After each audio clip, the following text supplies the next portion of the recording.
Hello and welcome back to round 6 of Rilton Cup. Today we have a new guest with us, Swedish Grandmaster Ralph Åkesson. Welcome to the studio. Thank you. It's very nice to be here, and it's actually some kind of debut for me as a live commentator. But I'm looking forward to it. That's really good because it's the first time for me too, so we can both have our first time commentating here. Yes. But really nice to have you here in the studio. You won the Junior European Championship in 1981. That's right, and it was long ago, but Yes. it's still my major success. Yes, but that's a good success. And in terms of Rilton Cup, how many times have you played this tournament? Well, actually, I've played so many times I can hardly imagine. But some time ago, I calculated my number of appearances. So the answer is that I played the tournament 36 times. 36 times? Yes. Wow, that's incredible. Yeah, it's quite incredible. I think it too. Are there a lot of grandmasters in Sweden that have played more times than that? I think I'm the number one in that sense. Yeah. Yes. Mm. Well, then you're very experienced with Rilton Cup. Yes, I would say so. And of course, normally I would play, but this time we had a holiday trip in December, so it was impossible for me to play. Yeah. Well, it's really nice to have you here in the studio. And yeah, so let's start with, or before we start with the games actually, just wanted to talk very quickly about a book, which is, you can see here, it's called Schackets Mästare. Let's put it like this, and then you can see it, yeah. And it is a book about Ulf Andersson, which is perfect as he was here in the studio these days before.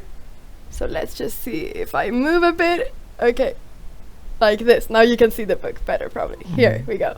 Okay, and it's, as I said before, a book about Ulf Andersson, and this book normally costs 360 crowns, but right now there is an offer in the tournament. So if you come to the playing hall and talk with Ari Ziegler, he's the man who is selling the books. He was here a few days ago and talked about some of his books. If you talk to him or buy it from him, then you can get this book for 250 crowns instead of 360. And you can get it signed by Ulf Andersson as well. So once again, this is not possible if you buy it from the web. It's only possible if you go to the playing hall here in Rilton Cup and buy it directly in the bookstore. Yes, a nice thing to do to purchase that book. Yeah. I can recommend it. Do you have the book? I have it actually. Yes. Yeah, no, but very nice, especially if you have been following the past few days the commentary with Ulf Andersson, who is of course a legendary grandmaster. So now we can start with the games. Okay. So let's just see. Right now we have 2 players with 4.5 points, and those are Frode Urkedal and Elshan Moradiabadi. So these 2 players are right now leading the tournament, but they've already played against each other, so it wasn't possible for them to play today. But we can, yeah. Yeah, I think we can expect some fighting games today because the players have had a day off, and after such a free day, they're often eager to really fight. Yeah, very hungry for a good fight, and that will just be more interesting for us here in the commentary. Yes, I hope so. So we have on the first board we have Sergei Volkov playing against Frode Urkedal, and on the second board then we have Elshan Moradiabadi playing against Jesper Thibault. So yeah, let's start with these 2 first boards and then we can move down. Yes. So let's start with the first board and see how the opening has been going so far. Volkov against Urkedal. Yeah, Volkov has has had a number of successes earlier in at the Rilton Cup. I think he has won the tournament once or even twice. I'm not exactly sure, but well, an experienced Russian player. And Urkedal is a Norwegian guy who plays in the Swedish league sometimes. Which team does he play for? Do you know? He plays for Farsta, a club outside Stockholm. Yeah. Okay. And he has progressed a lot the last number of years. Yeah. No, he has been in many tournaments for the Urkedal Yes. lately, and he's doing really well here this year. Yes. Yeah. Nowadays there are so many strong players from Norway following in the footsteps of Magnus, and Urkedal is one of them. Definitely. So let's see how this game started. Yes, it's the Queen's Gambit Declined, a classical opening, considered to be rather solid. And usually you don't see any quick decisions in a game with this opening, but rather a long strategic struggle. Okay, so yeah, Bishop F4, it's quite common nowadays. In earlier days, Bishop G5 was the standard move. Yeah. But nowadays many players prefer Bishop F4 instead. And what is the idea of playing Bishop F4 instead of Bishop G5?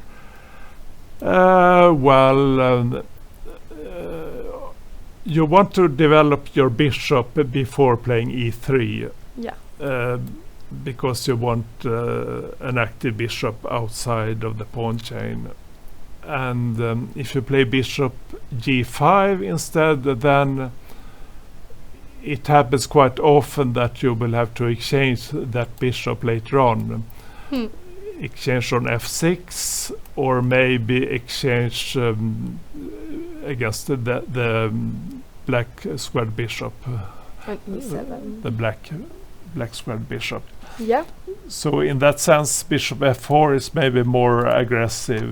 You try to avoid exchanges. And maybe sometimes you can also look a bit into C7. Yeah, there are some tricks involved. Yeah, yes. Yeah. Okay, so let's see how it proceeded. Castle, E3. And here, yeah, knight E7. That's a move preferred by Kramnik, for instance, who played the Queen's Gambit a lot. In earlier days, C5 was the standard move. Oh, okay. Directly. And yes, and there's quite a lot of theory behind that move. But with knight E7, is the idea then to prepare C5 more? Yes, often black plays C5 on the next move, actually. Yeah, so we can see. Oh, okay, so then white played C5. Yes, that's. It looks a bit unusual, but it's actually perhaps the most difficult move for black to face here. So now white avoids black playing C5, and he plays C5 himself, and the advantage with that move is that white will have a space advantage on the queen side, and that will be beneficial in a very long run. So often white can actually count on a rather long lasting initiative here. Okay. And does black ever want to try to play E5 somehow? Yeah, if it's possible, he would like to do it, but usually it's not that easy to achieve. Okay. No, yeah, because if black cannot achieve E5, then because that's normally the problem with playing with playing C5 in some positions, that E5 can come. Yes. So, okay, C6 was played. Bishop D3. Knight H5. Yes, that's an interesting move. The other standard move would be to play b6. Here, b6. Attacking c5, then white defends with b4, and then maybe a5, and white plays a3, and white really tries to keep his base advantage on the queen side. Yeah. And later on, black plays bishop a6 to exchange his bad bishop. But in the game, he started with knight h5, and the idea is simply to exchange the white bishop. Yeah, because would this be considered the good bishop of white? Okay, maybe this one is better because all the pawns are on black, but yeah, well, bishop f4 is well, it's not really the good bishop because the white central pawns are on dark squares, Yeah. but it's really quite an annoying piece for black because it controls squares b8 and c7, yeah. and black's defense will be easier if he can get rid of that bishop. Yeah. And especially now white hasn't had time to play h3, so Yes, if white would have played h3, he could have returned with the bishop to h2, exactly. preserving the bishop. But white played castle. Yes, he is not afraid of getting a double pawn here, which he will get now. Yeah, we can see here that he got the double pawn. Yes, and well, it's a rather strong double pawn because it makes it even harder for black to achieve the push e5. This, yeah, White has excellent control of that square. yeah. Looks very hard now to achieve e5 in good conditions. But instead, he tries to break a bit white's pawn chain with b6. Yeah, it's the same plan as I indicated before, only with the difference that the white f4 bishop is gone now. Yeah, exactly. Yeah, so several moves were played. So just like you said, b4, a5 and a3. Yes. Yeah, white always wants to play like that in order to keep the c5 pawn and keep the space advantage on the queen side. Yeah. And then queen c7 was played in this position. Threatening on f4. Yeah. Yeah. Well, so it's a simple threat, but it's a normal developing move also. Will black want to play bishop a6 soon, do you think? Yes, I think so. Yeah. Because the c8 bishop is indeed quite bad here, and Yeah. he really prefers to exchange it. Yeah. No, this bishop cannot really develop to any good square, neither b7 nor this diagonal here, because No. the e6 pawn is blocking it. So bishop a6 looks like the best option Yeah, certainly. for this bishop. So now how do you think that white wants to defend? Does white want to play g3, or is a move like queen d2 more natural?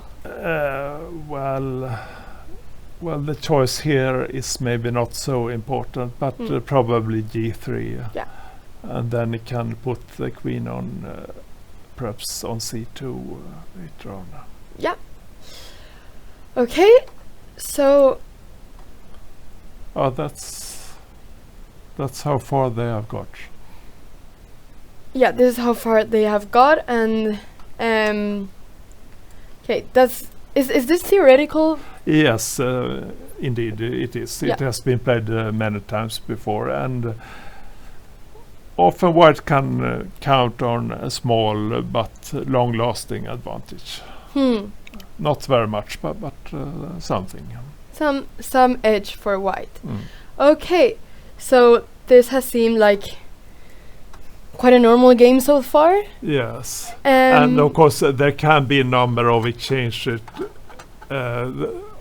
Sorry. No, I've done the same thing many times. Yes, black can exchange the bishop on a6, and then sometimes he can exchange both on b4 and on c5.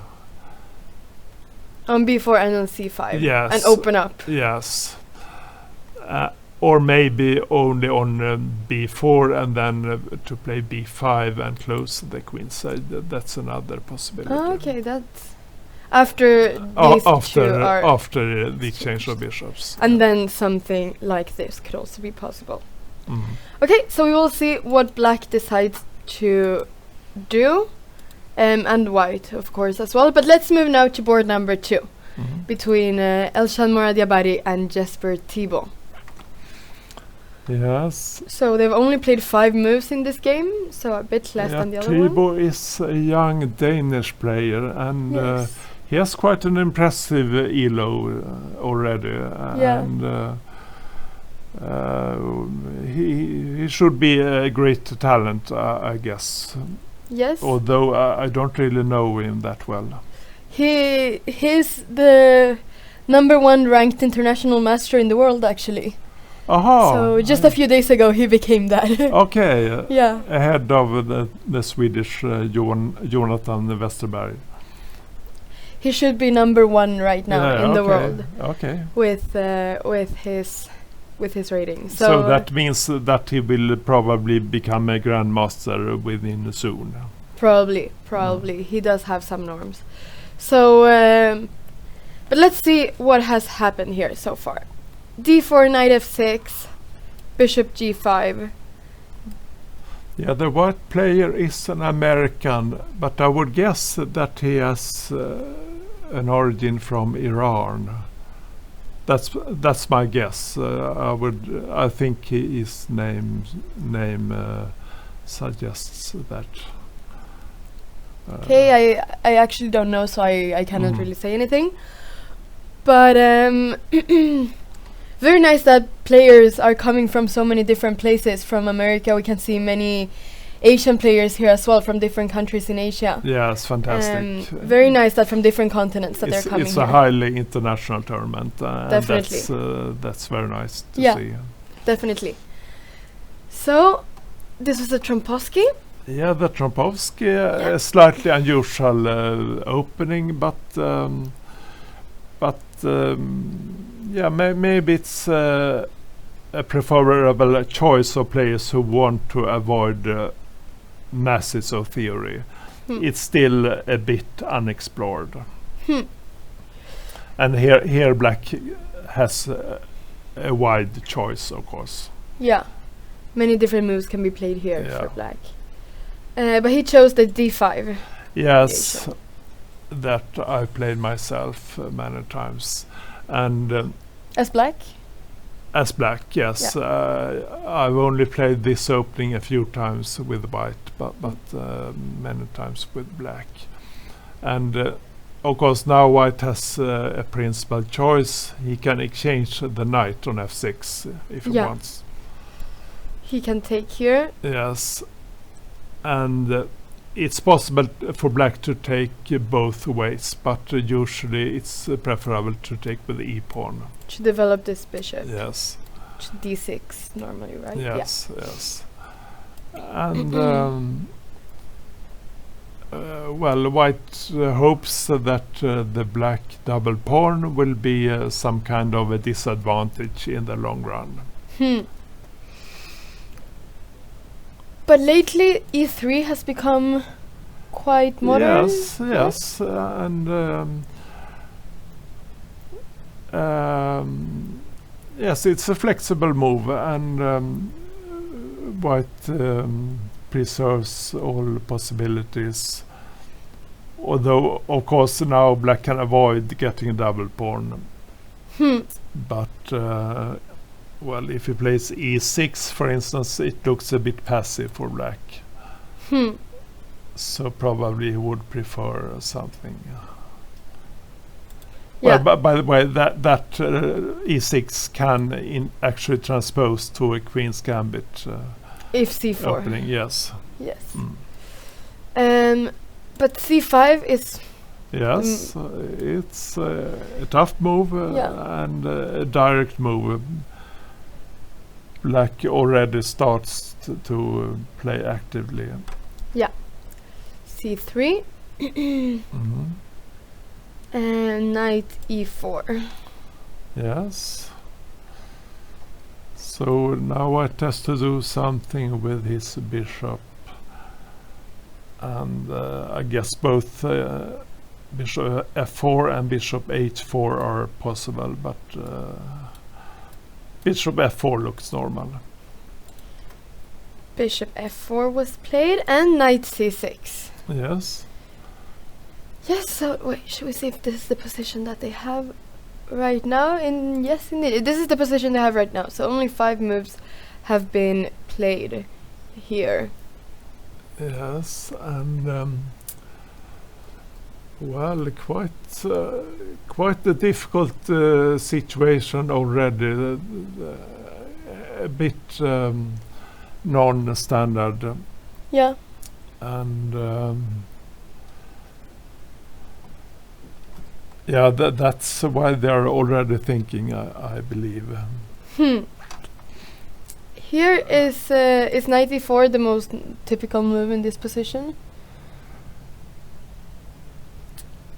I'm not sure about that. Maybe not. Maybe he could play something like perhaps queen b6 or maybe e6 or there are a number of alternatives. Yes. Okay, but this is probably, of course, as well fine. Okay, so knight f3 was played here. Someone is asking how many rest days are in this event, and the only rest day that there was already yesterday. Yes, so and that's already quite a lot for a standard tournament. Yeah, to have one rest day. Yeah, yes. So, but it's probably really nice for the players to have one the 1st of January. Yes, it's a very logical day to have a rest. Yeah, of course. So. Yeah, knight f3 is standard. I was thinking whether White could play even some more aggressive move like f3, kicking the knight away, but I'm not sure about that. Yeah. No, yeah, of course, knight f3 looks very natural. Knight f3. Okay, so probably both the American and the Danish player will be thinking a lot in the opening if this is a not so standard opening. Yes. So they will both need some time. You can already see it after 6 moves. They have both spent a little bit of time to think for the first 6 moves. So, but we will see how this game continues with the Trompovsky. Let's go to board number 3. Between Nikita Meshkovs and Luis Ernesto Quesada Perez from Cuba. Yes, you were just in Cuba. Yes, indeed. I was in Cuba recently, but of course I didn't meet this guy. I played some blitz at the Capablanca Chess Club in Havana. But apart from that, it was no chess during that trip. Yeah. But of course, he was in Sweden then, maybe, when you were playing. Yeah, I hope he arrived some days before the tournament, because otherwise he may experience a severe jet lag. Yeah. No, yeah, you were just saying that you also feel a little bit jet lagged still from... a bit. It takes a few days to get accustomed. Yeah. Okay. So Quesada, he's quite a young player, I think, maybe 20 years of age or something like that. Yeah, he is born 1999, so indeed he's 20 years old. Yes. Right now, but he's already a grandmaster. He's a grandmaster. Yes, so and I've seen his name on a number of occasions, so he's probably quite active. And I'm not sure if he really lives in Cuba. Maybe he has moved to Spain, for instance. I'm not sure. Yeah, we will ask him if he comes by to show his game one day in the studio. But let's see how this game has developed so far. So,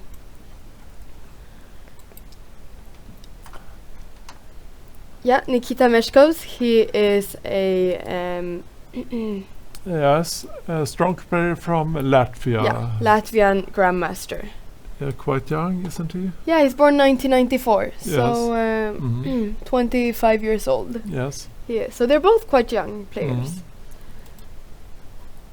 Okay, let's see what happened here. And yeah, e6. That's an interesting move. When black plays like that, he must be prepared that white can play e4 here, transposing to the French defense. But if that opening is okay with black, then e6 is quite a logical move. Yeah.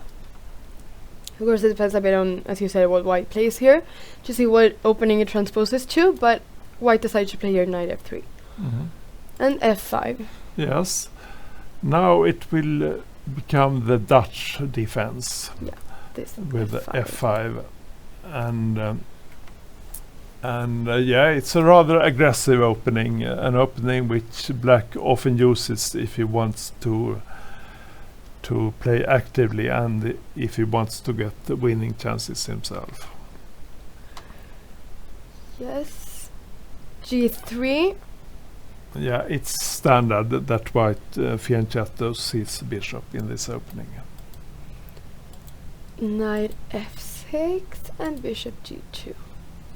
And now d5. Yes, now it will be the so-called stonewall variation when black has his pawns on all central pawns on white squares, f5, e6, d5, and then usually the c pawn to c6 afterwards. Yes.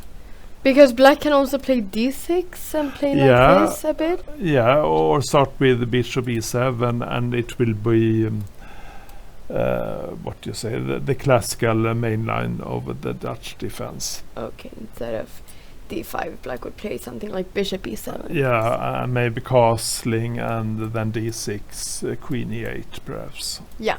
Wait. Queen to e8. There we go. Yes. Yes. d5 was played though. But d5 is maybe more popular nowadays because black gains a lot of space, but the disadvantage is of course that he loses control of the e5 square. Yes. So that often the aim for white is to get control of the e5 square and start something from there. No, yeah, so that's we can see if d6 is played, then black is controlling the e5 square. But d5 was played instead. This is considered to be quite a solid opening for black. Do you think so? Yeah, maybe solid is not the right word, but it's quite active. And black certainly gets many chances. He gets space, but he usually gives away one important square in the center. So there are pluses and minuses with the opening. Yeah. Yeah. Typically it's like that there are, with most openings there are pluses and minuses. But let's see. Castle, bishop d6. Yeah, that's the most active developing move for black. In the earlier days, the bishop often went to e7, but there it's more passive. Yeah. So now it's also having some control over the e5 square. Yes. Here. And there's another point with the move bishop d6, which we'll see a few moves later. Interesting. c4 was played here by white. c6. So now we can really see this pawn formation here. B3. Yes, and now black has an important move, queen e7, because if you would just castle here, which you may do if you're only played on what you say autopilot, then white would play bishop a3 and exchange the dark squared bishops. Yeah. This bishop kind of move as the rook is hanging. So Yes, and that's a favorable exchange for white in a strategic sense. okay. So black actually played queen e7 to avoid that exchange, or to make it more difficult at least. And is that also a point of placing the bishop on d6 instead Yes. of e7? To have this idea of Yes. queen e7 and stopping the exchange. Yes. So that was what happened if you Yeah. see the black seventh move. And why is it favorable for white to exchange this the black squared bishops? Because the d6 bishop is really the good bishop for black. The other one on c8 is on the same color as the central pawns, and that can be a bad bishop almost for the whole game. Yeah. So normally sometimes you can see that the bishop has to do something like this to get activated. Yeah, or it can be developed to b7 perhaps. Yeah. Sometimes. But it takes some time for it to become active. Yeah, but indeed white really wants to get rid of the d6 bishop if he can. Yeah. Okay. So no, sorry, this was not played. Queen e7 was played. Yes. Knight c3. So now white changes his plan. He quits the idea of exchanging the bishop right away.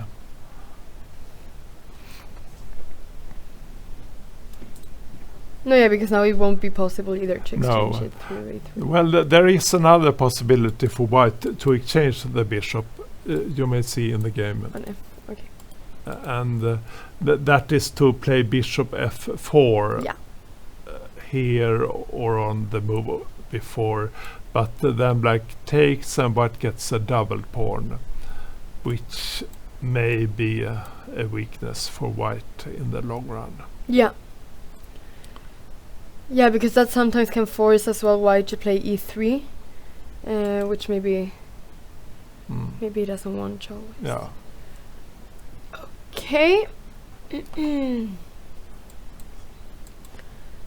So bishop b2, B2. as he played, is more of a quiet move.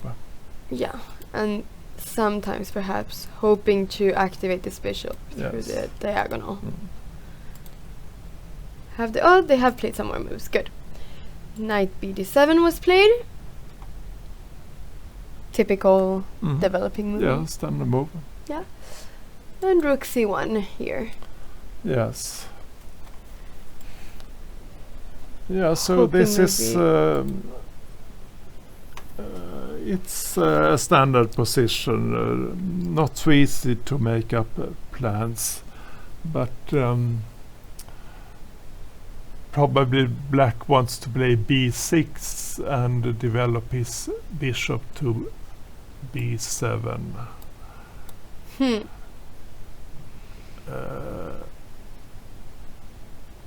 I think that would be possible now. b6 was played indeed. Yes. So, but as you said before, this bishop should be better than Yes, this bishop. normally, yes. because of black's pawn structure, and that's also why white wanted to exchange the black squared bishops.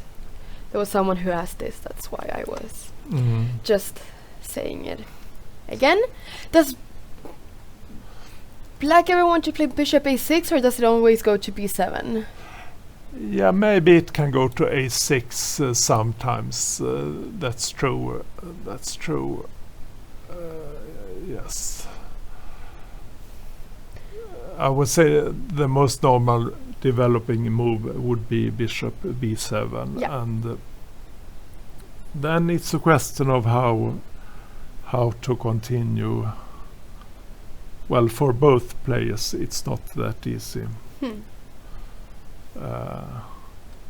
Well, in a position like this, white can always consider the exchange on d5. Yeah. That's always a possibility, but if he plays it right away, I guess that black can take with the e pawn, Yeah. and that should be completely okay for black. Yeah. Because white is always hoping that black will take with the c pawn. Yeah, and then white can play knight b5 Yeah. and making life difficult. He will exchange the black bishop in Yeah. that line. But as you said, black can take with the e pawn. Mm. Well, I expect this to be a long game, and it will take some while before we reach any critical position. Does black want to play c5, or does that weaken a lot the b5 square? He can play c5 at some point, Yeah. I guess, but maybe some preparatory moves are required. Yeah. And knight e4 is also a typical move for black at some point. Yeah. Okay, but as you said, this will probably be quite a long game, I think so. and many yes. moves before we have a very critical position. Mm, yes. So maybe more of a maneuvering game so far. Yes. But let's go now to board number 4. Mhm. So this is a game between Swedish Grandmaster Erik Blomqvist Oh, and Arsenij Nesterov, and here we can see that many things are happening. oh, Looks this looks completely different compared to the previous game. Yes, and 20 moves have already been played, so a lot of moves have been played so far. Yes, this is for sure a theoretical variation. Yeah, so let's see what has happened. Yeah. Okay, so e4, e5.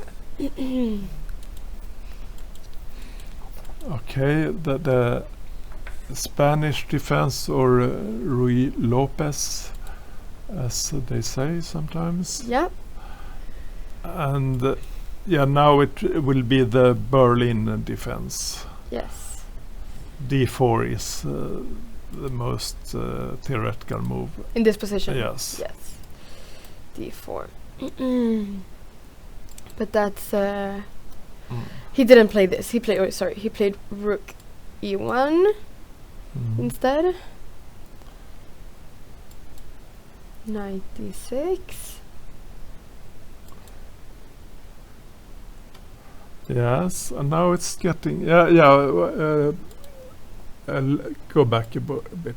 Yeah. Yeah, I guess black, after taking on e5, there's a small trap here. Black can't take on b5, of course, because white takes on c6, the discover check, Yeah. and then he gets the black queen. No, very good that you point that out. Mm. So very important to not take this bishop on b5. Yes. This pin is too dangerous. Mm. So knight takes e5, rook takes, and this is all theoretical. of Yes, course, yes. it is. Bishop e7. Yeah, white has to do something with this bishop, and I think bishop f1 is the most common move. Going back all the way with bishop Mm. to f1. Castle, very natural to get away with the king from this pin that there is there. d4. Yes, the position looks rather equal. White has a small development advantage, but you can see that the pawn structure is more or less symmetrical. At least if black can play d5, d7 to d5 later on, then it will be completely symmetrical. Hmm. Well, white has a small advantage, so let's see what happens. Bishop f6. Rook e1. Rook e8. Was it in this position that Carlsen once played rook e2? Oh, I don't know about No, that. no. Okay, this was, yeah.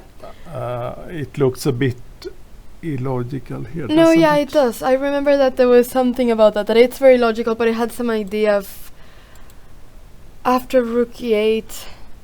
Not sure if the idea was that the rook is well, now protected by the bishop. It's possible. I Yeah. can't really No. say. It's because I was looking at some video series to play this as black, Mhm. and then I saw this different. Yes.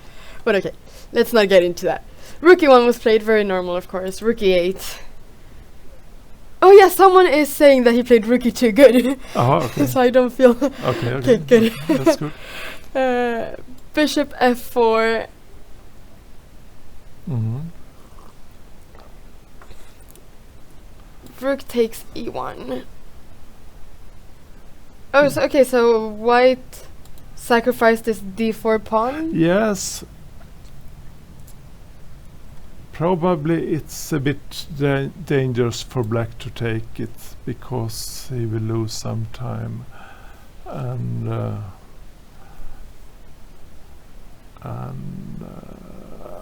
yeah, let's see. Did he take it? No, he didn't. Now, yeah, he may perhaps take it, but then So, what can also give black a double pawn now. Maybe that's a simple way to play it. Take on d6, yeah. and then knight c3 on the next move, probably.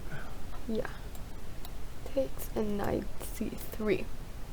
Yes. And maybe rook d1 at some point playing. Yes, and then knight d5 afterwards, and white will get a good positional grip as compensation for the pawn. Yeah, makes a lot of sense. So, black didn't take the d4 pawn. Instead, he moved his knight to e8.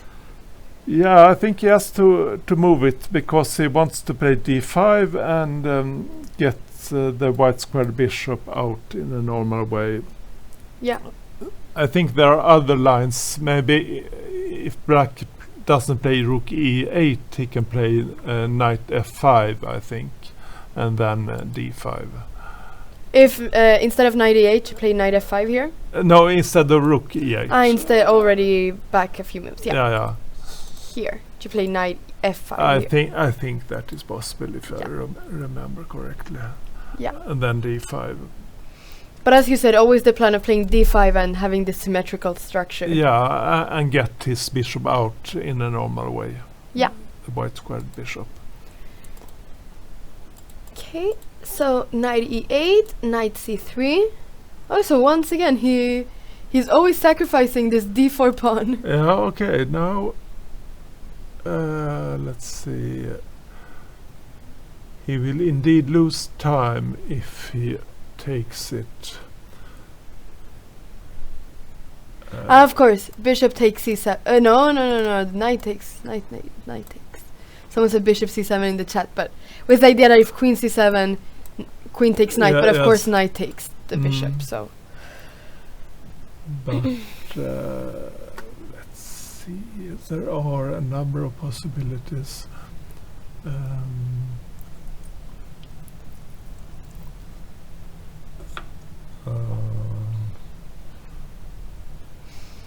Yes, white may consider. Black did take the pawn on. No, I think it d4. looks dubious. I'm just wondering about the reason, but he is already behind in development, and it looks dubious indeed to take that pawn. Yeah, We can see that black's pieces Mm. have not developed Yeah, yet. so he should concentrate on completing his development. Yeah. Yeah, definitely. And I mean, White's position, White has developed most of his pieces Mm. at this point. So so there is of course a lot of compensation for the pawn. Yes. Bishop takes d4 and knight d5 was played. Oh, okay. They play like that. Okay. Yeah. Yes.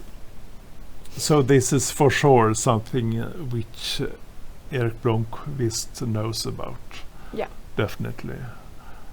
And c6 was played. Knight e7 check. yeah, very sharp move. He moves right into the what you say to the lion's den. Hmm. And King f8. yes. And now he took on c8.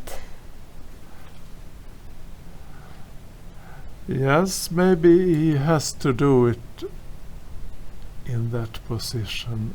Yeah. And well, of course, he doesn't really like to take the undeveloped bishop, but I see that he has an idea. There is an idea behind the move. And what is the idea behind the move? You will probably see. Oh it. yeah, we will see. Okay. Yeah. I was wondering, could I move like knight? Okay, but then this pawn is no, but there's queen here. Check. Could I move like knight f5 be played here? Yeah, but then black returns with this bishop to f6, I guess. To f6, yeah, and there isn't any.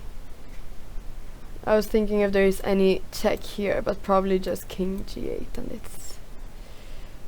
Yes. and it's fine. Yeah, probably. Well, what is a big lead in development, but accurate play is required. So.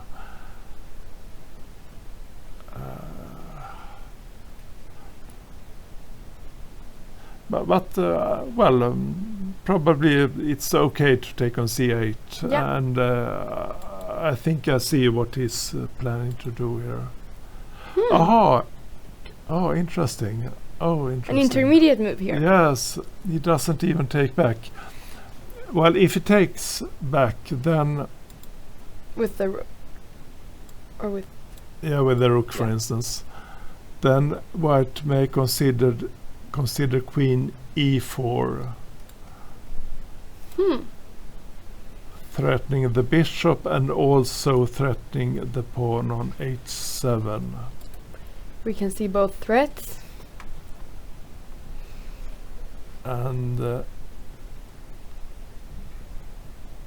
that's indeed quite unpleasant for black, isn't it? Quite dangerous for black to allow the Yes. queen to enter here Yeah, yes. on h7, and I mean, entering the 8th rank looks very dangerous for black. Yes. So very interesting move, this queen f6 to protect the bishop. Yeah, yes, for sure. And at the moment, the knight is trapped on c8, so it can't really escape at the moment. No. And of course the bishop is also hanging on f4. Well, not really at Well, the moment, because White has queen e7 Yeah, and and queen e8. no, mate. yeah, of course. But at some point it might At be some hanging. point, yes, for sure. So now White has a threat to take on d4. Yeah.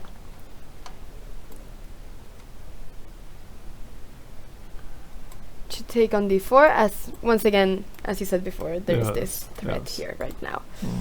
So, and that's the same reason why black cannot take the bishop. Yes. So rook takes c8. Now there isn't this queen e7 check Yes. anymore. So he's defending the 8th rank at the moment. Yeah.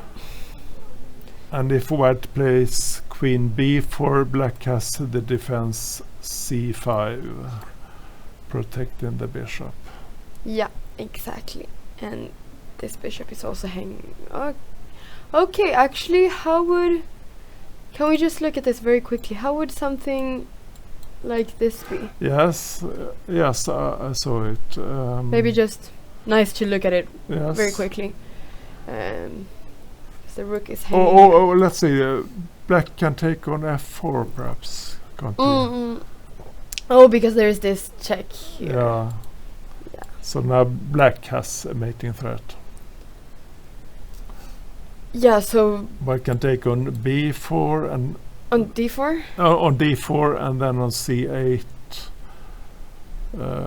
It's getting complicated, but Okay, but maybe this isn't that clear. the pawns are equal here, so maybe the position is actually rather equal here. Yeah.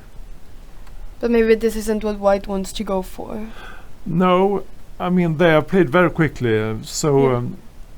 my guess is that Eric knew the variation already, and he already had an idea of how to continue. Yeah. So that's why he played queen e4 instead of queen b4. Yeah.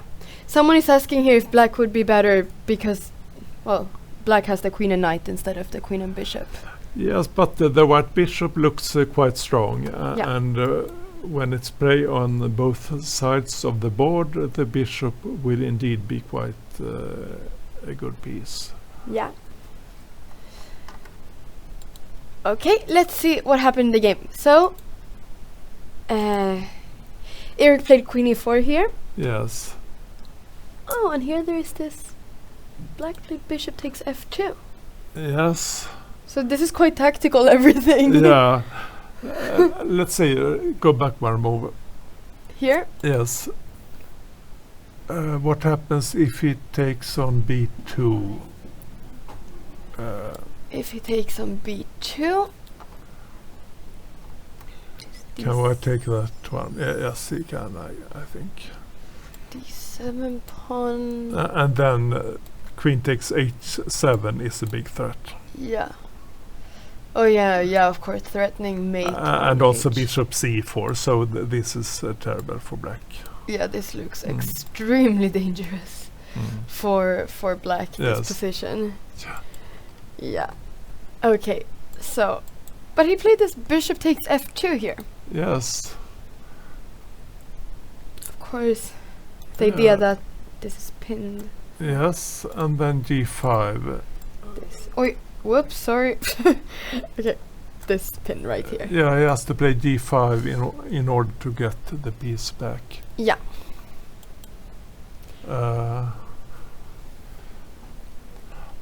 Well, it looks quite good for white, I would say. I like the white position. Maybe for a while he will be borne down, but he's very active. And rook takes d7. That's a strong move. The white rook will be terrible on the 7th rank. Yeah. So that's why black played here. Yeah, I Rook played rook c7. c7. Okay, then he can still survive. That's true, because white can't keep the rook, and White cannot take the rook, of course, because of this pin. yes, that's important.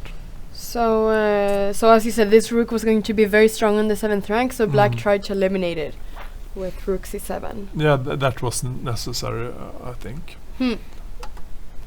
And yeah, what's now? So does white then have to... Yeah, so Oh, let's see what they happens. still played more moves of. Yeah, they're playing very Okay. quickly, both players. Yes. So Blomqvist took on c7, knight takes c7, and bishop d3. Yes. So black will get the piece back, but white threatens the pawn on h7, and And maybe also threatens the pawn on b7 because he can check on b4 and take on b7. Yeah.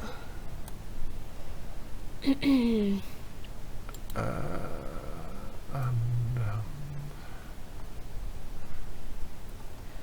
So how would a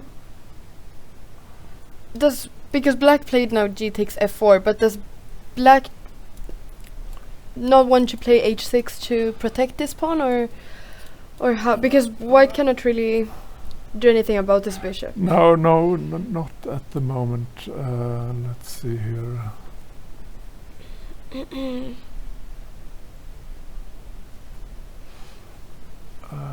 Let's see if black plays h6.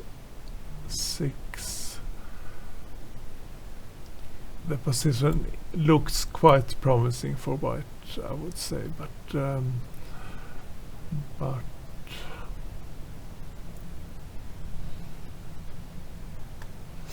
well, it's not that easy. The black knight may get a quite sound place on e6 or maybe d5.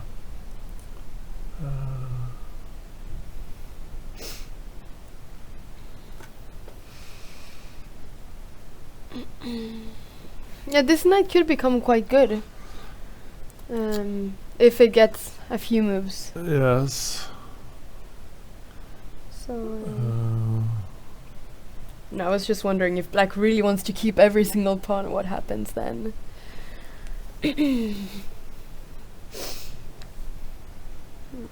Yeah, so I can check on b4 and take on b7, but then his queen will be a bit offside, and I don't really think that's the best possibility here. Queen e5 is a solid move. Then black has to take with the queen on f4. Yeah, queen e5. Yes. Or maybe queen f5 also. Ah, very nice. Oh, is there any check here? No, then bishop e3.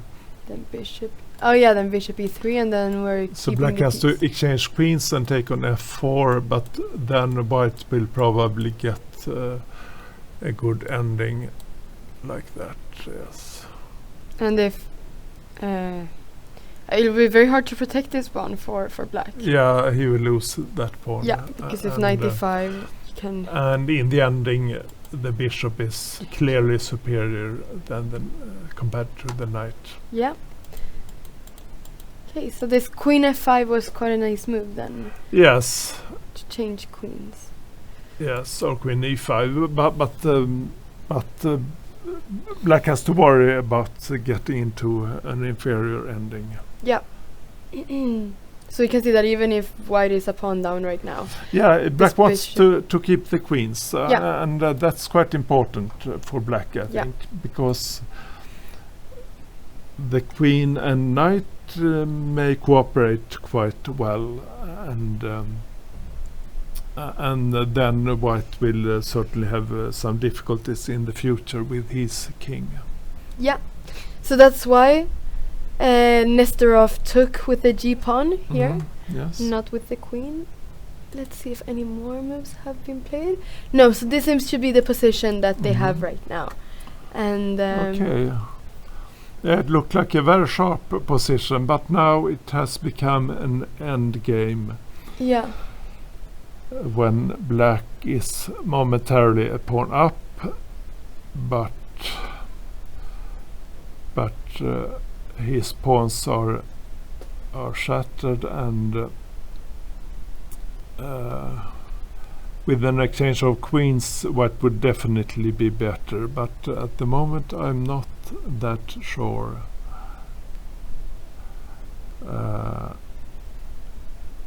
He can check on b4 and take on b7, but that's probably bad because black will activate his knight, and then he may get a very strong play with the knight and bishop, knight and queen. Yeah. And yeah, what to do here? It's not that. So white's problem right now, it's the king. Yes. The biggest problem, at least. Yeah, that is one problem. And yeah, sometimes he has to worry about the check on h4, and sometimes, of course, he has to worry about the b2 pawn. The b2 pawn, and perhaps if the white can also get activated somehow. There are. I'm not so sure about how to evaluate this position. Maybe it's in fact rather equal. But both need to play well. To Yes. Yeah, this- it's a highly interesting position and Yeah. quite unbalanced, and I think both players may win this. It will be very interesting to follow this game. A lot of things have happened in this game compared to the other Yeah, ones. yes. We're already in an endgame here. Yes. Almost. So,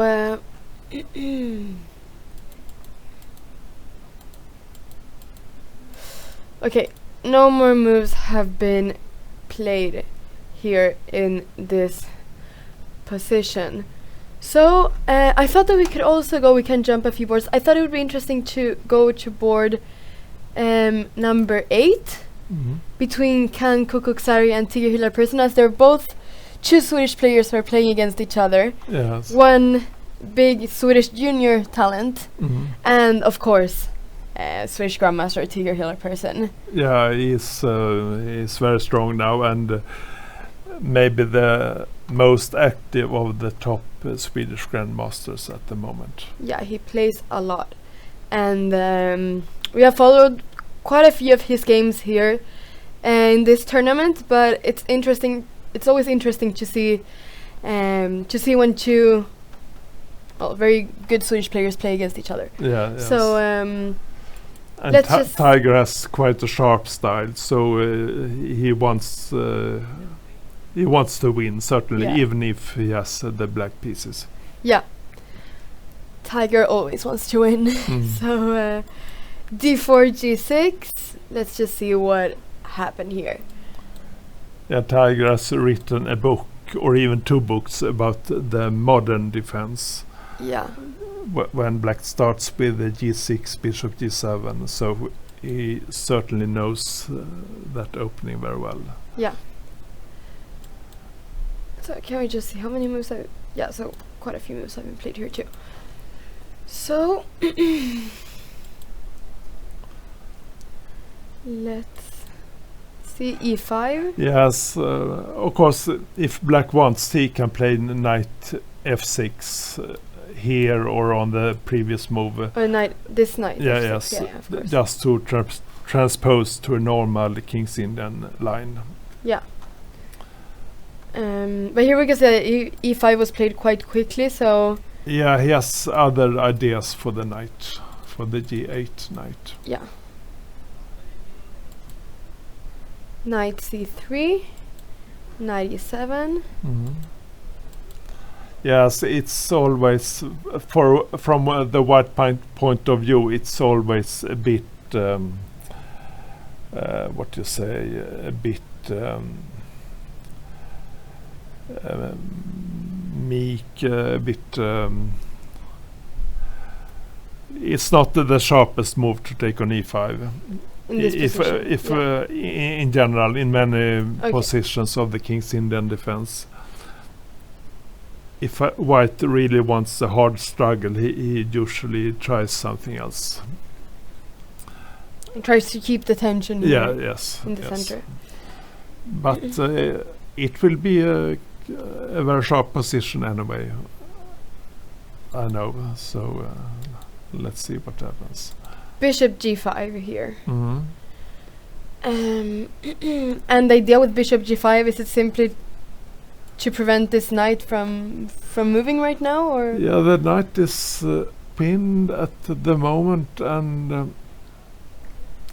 yeah, black will often play f6 or h6 to yeah, get the white bishop back, and then white hopes that the black pawn structure will be a bit weakened. Yeah, so white is provoking Yes. either yes. f6 or Mm. h6 with this move. Yes. So h6 was played and bishop d2. Mm. Castle, queen c1. Yes, threatening the h6 pawn. Yeah, so we can already see that white is trying to make use of this h6 Yes. move. Mm. But king h7 is played. h4. Yeah, that's sharp. Yeah. Normally you could expect something else from white, but h4 is a tough move, and yeah, let's see. And someone here is saying h5, but normally h5 is not a move that black wants to play, right? Because the g5 square will become quite weak, and No, well, in that case he could have played it earlier, I guess, instead of king h7, but yeah. no, I don't really like h5 here. Yeah. Well, but white probably wants to play h5, and then black has the answer g5. And then it's a question whether white can take advantage of some weak white squares in the black camp. Maybe. It's possible. What did you play? Knight c5. Knight c5 was played here. Yes. I wondered whether black could play f5, but maybe it's... Or maybe... let's see, white has some tactical ideas. Move back. Here? Yes. If f5? I thought f5 could be a normal move. Then black wants to play perhaps e4 and then knight e5 with a strong central position. But maybe white has a tactical idea here. If he plays h5, black has to play g5. It's the only logical move. And then white can sacrifice his bishop, I think. Here on, Yes, on g5. Yes, I think so. Let's just see this very quickly so that... And knight takes? Yes. Yes, and then king h6 wouldn't really be possible because of this No. pin right here. You could, for instance, win the queen here if you wanted to. But And- actually, this would be and- checkmate, so... Oh no, sorry, king h7, sorry. But... And then white has knight e6, Yeah. and that Next. looks awfully strong, doesn't it? looks very strong here for white. The attack here is... So black has to be a very bit strong. careful here. Yeah. That's why he played knight c5. h5 was played. Yeah, otherwise if white doesn't play it immediately, then black may consider bishop g4 to stop the move. Yeah. Oops. Well, yeah. Here. And then it would make it a bit more difficult for white to play h5. So h5 was played immediately, and g5, as you said, well, black needs to play this g5 move. Yeah. Yes. b4. Yeah.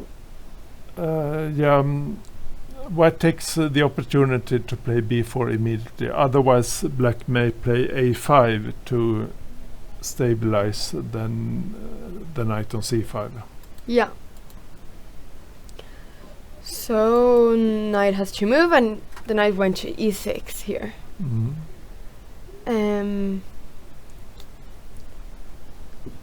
Queen c2 check. Yes. Already trying to gain some control on the white squares. And f5. Yeah, that looks logical. And then it's a very sharp position indeed. Now white castle queenside. Yeah, I was going to ask you, where's this white king going? But because okay, it's a bit Yeah. open on the queen side, but perhaps that's not really a problem for white.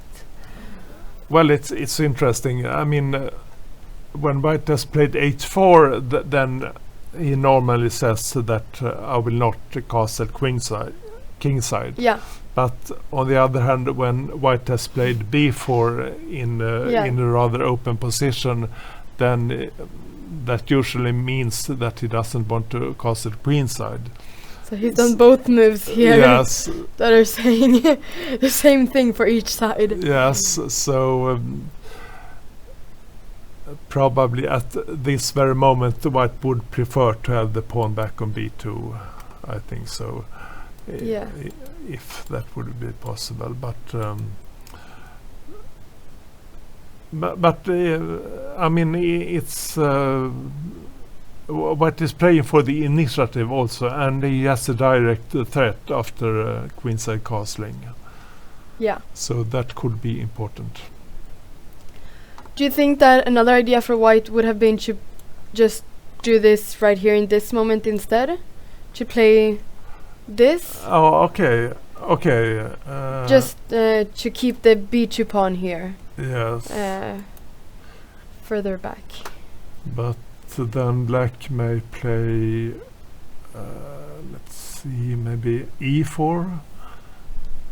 e4, and I was just thinking if you could play something. Oh. Yeah, yes, maybe black has to take care of that.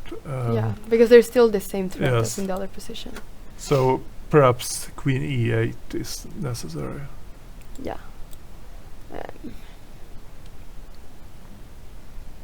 Well, I guess you can play b4 here if you want to transpose to the game, but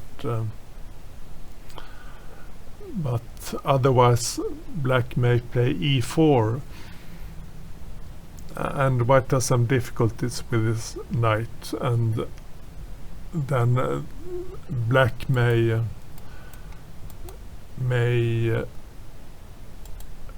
play with his other knight, knight e7 to d4 perhaps. Yeah. Here. Yes, I Some- mean after e4 and Oh. white moves his knight away, then Yeah. black may play knight e7 to c6 and then knight c6 to d4 possibly. Yeah. With quite a nice central position for black. Definitely. Okay, so he played instead b4 and added this move here. So knight e6, queen c2, f5, castle, queen e8. Yeah, just to get his queen away from the d file. And knight d5. Yes. Interesting. So black can still play e4 here yes. if he wants to. Mhm. Oh, so this is the actual position. Yes. Yes, of course. If and it it, was played, yeah. yeah, it looks logical. It looks indeed logical because white will have some problems with this knight at the moment.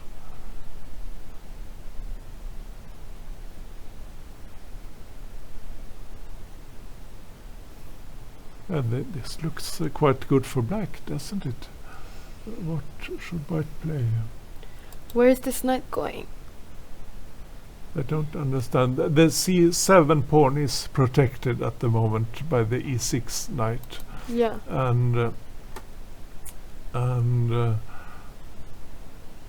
if white moves his f3 knight, then black may play knight d4 perhaps. Yeah, because now this is, like you said, with this this knight is 7 knight could go to c6 and d4, but now it's gone. It's happened even quicker. Yeah, With the knight already on e6 and being able to jump to d4 in the next move after this Yes. knight is, yes. because there isn't really any sacrifice right here. That No.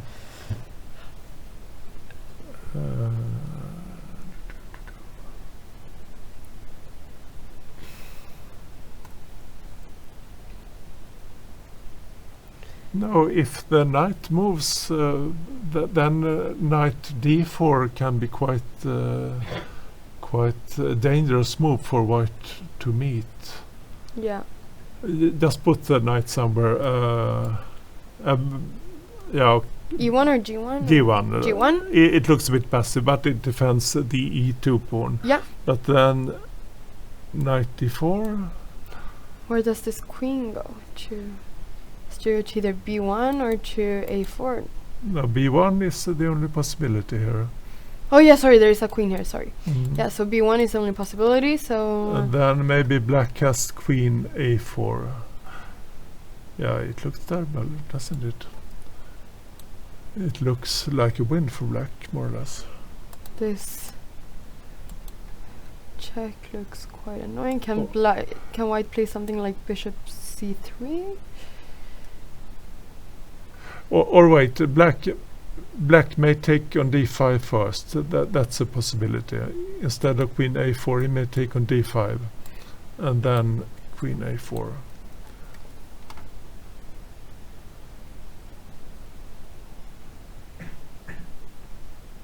Oh, this looks very strong. This looks worse. Can white play this move or is it not possible? Just to defend here. I Yes, yeah, maybe it's the only move, in fact. Yes.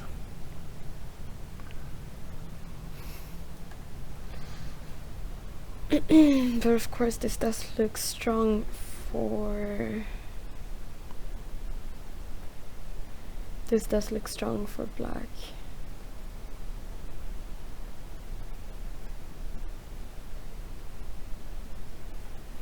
Mm.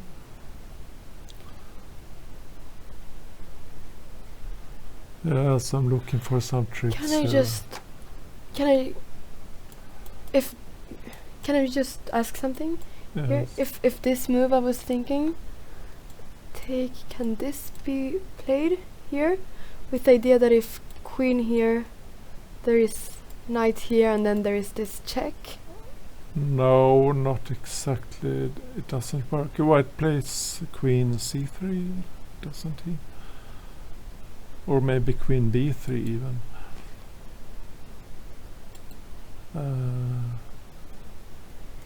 Yeah. No, black has to be a bit more careful, but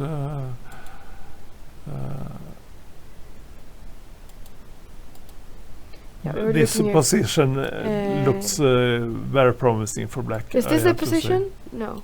No. This is just the position. Okay, so let's just look at this again. So we were looking at knight here, queen b1, take, and this position is what we're looking at. Yes, bishop c3 is Bishop the only move, Yeah. I think, because queen a3 is a terrible threat. Yeah. And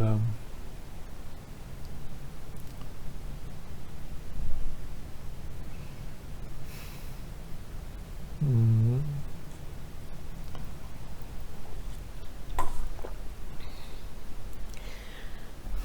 It says here in the chat that the computer does say that that black is winning in this yes, position. I think so. I Yeah. certainly think so. But it would be fun for us to try to find the win yeah. as well.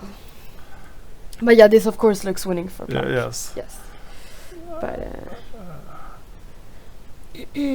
question is just exactly how it is winning for black.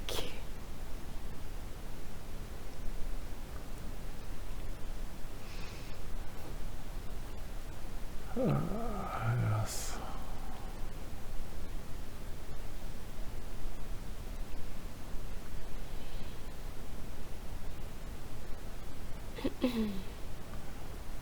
Yeah, well, black has a fantastic position in general because white has had to retreat his pieces to ugly squares, Yeah. and at some moment black can play a5 to get the queenside rook in action, and he can also open the c file at some point. But okay, white does have a... No, white does not have a... Oh, okay, this d4 knight is hanging right now. Yeah, yes. So something has to be yeah, done he has by to black. to play something Yeah. concrete here. Yes. But of course this looks very good for black, but black still has to be a bit careful to keep the advantage, of course. But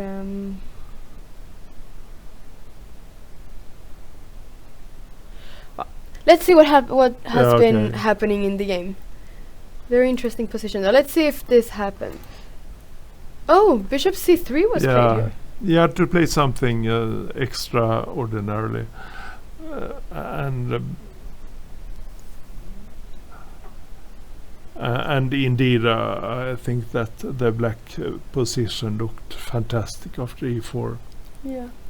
So white is now prepared to sacrifice a piece, and Black took the piece on f3. yes. And What do you is- want to tell us the idea behind bishop c3? What do you think? He wants to exchange the black squared bishop, and then if black takes with his king, white wants to give a check on the diagonal. And black has some troubles then, but yeah, The knight could be white jumping. white may take on g7, and then black or can he even take on g2 here? Yeah, someone is asking what happens if you take with the knight, but then the Yeah. idea is probably that the c7 pawn is Yes. hanging.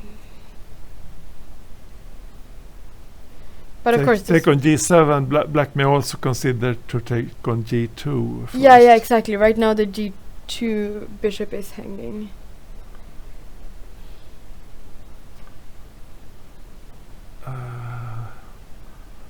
This looks a bit dubious. Of course, white can take back on f3 With the bishop, or maybe with a pawn, because black has some weaknesses along the e file. to try to get some sort of play Yes. there. I don't really believe in it. No, I don't. Yeah, you don't believe there is enough compensation for No, white to no, sacrifice a no. piece, I wouldn't think so. because I took with this bishop, didn't you? No, oh, no. bishop takes g7. Okay. He's Then after king takes one, white wants to play queen c3, I guess. yeah, but what happens here if Black- is the idea that you take here and then there because there is this check, but the h1 rook is many pieces are hanging right now, so there are a number of possibilities here for sure. Maybe knight takes g7 is quite a solid move.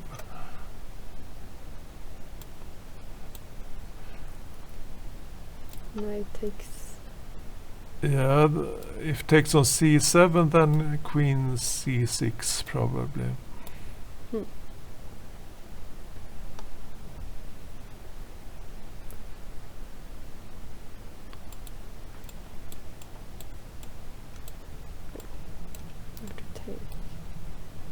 Take on g2. Yeah. Yeah, then this looks great for black. He will get the knight on a8, and then he will have 3 pieces for rook. Which is of course a big material advantage for black. Very big. Yes. So because this knight on a8 will be trapped. So okay, so And white can take on f3, of course, but then black will most probably exchange the knight on d5. When the opponent has sacrificed material, it's usually a good idea to exchange Yeah. pieces. Because most endgames are winning. Yeah, themselves, yes. Of course, so. Well, I don't really see any compensation for white.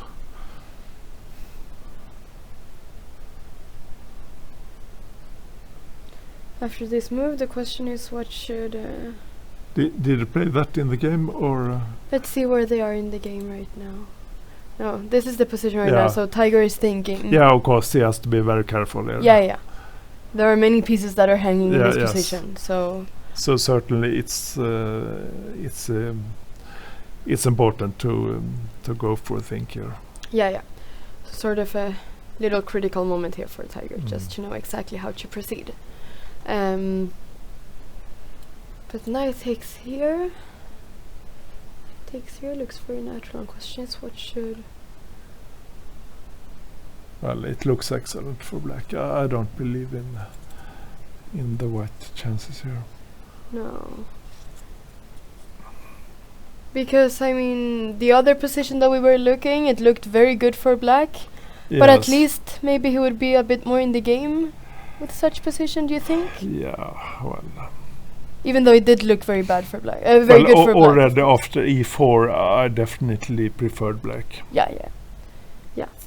Black should have a big advantage Yes. after e4. So where did it go wrong here? Because this is still the opening, and Yeah, more or less, although it's quite an unusual opening. should we just try to see where it went wrong for white? Yes. B4 was played. But because we were saying that the idea, if he played queen c2 immediately, was that e4 was still a problem. But I'm just thinking, if he does exactly like in the game, because this pawn was hanging, was not hanging in the game because the knight was already on c6. So if he could somehow get some initiative here by threatening immediately without the knight on e6. Just thinking if that could be at least a bit better than in the game. I don't know. Maybe, let's see, maybe bishop e3 is that a move? Here. I'm not sure, but maybe. Yeah, knight e6. And perhaps maybe g4. I'm not sure at all, but at least then white is trying to get some play on the white squares on the king side. And g4 here. Maybe e4, and then I thought take there. Yes. Yes, because if you take here with check. Mhm. So, and I mean, if you take here, then this pawn is hanging. Yes. So, Maybe something like that would be possible.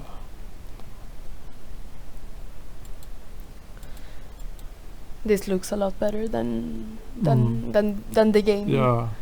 for white. Then it makes some sense to have played h5 when white wants.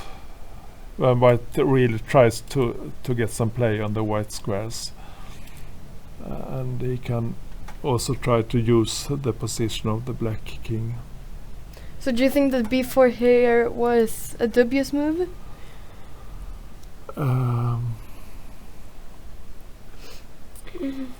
Yeah, somewhere it went wrong, of course. But what happened afterwards? Let's see. Yes. Queen c2, f5, and long castle.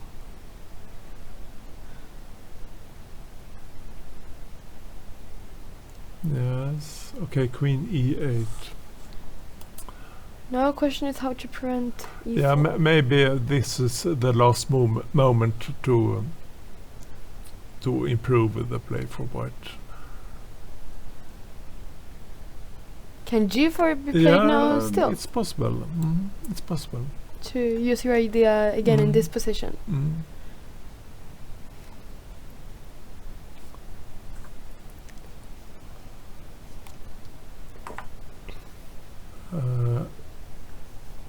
course, black may play knight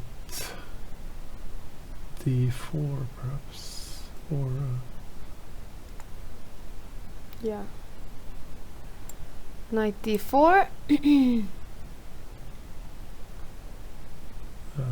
what happens? White takes and plays knight d5 perhaps, or knight b5. Let's see what this is. Knight b5. Threatening Yeah. here on c7. Yeah, a tactical move, but Yeah. black has some weaknesses at the moment.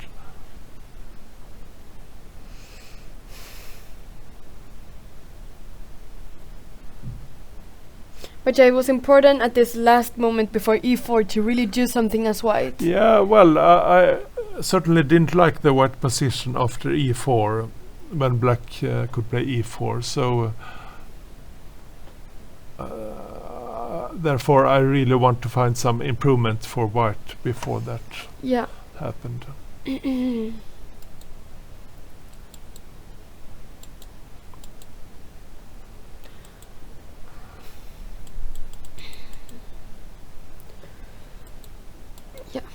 So this is what we're thinking was Mm, quite a critical moment for white to just yes. prevent the problems that happened after Yeah. e4 in the game.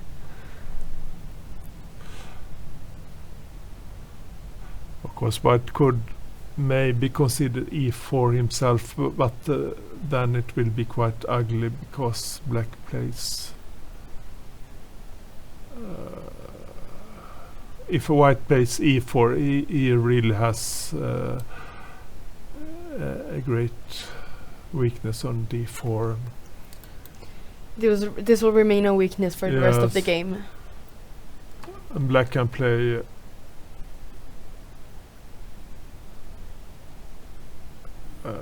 yeah. Well, maybe simply f4 is a strong move. f4. Black will have a strong position. Does And g4 have to be played here, or should white just keep the position like it is? Well, I think it's a positional threat for black to play g4 Yeah, exactly. Yeah. and then f3 and Yeah, of course. knight d4 and so on. So g4 should be Mm. played then. And then maybe knight or knight e7 to c6 perhaps. This square is incredible for Mm. black now. Both knights Mm, threatening to jump in, the b4 pawn being yes. slightly weak as well. And the g4 pawn may hang in a few moves also. So this is not a position that white No, wants no. to have. No, definitely not.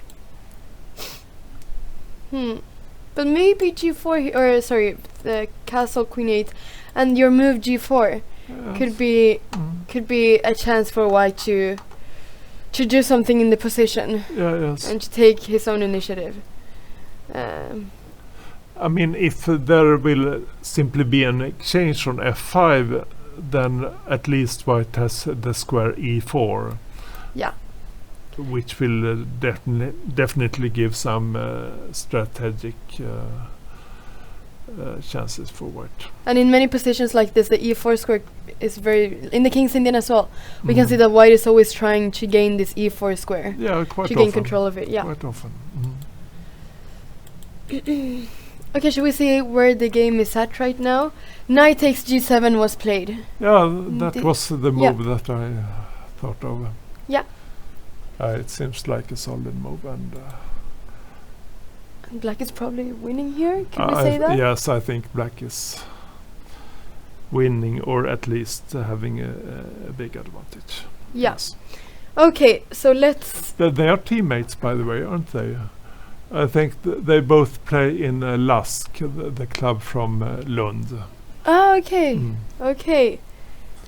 And also, I think that because Tiger has worked quite a lot with juniors in Sweden, Mhm. so perhaps he has at some point as well worked with. Yeah, that is with indeed quite possible. Yes. Yeah. Mhm. Okay, so I'm thinking that maybe we should. Okay, maybe not. Soon we will take a break at least. Mhm. Okay. but let's just go to Yeah, well, we another can have game some first. quick look Yeah. at some other games. Should we go to board number 5? Yes. So, between Sergei Ionov and Milton Panzer. Yeah, Ionov. They have Ionov, similar okay. names, Ivanov and Ionov. Ionov, it's... Mm. Okay, good that you correct me in the Mm. pronunciation. Okay, I've been saying it wrong the whole tournament then. Okay. Good that you finally came here. Yeah, the player Sergei Ivanov, he was a previous winner of a World Cup. No, Ivanov. I just thought that this was Ionov, but it's just Ionov. Okay, good that you came here to tell me that. So let's see how this game went. Oh, Milton, he's perhaps the Swedish guy who has performed the best so far, isn't he? Milton Panzer. Could be. Young Min Seo is also. Mhm. It's also a very strong player and also has, I think, over 2400. Mm. But yeah, Milton Panzer is definitely one of the best Swedish juniors. Yeah, but particularly in this tournament. Oh, you mean in this tournament? Mm. Okay, yeah. Yeah, I think... Yeah, he's the only Swedish junior with 4 points right now, 4 out of 5. So, let's see how this game... Okay, now it will be Queen C2 already, yes. It will be the Catalan defense. Yeah. Yes. Yeah, it's quite a popular opening nowadays. And White fianchettos his King's Bishop, and it's a bit. It becomes a bit different than a traditional Queen's Gambit. Yeah.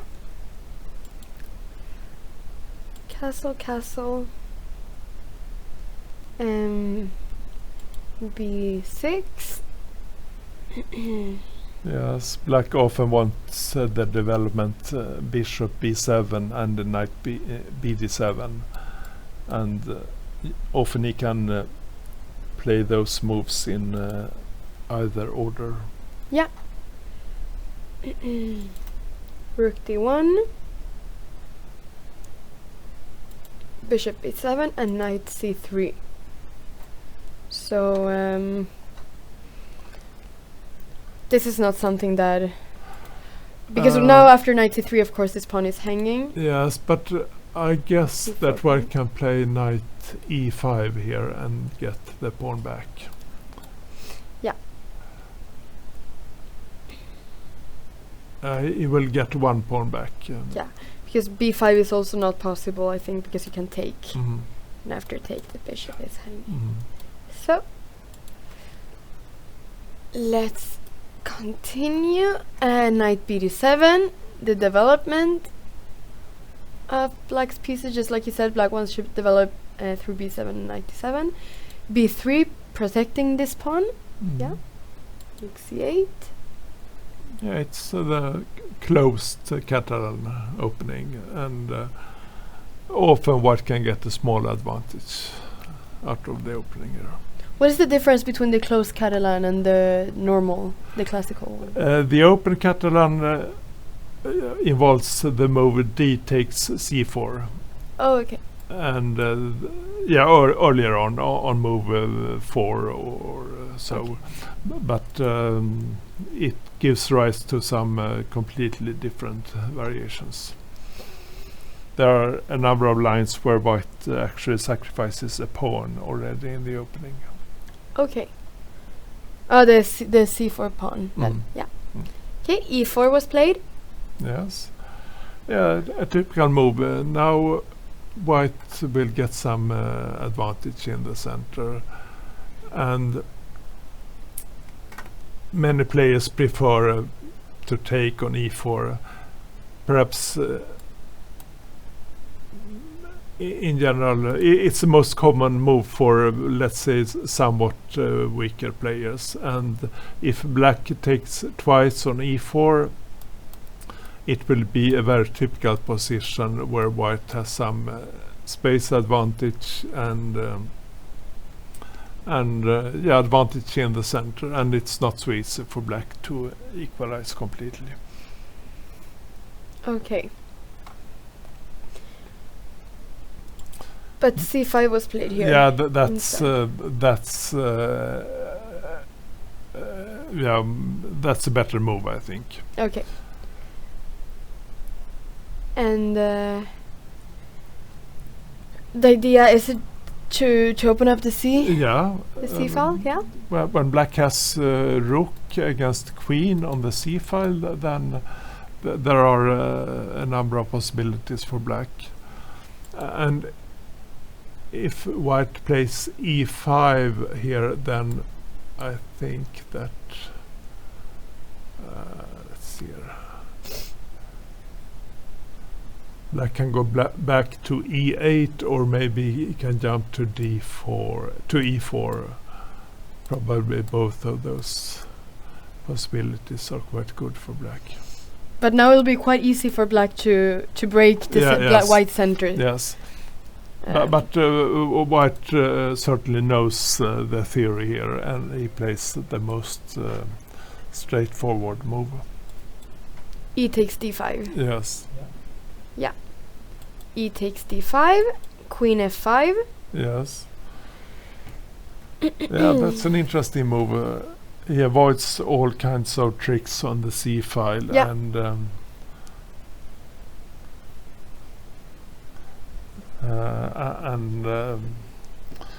it becomes quite tactical, the game. At the moment, I think white simply threatens to take on d5 to win a pawn. Yeah. And if black, yes, d5, that's an important move. Yeah, I was just going to ask you if this c4 pawn will not become weak soon.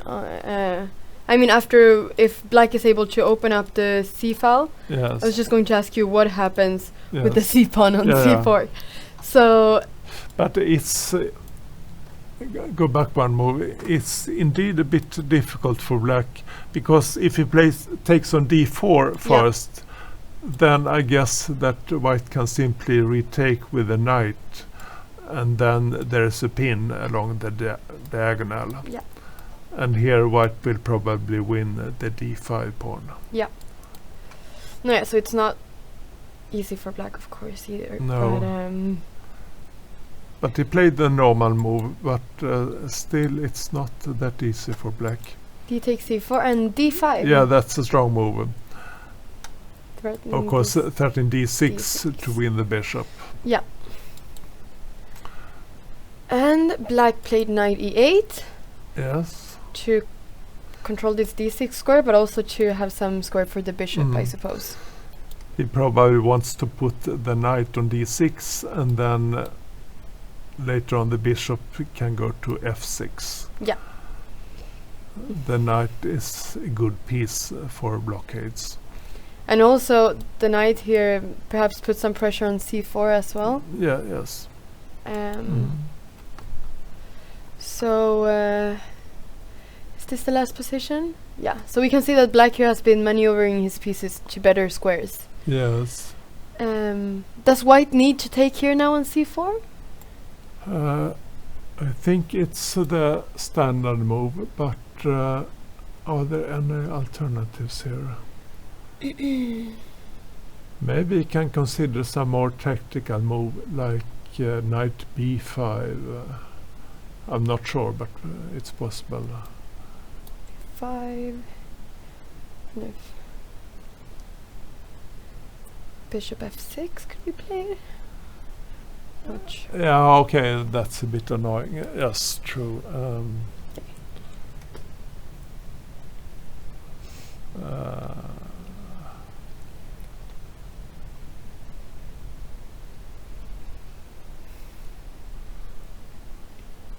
Or bishop f4, is that a move?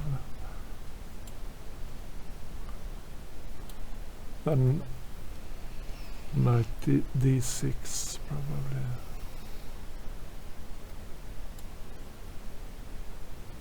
Yeah.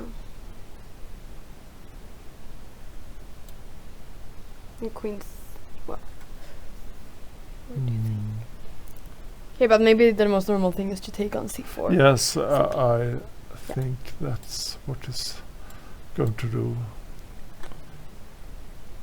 Could this become any problem, this knight d6 and then bishop a6 somehow?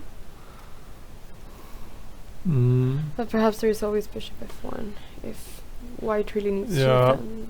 White needs to move his queen, maybe to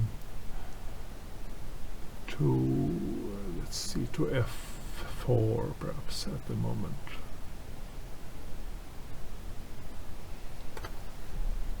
Or here.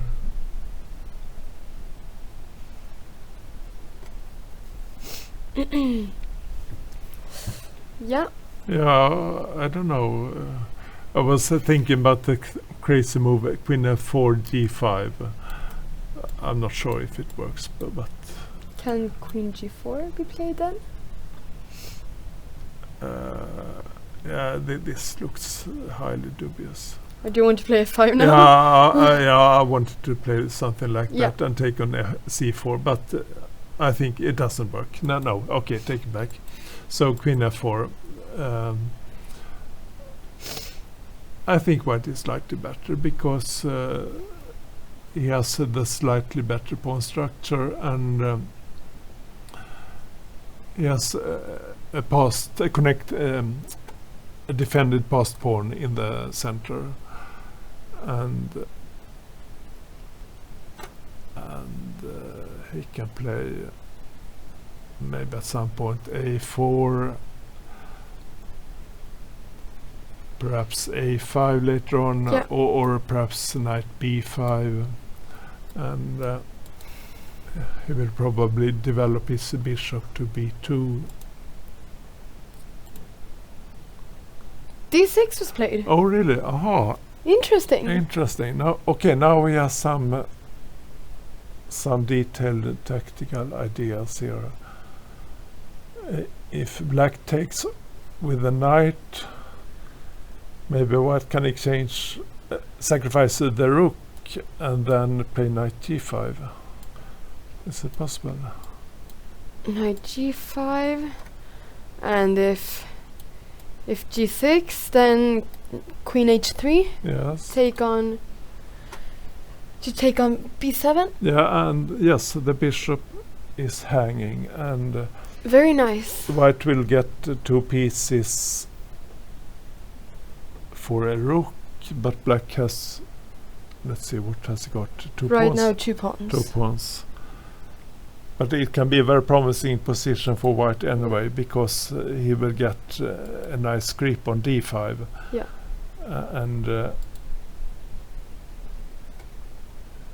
And it's a promising position for the pieces. And same goes with if bishop takes. Is it the same idea then of knight g5 immediately then? I think so, yes. Yeah, and then you're just winning the whole piece, Mhm. probably. So, should black then move his bishop to, for instance, f6? But then this d6 move was very strong. Yes, then black is very passive. Yeah. Bishop f6 is possible, but then white probably plays something simple like bishop b2, and black will be very passive indeed. So very interesting move, this d6. Yes, sharp move. Sharp move. Mm. 'Cause yes, you said if something like this and bishop b2 Mhm. becoming with a lot of development and a very strong pawn on d6. Mhm. And if knight takes, I mean, Yeah, there's no really good move for black here, I think. okay, is this Knight f6. better Yeah, that's to, possible. I mean, just to not have to have this g6, h5 position. It's possible, but But white then- takes on b7, And then, I don't know, and then rook somewhere c7 or b8. yes. But what happens then if white plays knight d5, for instance? Let's just go somewhere, I don't know. Do you want to go to b8 or do you want to go to c7? Let's go to b8. Yeah. Now knight d5 or e4, maybe even better. should we see this? Threatening now to take on f6 with check and then mate on h7. So question is, how does he... Same thing, if h6, there's this normal tactical or typical tactic to take on f6 and then there is mate. So question is how to prevent this now. Yes.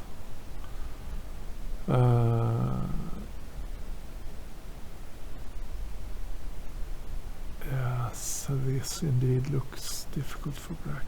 Yeah.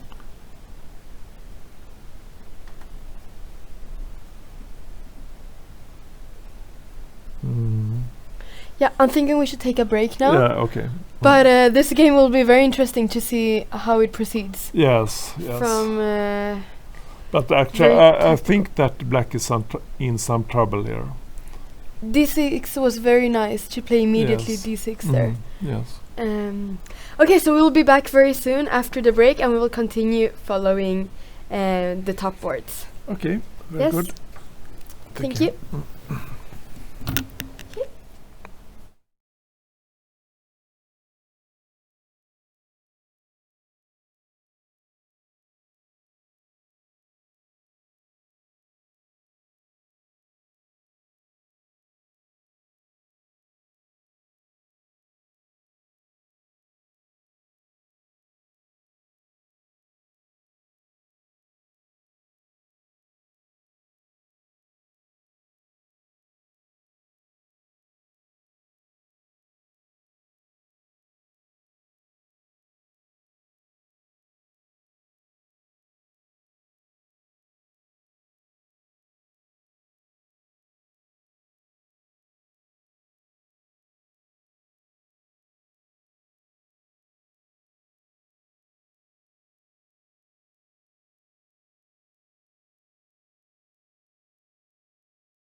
Welcome back to the commentary.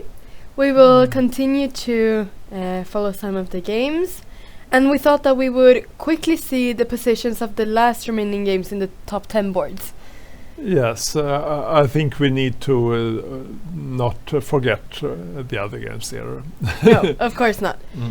Let's not forget anyone. So this is now board number 6 between Michael Oratovsky and Dmitry Kollars. So Yes. let's see if the board is shown. There it is, the board. It's a player from Israel against, I think, the United States against a guy from Germany. Yeah, actually, yeah, Michael Oratovsky, he's from Israel. Yes. And Dmitry Kollars, he's the number 1 ranked. He is the number one. Yeah, yes. Right. He is a promising player. I know. Dmitry Kollars Mhm. from Germany. Also only 20 years old. Yes. So quite a young player. Many strong players are young nowadays. Yeah. That's Yes. true. And we can concentrate on the actual position. yeah, we don't need to go through the whole opening, but let's just focus on the position right now. Mhm. How it's looking. And here it has been, it was a French, now Sicilian defense, and it has been an exchange of queens, and the number of pawns are still equal. But Black has a double pawn, yes, but I'm not sure it's a disadvantage here, because the g-file can be quite useful for black. Actually, I would prefer black, because I think his bishop is quite strong in this open position, and at the moment he threatens also rook d2 to enter on the d-file. Yeah, and as you said, these 2 pawns, even though they're double, they also open up the g-file here. Yes. So, and, which could create some problems, as the bishop is also pointing at this g2 square here. I would think that black is slightly better, not a big advantage. Well, however, he has a large time advantage. Is this the hasn't he? time? Let's see Or- here. Yeah, it looks like this is the time on the clock there as well. They're zooming in. Yeah, 4:49 seems to be. So white has played Time. quite slowly, it seems. Almost an hour difference in time, if you compare. If I'm not mistaken. no, I mean we can see there Mhm. on the live the board as well. So it looks Yes. like it's 4:49 the clock. That's yeah. So promising for black, I would Yeah. say. I mean a slight better position for black and Mhm. an hour more Mm. is Yes, quite a good combination for black. indeed. So was this played or is this just my move there? No, rook b3 was the last the last move played. But Well, of course, if black plays rook d2, white can respond with rook d3, exchanging a pair of rooks. sorry, rook d3. Yeah, That is possible. as the siege pawn is Yes. defended. Yeah, maybe we can just switch to the Yeah. next game. Definitely. But yeah, 20 moves left for white with only Mhm. 5 minutes. Yes. Let's go to Kaido Kulauts from Estonia, Grandmaster from Estonia, Yes. who is playing against the Swedish junior player Hampus Sørensen, who's only 16 years old, from Sweden. Yes, Kaido, we were actually teammates for a while in the club Södra SAS of Stockholm. Yeah. And yeah, he's a bit older than some of the younger players here, but he can be.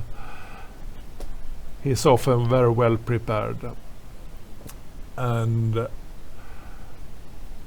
I think this position looks quite promising for white, because the black king in the center must be really vulnerable. And black has moved all his pawns, so that means that his pawn structure has some weaknesses. Yeah, Yeah, I like the white position here.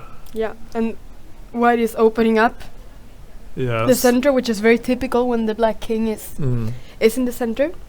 And if black takes on c4, white takes with the queen, threatening queen f7, deadly threat, and also threatening on c6. c6. So So it's probably a mistake for black to take on c4, but what else can he do? yeah, because if he allows white to take there, I mean this d5 square for the knight will be very good, Yes. and the bishop will also be very strong. So this And- looks very good for white. And he can't play bishop e6 because the c6 pawn is hanging. Yeah. Yeah. So you would say that white has an advantage here? I think white has a clear advantage. Or maybe a move like bishop a5 just to try to annoy white a bit. Yeah. The let's- bishop isn't very good there, but at least he wins some time by kicking away the knight. Yeah. Wanted to see. This isn't really. Or maybe white can sacrifice somehow. I was thinking if white could take here, but I don't think. I don't know.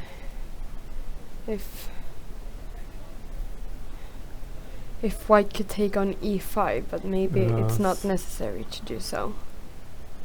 Well, the simple move would of course be just to play knight c2.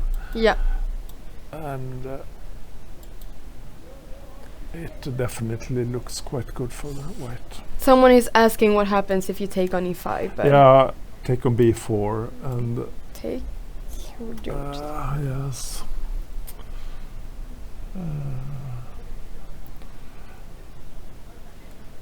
Yeah, maybe it's possible. Take on d6 perhaps, and then queen f3,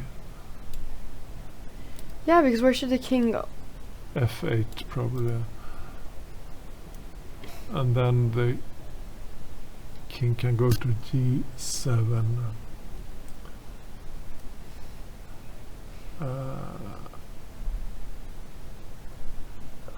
Could this move be possible to Yes. threaten queen d4? Yes, indeed, that's a strong idea.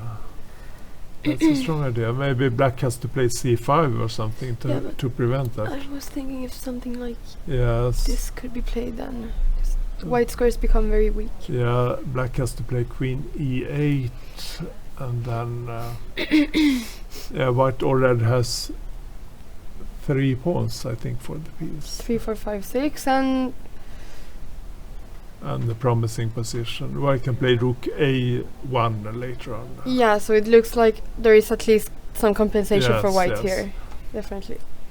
So But I would say that the black position is really difficult here.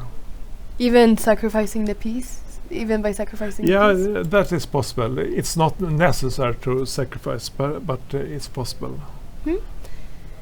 But how was the actual position? Yeah, Have let's they just see. played anything more? No. Black- Bishop a5 was played. Okay, So we can go back later to this game and see if he did sacrifice. That will be Yeah. interesting to see. okay. Should we go now to board number 9? Mhm. Position between Ilham Abdullaouf and Norman Miesis. Yeah, Mises, he's from Mises. Latvia, and he's also a teammate of mine in Yeah. my official club, Västerås. So you know him I then? know him very well. Yeah.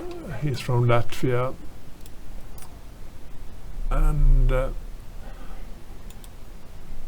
he knows his openings very well because he nearly always plays the same openings, which in a way is good, but in a way bad also.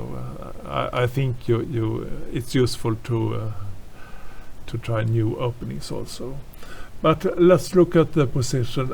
At the moment, black is a pawn up, but he has a double pawn. And let's see here what happens. Yeah, so exchange the light squared bishops now on a6. Yes, and white can play. What can they play?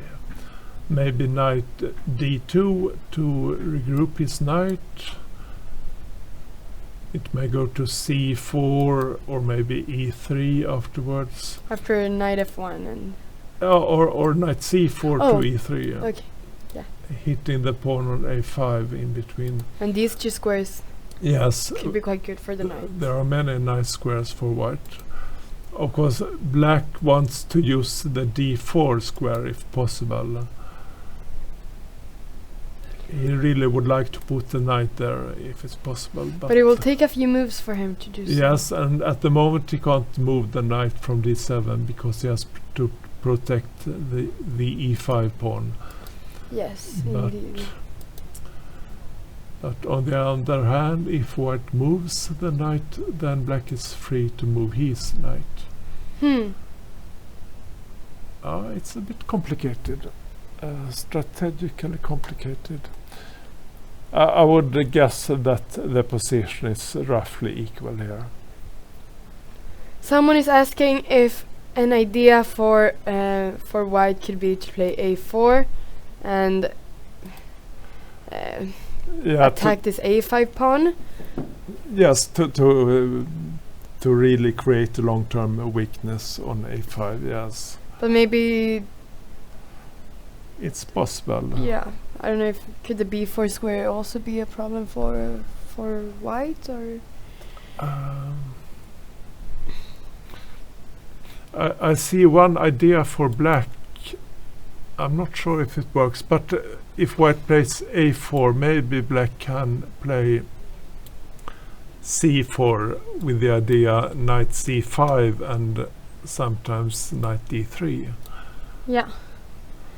And then the pawn on a4 could even Yeah, that can become be a weakness yes, as well. That's true. Yeah.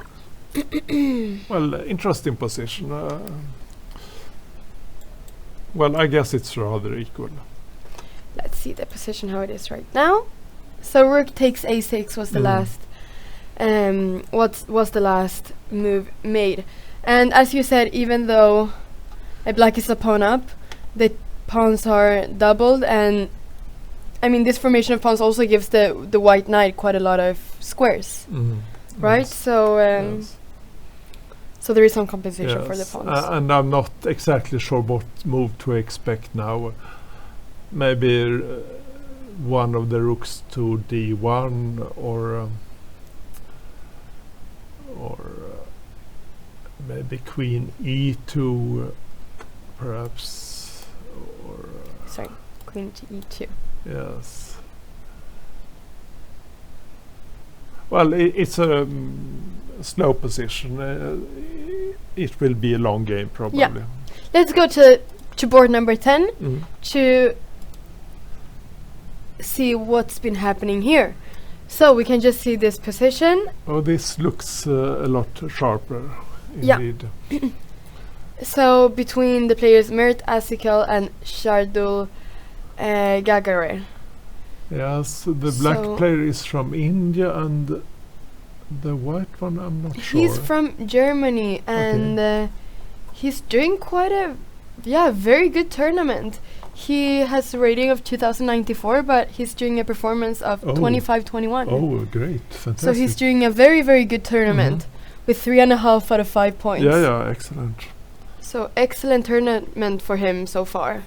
And yeah, I see it has been some kind of French opening here, and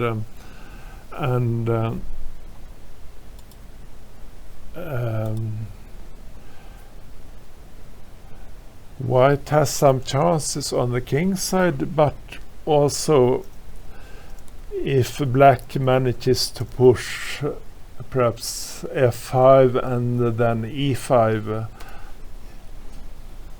he can really push his pawns and chase the white pieces away. With f5 and e5. Yeah, Yes. if it's possible. He must be a bit careful because when he plays f5 he also creates some weaknesses for himself. Yeah. But of course, With the the light first squares. thing for black is to do something with his queen. And white played b4. Why did he play that? Can we go back one move? Yeah. We can see what queen g4 was played and rook e8. Yes. And now b4. b4 is a rather special move because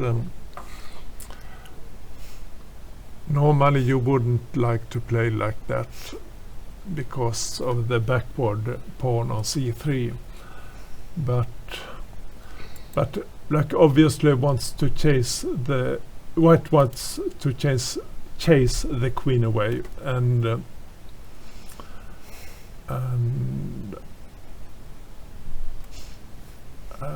yeah, what's going to happen here? Normal move be queen c7. Yeah, queen c7 looks normal, and then white may consider. Rook h3? Oh no, sorry, this pin might be quite Yeah, different. maybe queen h5. Queen h5.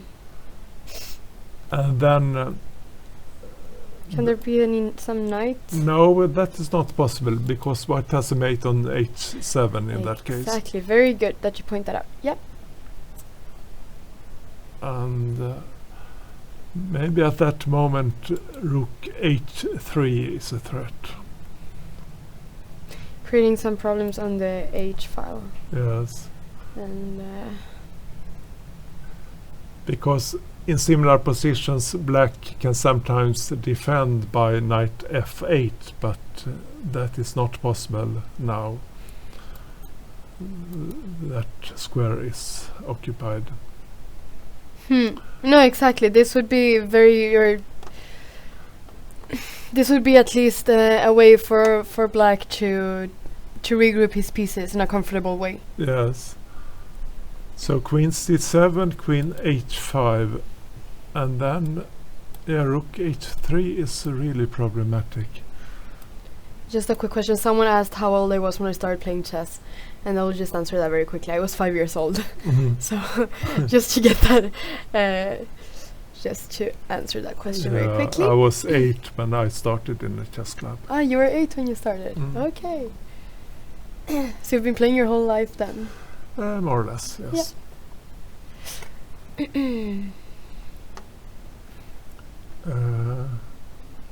Yeah, b4 is a tactical move, but maybe it's a very well considered move because he really wants to. White wants to get the queen away from the 5th rank, just in order to prepare queen h5. Yeah. I think. Yeah, so we can see that it wasn't possible because the queen was on c5 before. Yes. And if he plays queen d5, then Queen c4 was played. queen c4. Okay. Okay. Okay.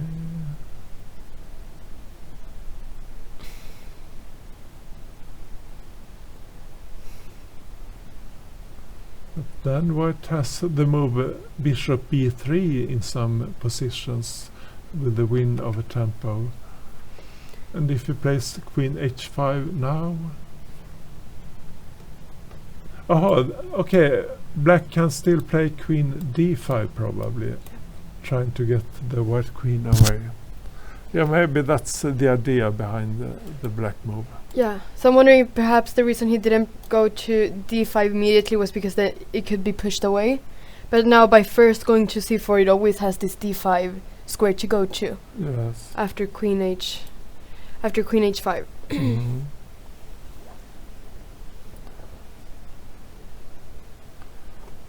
So if a white starts by rook h3, what will happen then? Interesting to first put the rook in action too. So that after queen h5 there isn't queen d5. But black can play e5 probably. Take on d7, take on d4. Oh, very complicated again. Can white then play knight a5? Or Oh, yes. Why not? oh, sorry, no, that's not possible. The queen is hanging, so it's not possible to play knight f5. Yeah, of yes, course. yes. Mm. Of course. Okay, rook h3, e5. Looks good for black, doesn't it?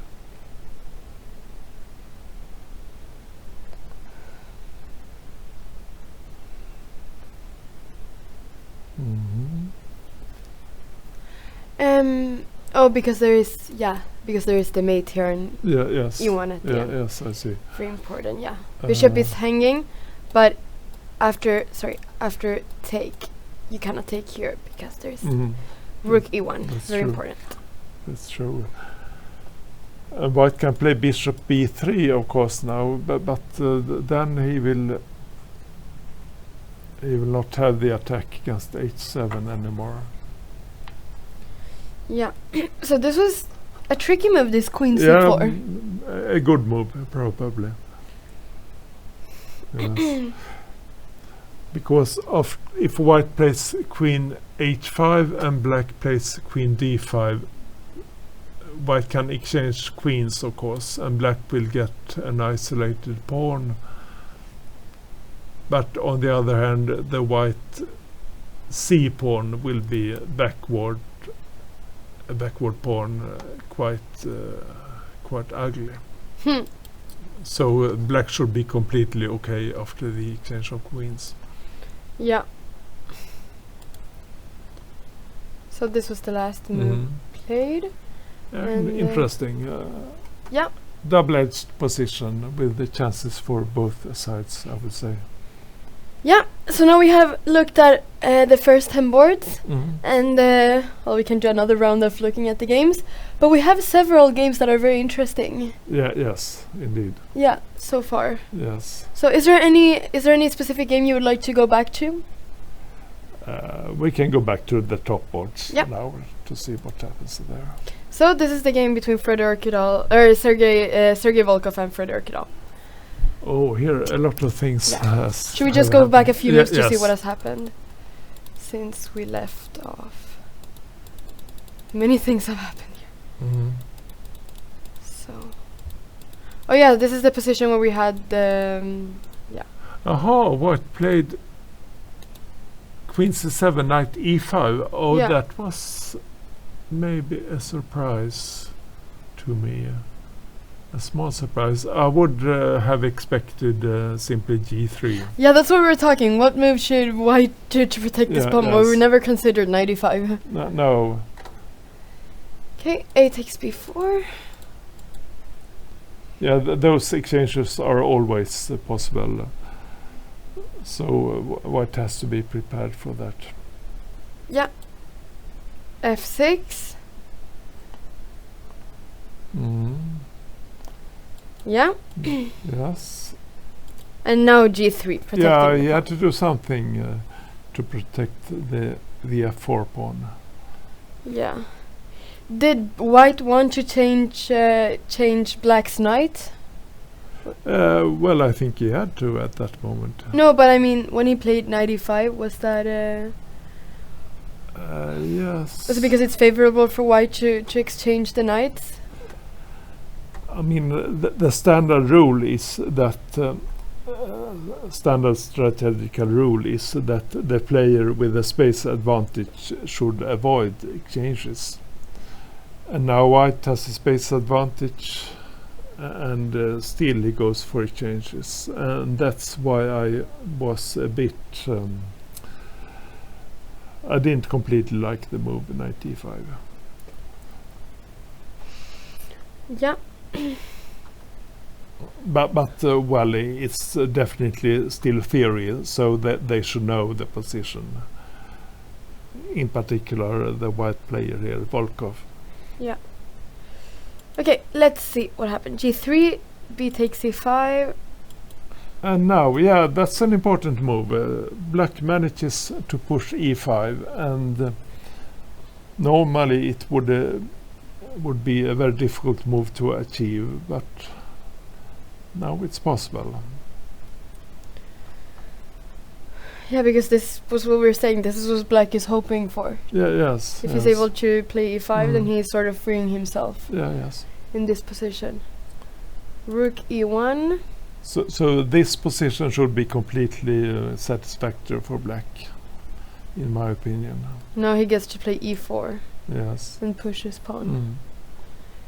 Bishop f1 and f5. Yes. So now he's the one with the space advantage. Yeah, yes, in fact. Mm, And same. the white d4 pawn looks a bit weak. And yeah, for sure black has no problems at all. So it's gone a bit wrong for white, perhaps. Somehow, do you Yes. think so? Well, to me, the move knight d5 was a bit questionable. But it's good to know because which the moment. continuation looks quite straightforward. So both players could have anticipated what happened afterwards. Let's see what happened from here. Rook b1 was played, and g5. A tough move. Yeah. He tries to attack on the king side. Yes. Yes, why not? So very different from when it was white that was pushing all his pawns. Now we can see that it's the other way around. Yeah. Yeah, queen a6. Trying to. Yeah, knight rook b7? b7 is a threat. Yeah. I suppose. Gain control of the 7th rank, but of course black did not allow that and played bishop c8 here. Queen b6.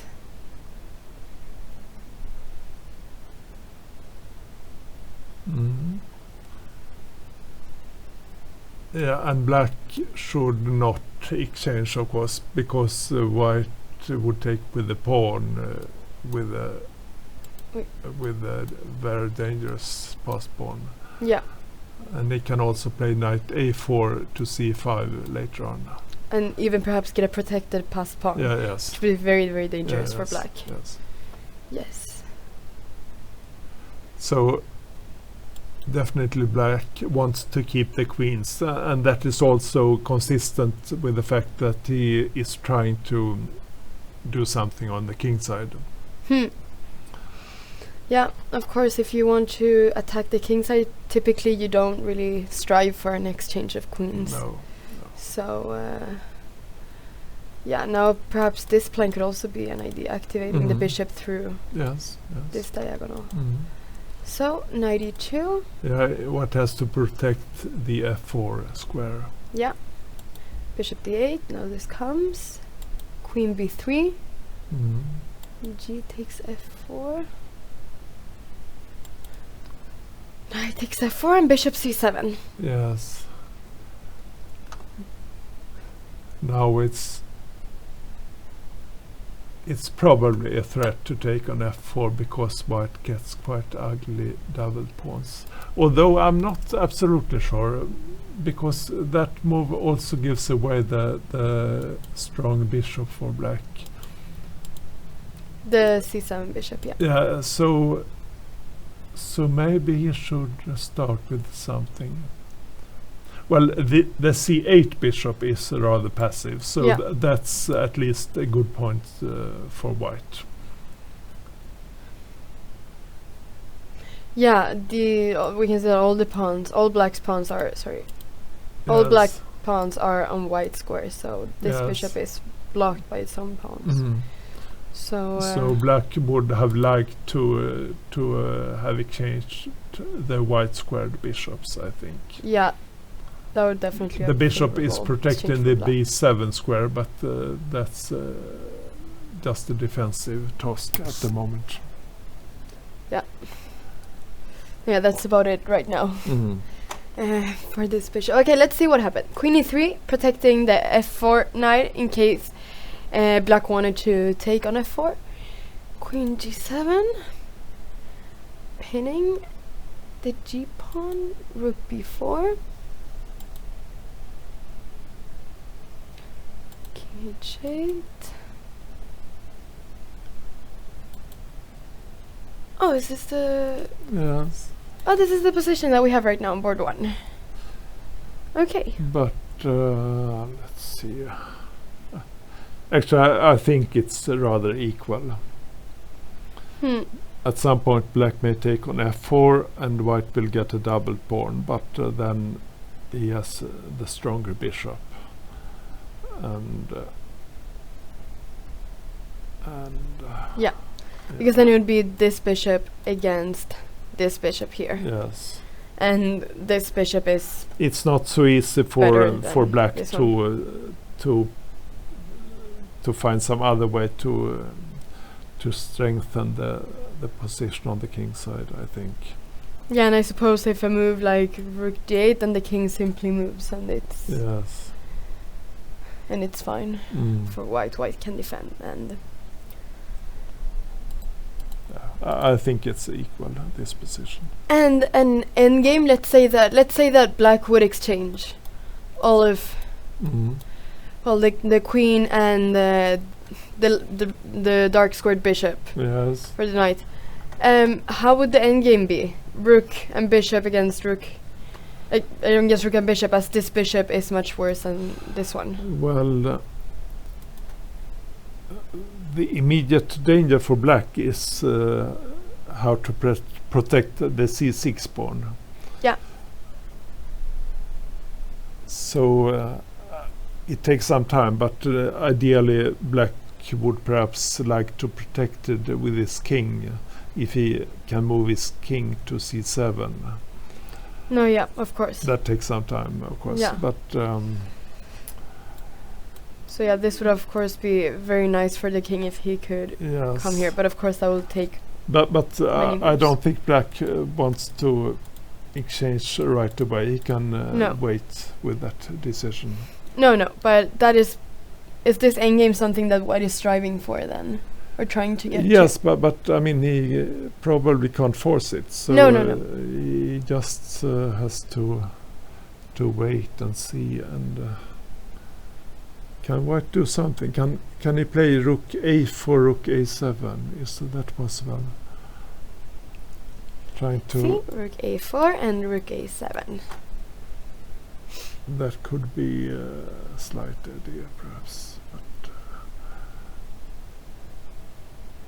well, even that is not terribly dangerous, I think.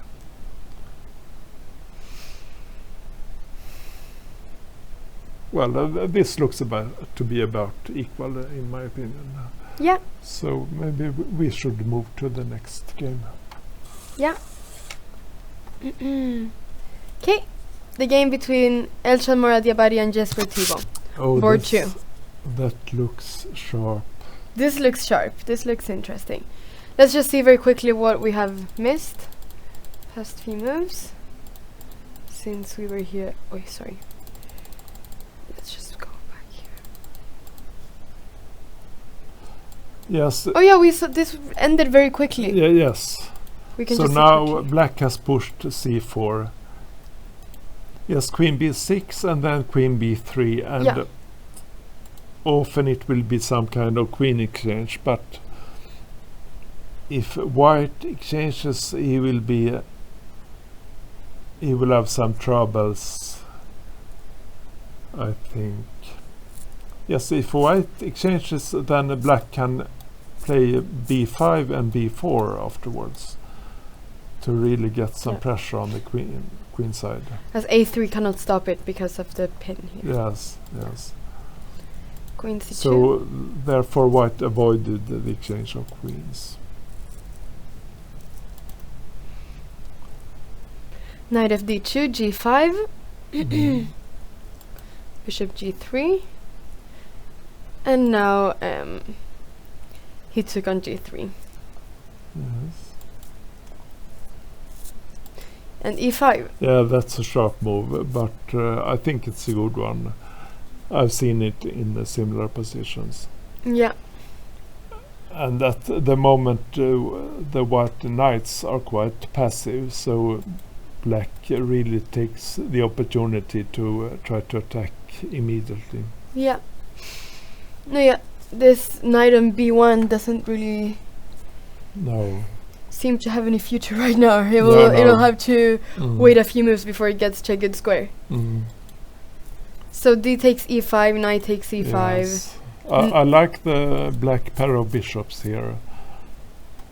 I think he has quite a promising position.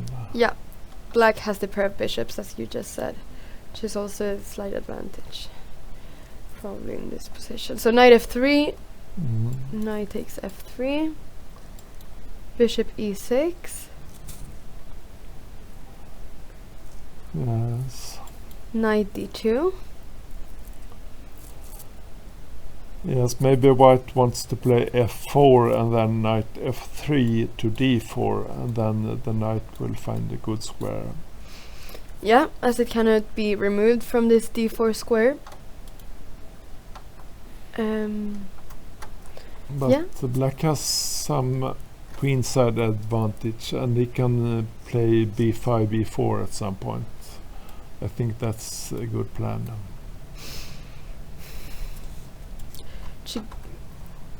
To gain The some question is more what queenside advantage, yeah. black should do with this king later on, but maybe he doesn't have to do anything at all at the moment. He can just keep the queen and keep all possibilities alive. We will see what black does with Is his... this the... No, they have played some more moves. Yeah, Yes. they have played many moves. So let's go through this Mm. relatively quickly. But bishop g7, bishop h3. So he wants to exchange the light squared bishop Mhm. and perhaps eliminate the black's pair of bishops. Yes. Now I see a trick. I'm not sure. I was thinking about d4 for black, but no, it doesn't work. White plays queen e4. Queen e4, but nice idea. Let's just show it very quickly. The idea was you can take here, right? Yeah, that was my idea, but it doesn't work. Because you have queen e4. It doesn't work. Yeah. But at some point, maybe black can play queen e6 with the same idea. Yeah. In fact, I think he did at some point. Mm. Let's just go back. Queen e6 he played. Yeah. Mm. So with this idea, playing d4, rook h1 and b5. Okay, if he plays d4 right away, maybe he will lose the c4 pawn afterwards. It's quite weak on c4. Yeah.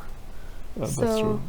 But b5 looks Mhm. also natural. Also, perhaps sometime. Mm-hmm. He can play either b4 or maybe d4 at some point. Yeah.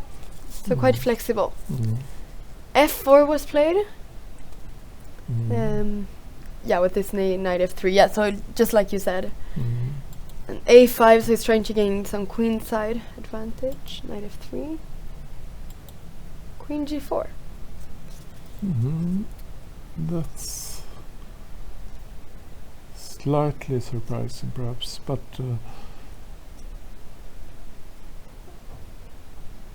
yeah, yeah, maybe white threatened the pawn on g5, and black had to do something.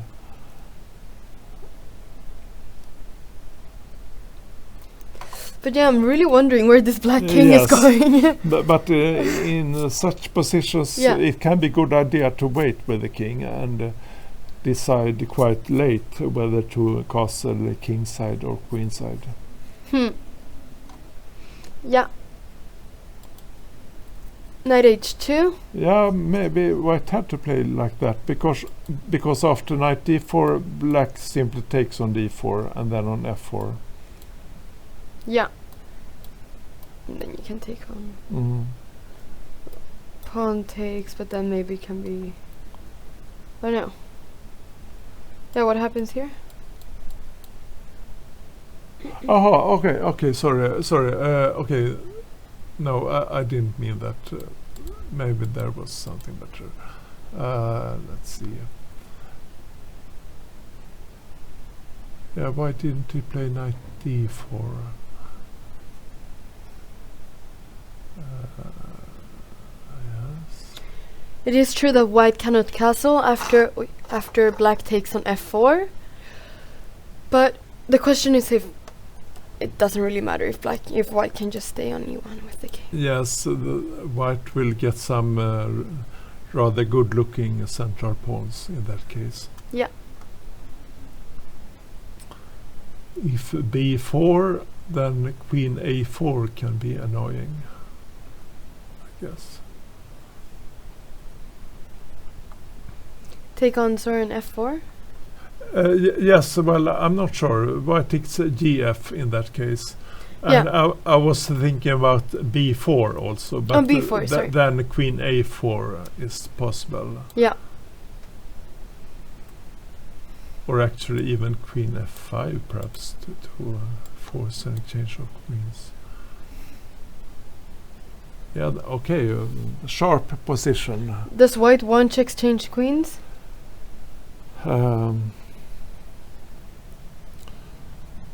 Yeah, good question. I'm not sure, but black will have some direct problems afterwards, I guess, because of his pawn weaknesses. I was thinking if the c3 pawn could become a weakness as well for white. But black has to do something about his bishop. Yeah, that's true. That's very true. Because I don't exactly understand why didn't he play knight d4. Maybe he saw a repetition of moves and was happy with that. That is possible. Wait, sorry, someone is just asking why black. Oh, sorry.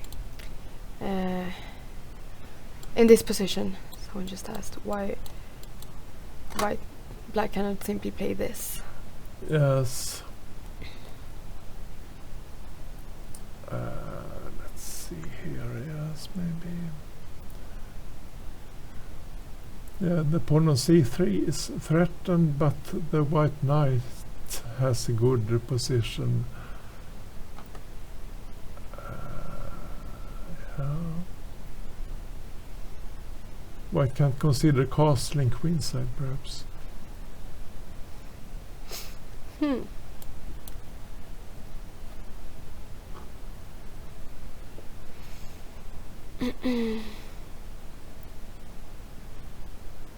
And the pawn on h6 will be threatened later on. Maybe black castles queenside as well, and white plays king c2 to protect c3. And now it's threatening to take on h6. This pawn is very weak indeed. Yes. Yeah. But maybe he can play h5. Yes. But I like this position for white. White has clearly the better pawn structure. Yeah. Okay, should we go back? Yeah. Knight d4 looks like a logical move, but with knight h2 it's possible that he wants to go for a repetition if black goes back and white also goes back. If black goes back to e6. Yeah. Yes. So that's what he did. Oh yeah, knight f3, queen g4, knight h2, queen e6, but now he changed. So he could have done a repetition here. Yes, I and think make so. a draw. But instead he went for long castle. So he did not want a draw in this position. And now the pawn on d5 is weak, of course. Yeah. But on the other hand, the white king is not completely safe on the king side. On the queen. On the queen side. Yeah. So the position is indeed quite double-edged. Yes, quite difficult to evaluate this position.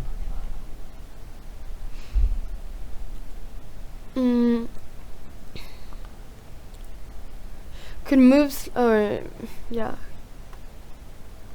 Does white want to play now something like this if the king stays in the center? Perhaps the king wants to leave Yeah, to castle soon. or maybe wants to play knight f3 and at some point double rooks on the d file to put the pressure against the d5. The d5 pawn is really quite weak. Yeah. Yeah.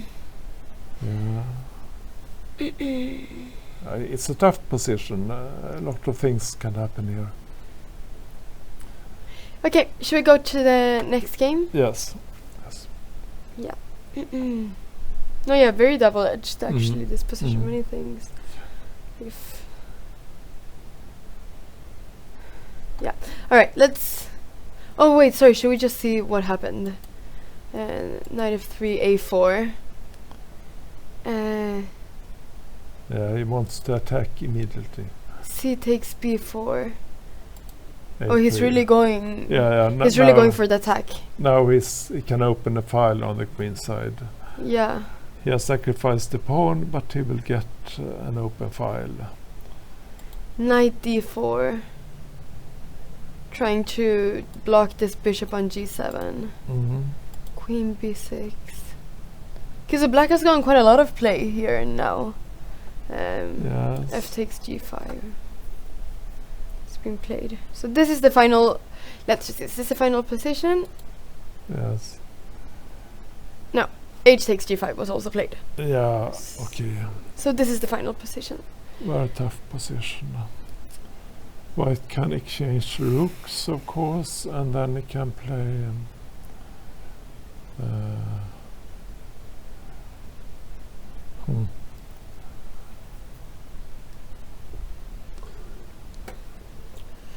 If knight f5, then black may play bishop takes b2. Yeah, should be avoided, I think. Well, because after something like this could be quite dangerous. Where does the king go? Or maybe black just takes a takes b2 and later on attacks b2. But probably Okay, the yeah. knight has to stay on d4 just to close that diagonal. And it seems logical to exchange rooks on h8. But what to do afterwards? That's a very good question. So,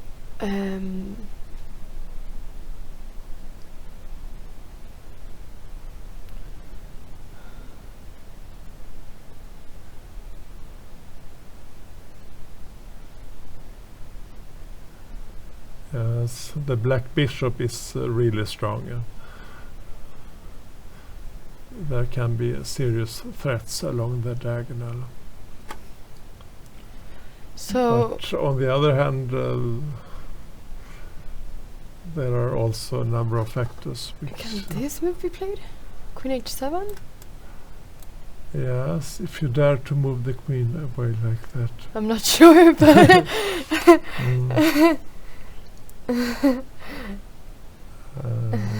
Yes.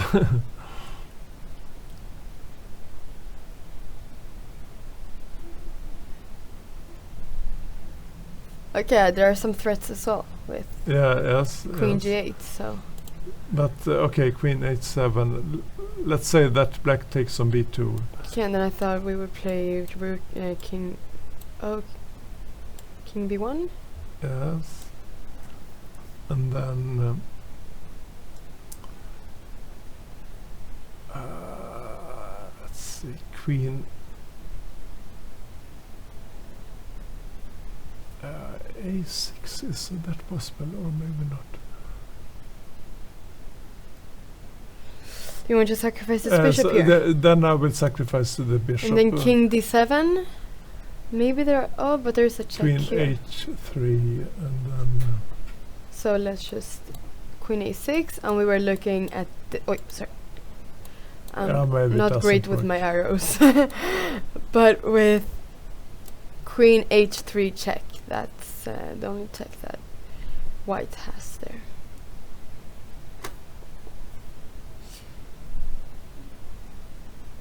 Yes, but that check is quite annoying, isn't it?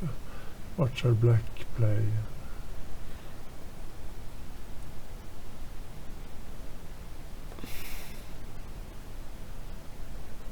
What happens after king c7? Or can you just make the moves here and To show it, yeah. yes. Yes. Queen c7, king c7, I was wondering. Maybe a3. Okay.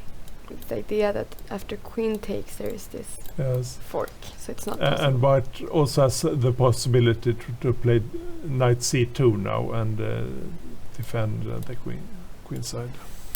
Is there anywhere else that the king can go, which could be... Queen e7 perhaps. What happens then? King e7? But then knight f5. Isn't that a good move? Can king f6 be played? No, queen h6 and white wins probably. Queen... Then I take... Oh, and then there is rook takes d5. Yes. White will win, I think. Yeah, very sharp. Yeah, there's queen h1 after. Okay, this was very sharp. It can be a nice mate actually. If king takes on f5, Yeah, we can just show it. king e4, queen h1. Mate! Mm. Yes. Mm. But okay, this line was bad for black. He has to do something Yeah. else. Queen h7 was possible. And okay, take on b2 should be. Should we see, because a few moves have been played, Yeah, okay. should we see Yeah, what... okay. It's a very tough position. Yeah, so this is actually a position. So now white could play queen h7, Yes. and then we would have the position that we were looking at. And then pawn takes b2 looks natural, Mm. and king v1.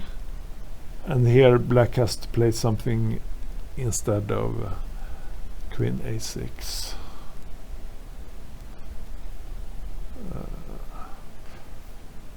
He has an exchange of queens if he wants queen g6, but then white takes on g6 and on b2, and white will have two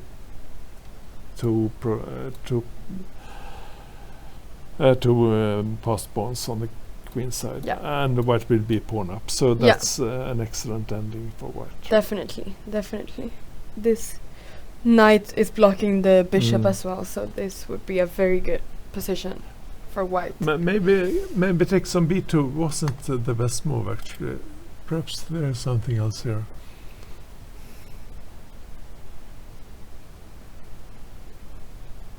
But queen g8 is also a good move.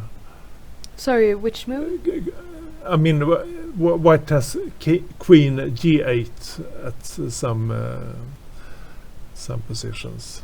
Yeah, exactly. The Yes, the rook is a8 rook is hanging, so that was also an idea with queen a6, right? That the rook was protected. Or let's see. Can it take on b2 and then simply castle queenside? Is that possible? Here? Of course, yes. Of course, then he gives up all the ideas along the a file. But on the other hand, the pawn on b4 is threatened, I guess. And Can this be taken, this f7 pawn? Or is it way too dangerous?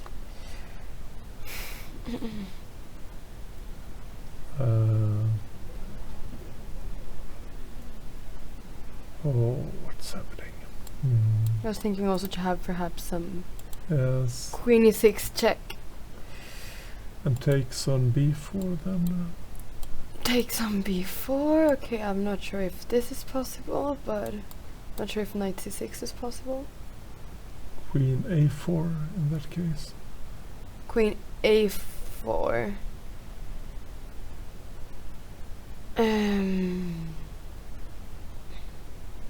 Rook is hanging. Queen a4. Yeah. Very Is there? it becomes very difficult here.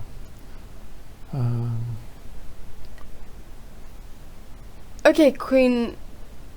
Okay, there's check. Okay, yeah, this that is could be a good move. Yeah, yes, check on e6. What shall, and check on e6 or maybe right away. On instead the of on the previous move, maybe. here. Check on e6.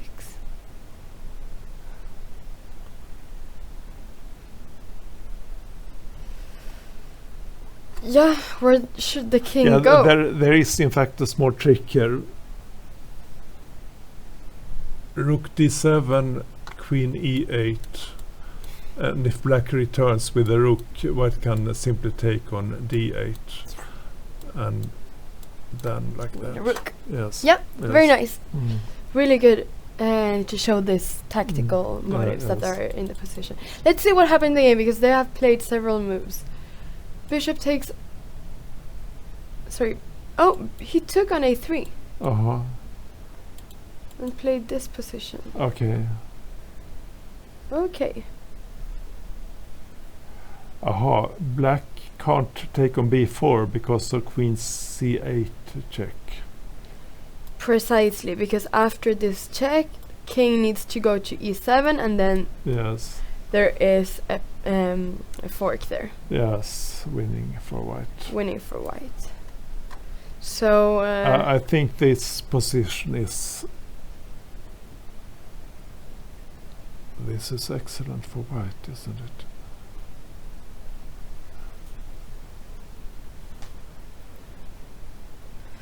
Or what happens if it takes on d4 now? Maybe has to get rid of the knight. and then take on b4. Yes, if it's possible. I'm not sure. Can we take now with the pawn to open up the e?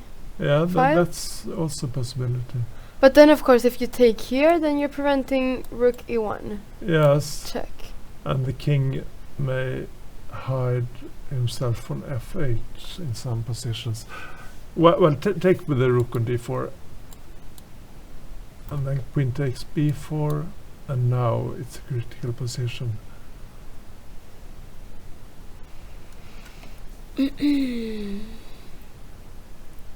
Very critical here.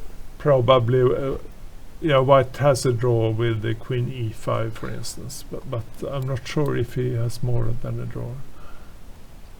Because black needs to play king f8. Yes, and then queen h8 and queen a5 with the repetition.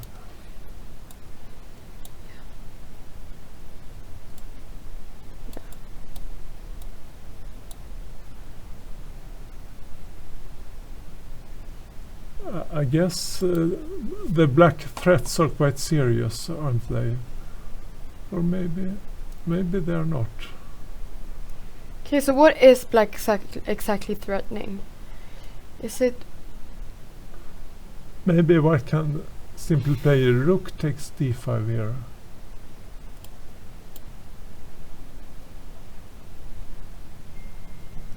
and after check?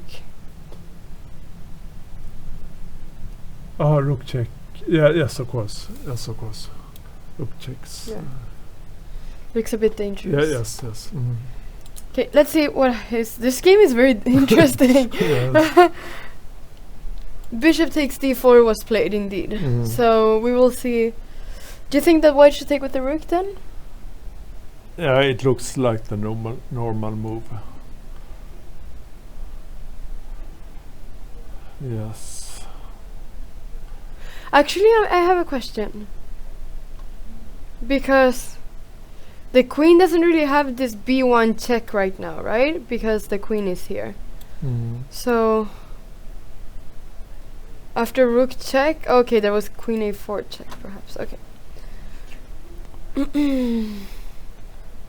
But this game may end by perpetual check. Yeah. Yeah, both kings are Yeah, very yes. open. I think it's an obvious chance for that. Let's go to the next game Mm. between Nikita Meshkov and Luis Ernesto Quesada Perez. So what is this? Sharp position. But, all positions seem sharp now. but black is a pawn up, isn't he? So One, this two, must be excellent for black. 2, 3, 4, 5. Okay, let's just go back a few moves, just to see. It was the Stonewall defense. That was Yeah, and okay, black pushed h5, h4. yeah. We can see from here maybe, but Mm.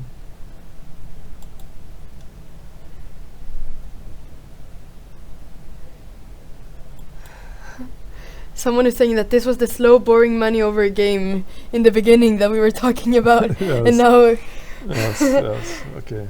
it transitioned to something completely Yeah, else. yeah, okay. I was a bit wrong with my 5, 6, 7. predictions. 2, 3, 4, 5, 6. So now it's equal pawns, yeah? But I like the black position. Here is yes, a number of active possibilities. Yeah. This e4 knight has become And Quite there strong are as well. similar positions where white has managed to exchange the black squared bishops, and that is clearly a good thing for white. Sorry, can we just very quickly, just want to see very, very quickly how. Oh. So this is how we got. to- Yeah, black played g6 because otherwise white could have played on d5 and black would have had to take with the c pawn. Yeah. But exactly. g6 protected f5. The f5 pawn is Mm. protecting here. Okay. Queen g7. Oh, so f3 was played to eliminate the knight. Mm. h4, queen f2.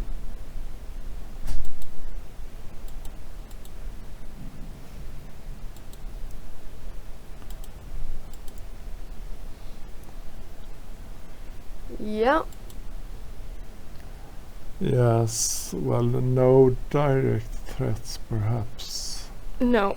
But Or, well, the black bishop may get to a6 sometimes. That could be, maybe bishop a6 is a threat at the moment. and this bishop, we thought this bishop would become horrible Yeah, during yeah. the game. You'd Yeah. be quite active on a6.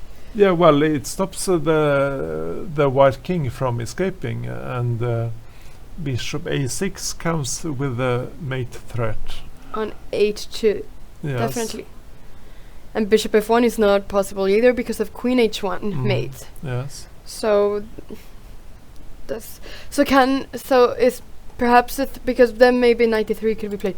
Could black then first take on e5? But knight d3 is not that fun either, because black may take the e3 pawn, or he may Yeah. check on h2 and take the g3 pawn. Yeah.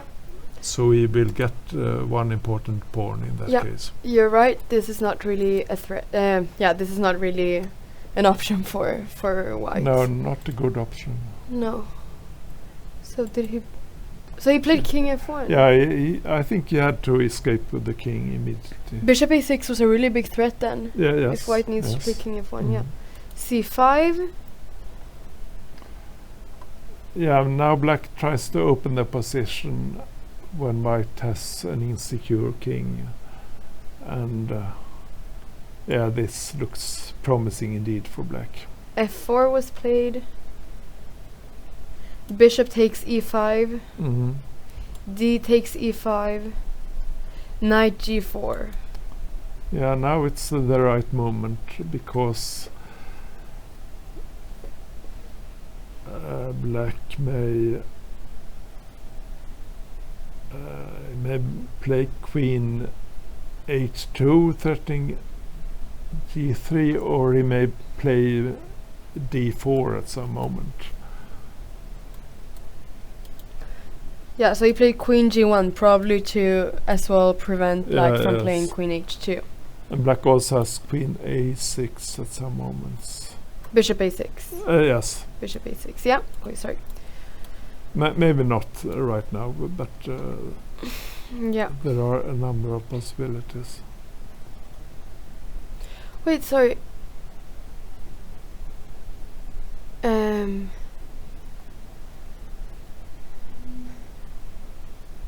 No, yeah, I was just wondering if Maybe he can even play queen h2. I was just wondering here with the check, but of course you have king e2 after, but it all looks a bit. Or if you just can you play queen h2 anyway and just Yeah, exchange? yes, maybe. 'Cause this pawn on e3 is quite weak here. Well, this looks promising indeed for black. Yeah, d4 was played here. Yeah, bishop takes b7 and knight e3 check. So here black won the pawn. So this is the pawn that black got as an extra pawn. King e2, rook takes b7. Yes. This looks very promising. Yeah, for now has won a black. pawn with an excellent position. And this knight is a monster on e3 and this king. Yeah, I certainly expect a black win here. Queen h1. Queen h7. So he wants to take with the rook, I suppose. Keep the pressure. Oh, this bishop is also hanging. Yeah, Okay, it's not really hanging, but oh, he threatens knight takes d1. yeah.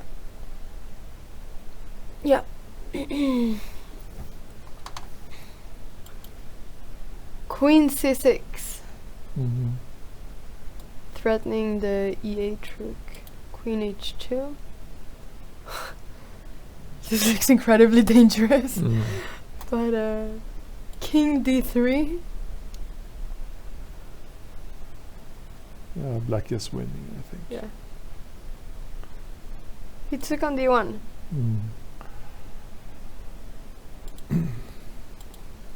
Yes. Move being played. No, this is the last position. Yes.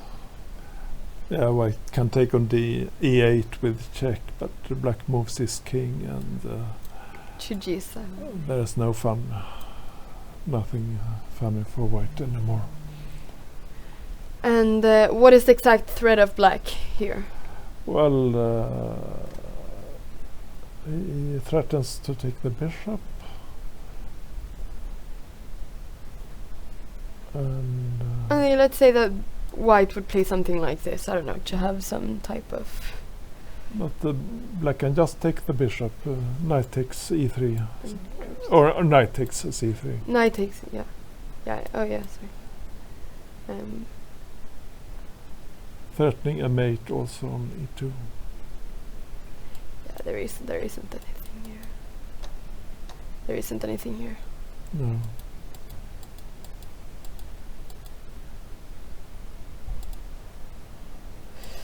Okay, so this should just be winning for black then. Yes, I think so. Yep. All right. We can just see there was already a result here. There are several results that have been coming in. So this game between Michael Oratovsky and Dimitri Kollers, Oh. black won. It was the game where white was short of time. Yeah.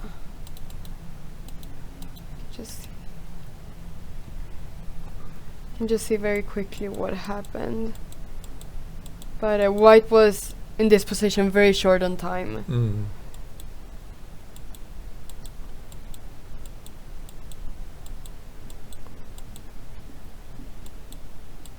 Which Yes. Well, he probably blundered Yeah. when he lost the c2 pawn, but the white position was really bad anyway, I think. yeah. And also another result here, of course, this is the game that we were looking at between Can Kukoksari and Tiger Hiller Person, where Kukoksari sacrificed a piece, but Yes.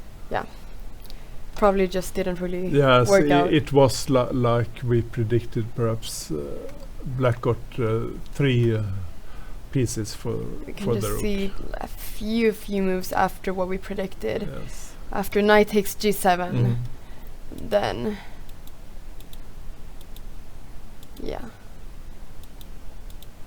yeah, this was pretty much what we predicted Mhm. Yes. in this position. So yeah, material advantage here for black. Yeah, as well. you can go through Yeah. the remaining moves.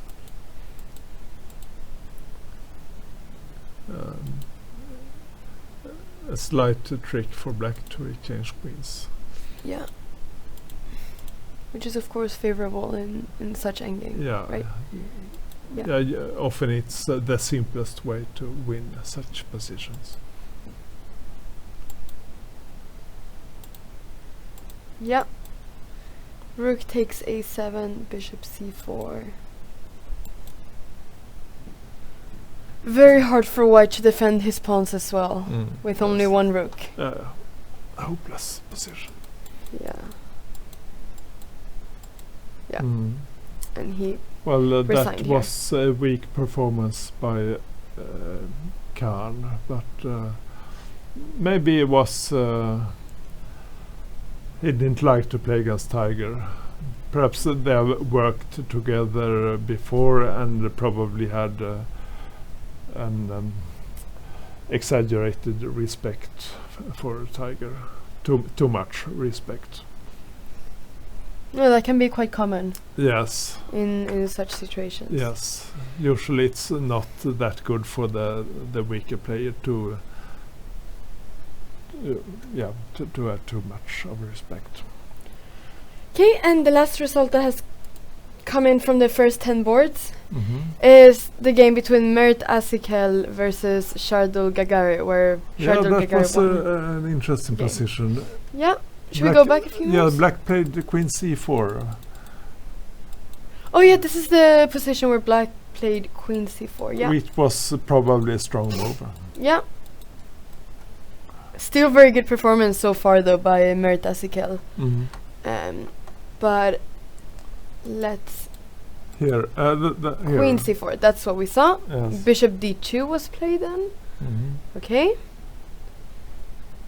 Bishop f4. Mm-hmm. Okay. Yeah, often it's quite good for black to achieve some exchanges in this line. Or maybe he will actually win something immediately now. Yeah, this bishop d2, was it a bit slow, do you think, or? I mean, if bishop f4 is strong, then bishop d2 was a mistake, perhaps. Yeah. He could have played bishop b3 to get the queen away. What was it that do you remember what was it that we were looking at? Because we were analyzing this position. Yeah, one idea was queen h5, queen d5. Queen h5, queen d5, yeah. That was, I think, an important possibility for black. Alright, let's see. Bishop d2 was played, perhaps bishop b3 would have been better.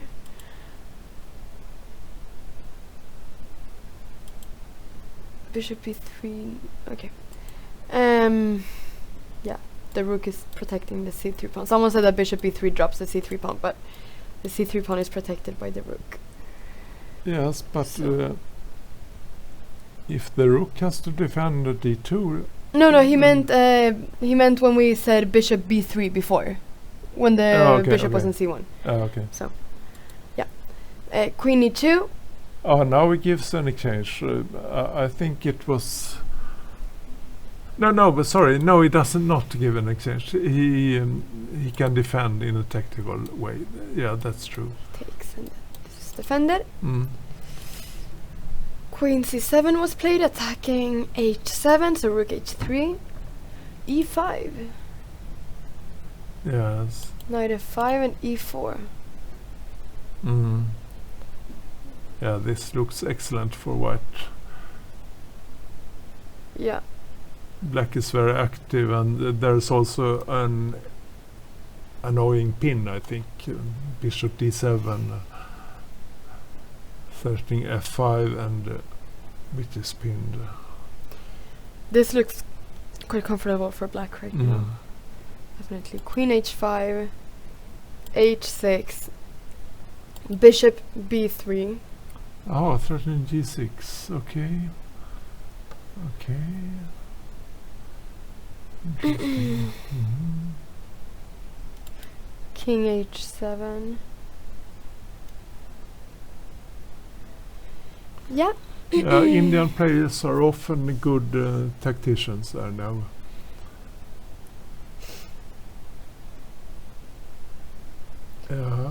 Bishop e3.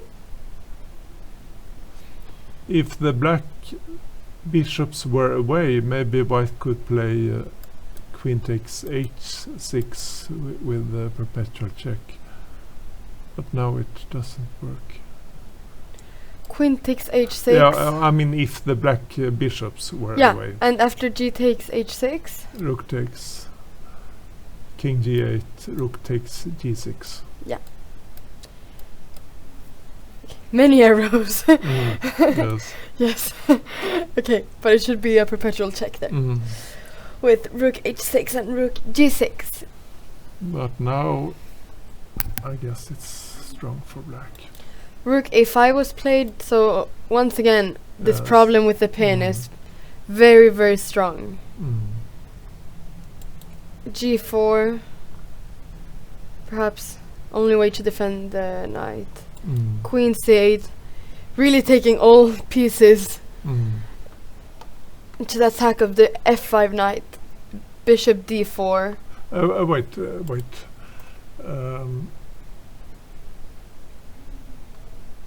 I was just wondering.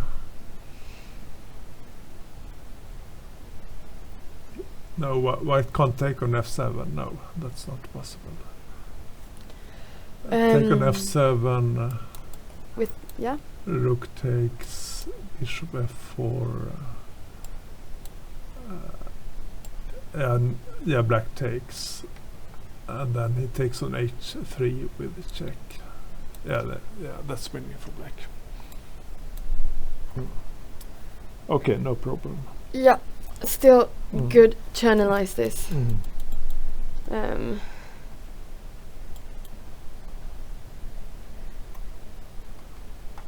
What did he play? Bishop d4.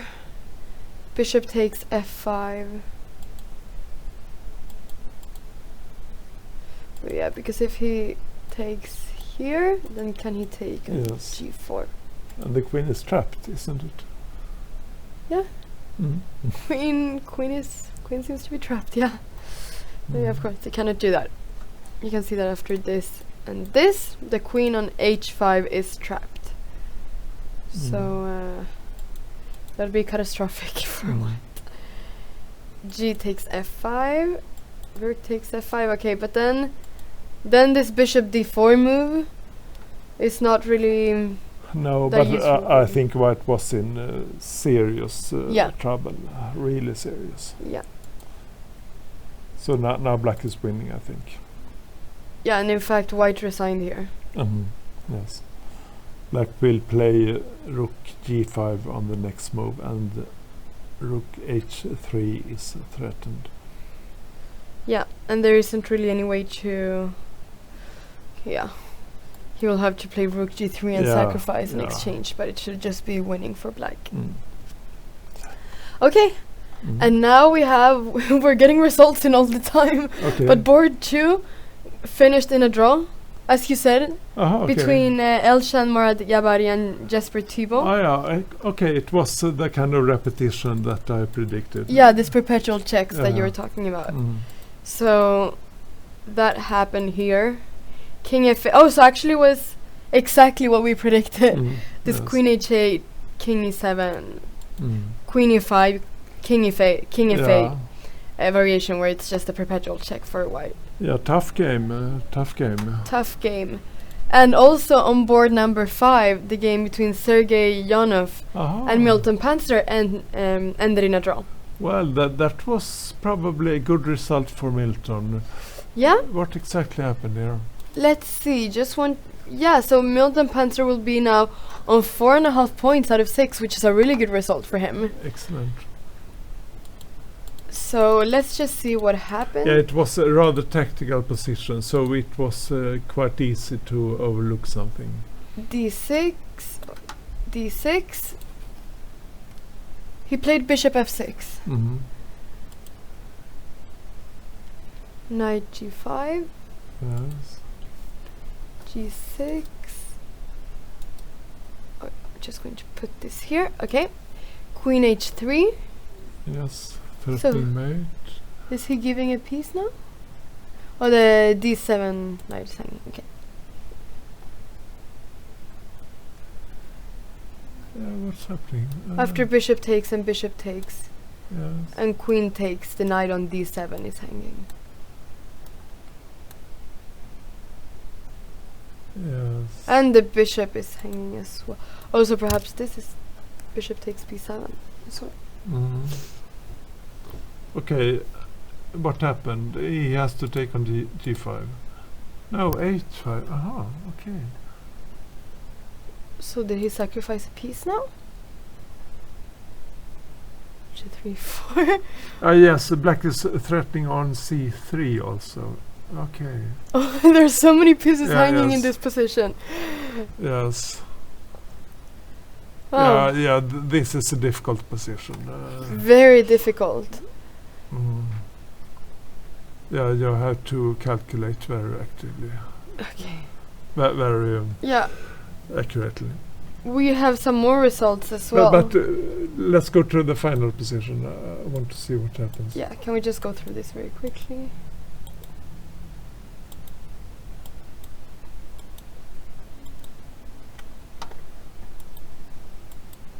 Now it's equal material, isn't it? 2, 3, 4, 5, 6. 1, 2, 3, 4, 5, 6.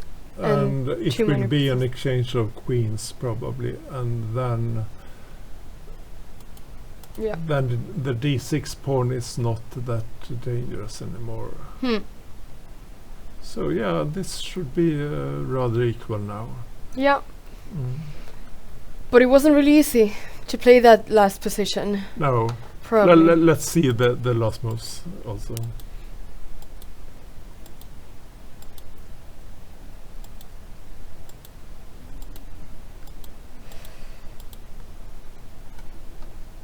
King f2. Yeah.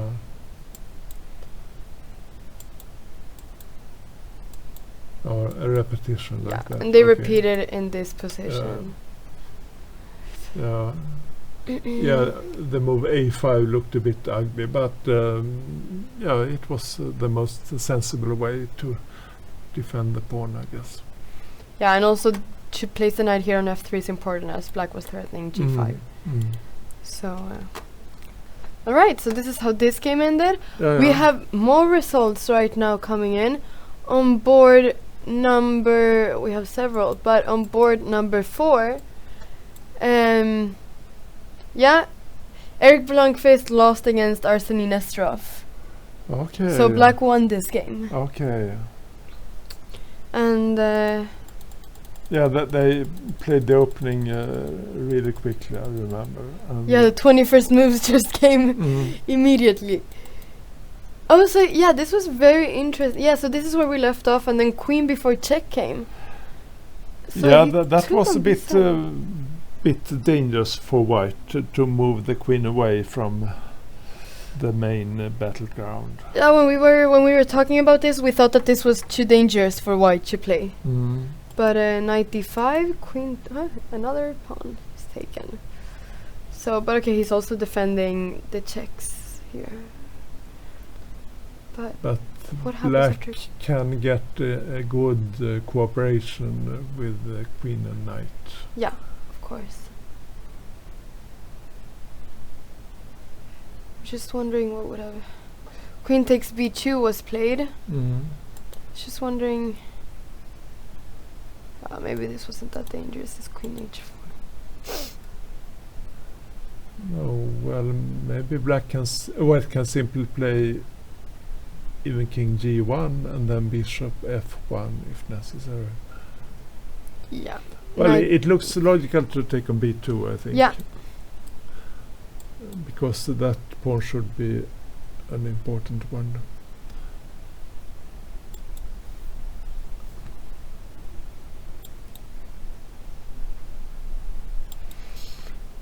I guess this position is still rather equal, but maybe Eric tried too hard here. We will see. A5. Yeah, you mean with the pawn that was trying too hard to push it? Yeah, I mean, I saw the final position, and he must have overlooked something. Let's see what he overlooked. Knight e3, queen d7, h5. Yes, h5 is a good move probably, because he prepares knight g4, which is really strong. It threatens queen e3 mate, and maybe there are also.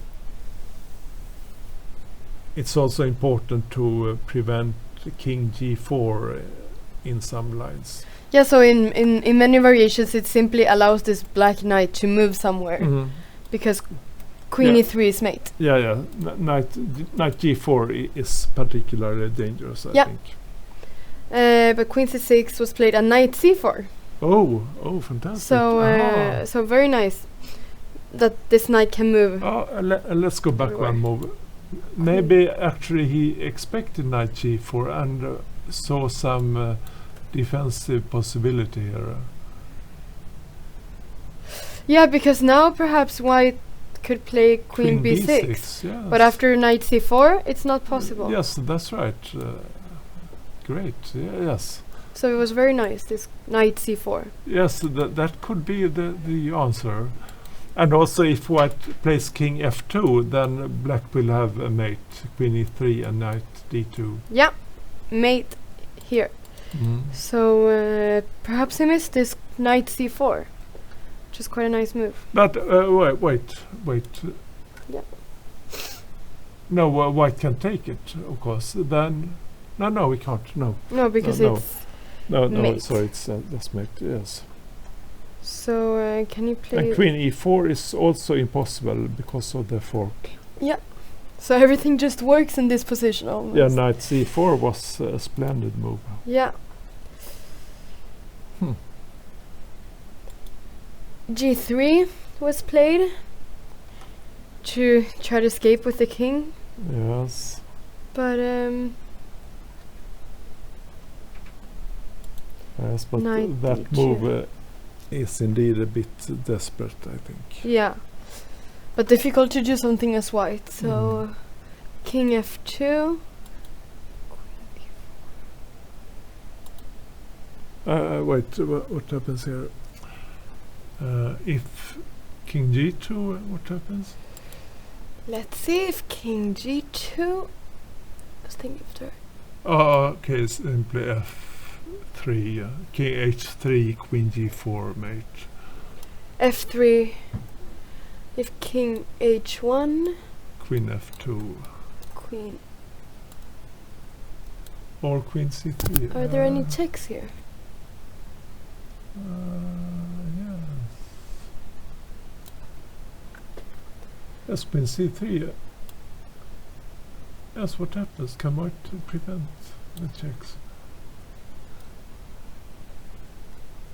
Queen h6, queen f6 is even a mate for white. Queen.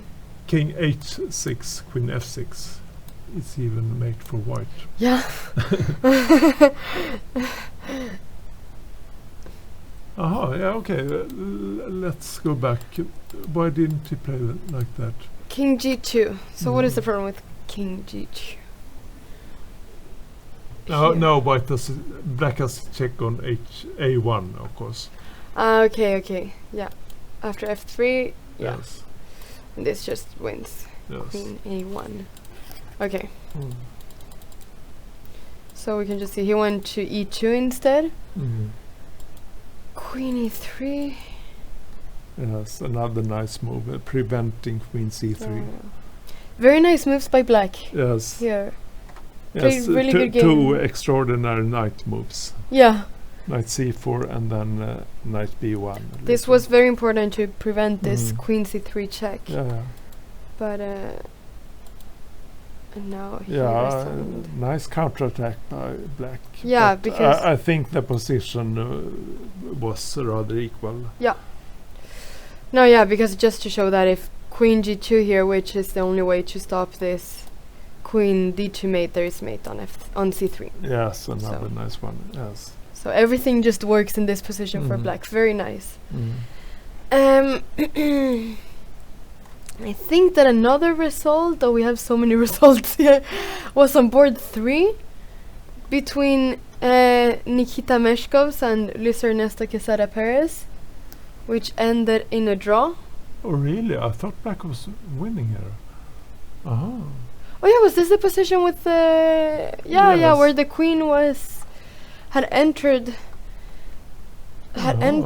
white's position in a very dangerous way. Yeah, yes, I'm surprised by the result. Let's see here. Yeah, it seemed to be a repetition. But Draw okay, by repetition. let's check exactly what happened. Yeah, because last time we left this game, we just said that this was winning for black. Probably. Yes. So it took on d1, took king g7, rook took on d1. Uh-huh, okay. Okay, that makes sense.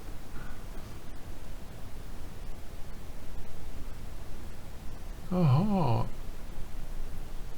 Yeah, maybe there is nothing better for black now. Queen takes g3 looks quite natural. Yes, But, yes. wow.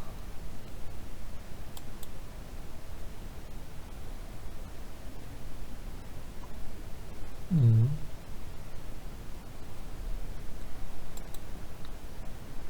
Play queen e3. Is there any point in playing d3 here? No. Then maybe rook h1 and black needs to give a perpetual check. Anyway, yeah. Yeah, we also need to consider. Let's see Okay. what happens. What happened in the last moves? Queen e3, king a1. Yeah, queen e3. That's a tricky move because it prevents rook h1. Because black has a check. But now rook h1 is Is a a threat. Yes. And we also need to consider that by the time he made the third repetition, this queen c3 check for the third time, he only had 33 seconds left to make the last move before move 40. Uh-huh. So perhaps he just didn't find anything better than. But let's see. If he plays queen f3 at some point here, maybe. Here, for instance, Yeah. Yes. queen f3. Yeah.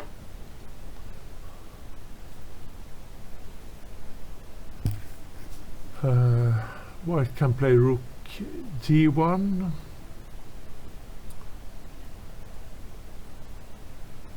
That seems logical, I think. This, and then perhaps rook f7. Rook g1 for white. Yeah, I was and thinking then rook f7. rook f7.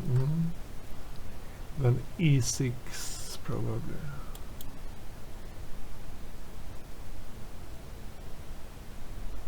Yeah, this is dangerous. Maybe black has to go for a repetition here. Yeah. Wow. Yeah, okay. I didn't look carefully enough. So white did have a strong counterplay here. Yeah. Yeah, even though white is 2 pawns down, Yes. the But rook on b7 is. I think that black had a big advantage earlier. So at some point Quesada misplayed it, I think. Black seemed to be clearly better in the middle Yeah. game. Should we just look very quickly how these two last games are before Mhm. we take a break? Okay. Because we... Oh, wow. Oh, what does happen here? Yeah. Can we start with the position that we had? Yeah. That's easier to follow them. So this is the game between Kaida Kulaut and Hampus Sørensen. Yes. So... He played bishop a5, and then white could sacrifice a piece, but he could also just move the knight if he wanted. Wait, sorry. So c4 was played.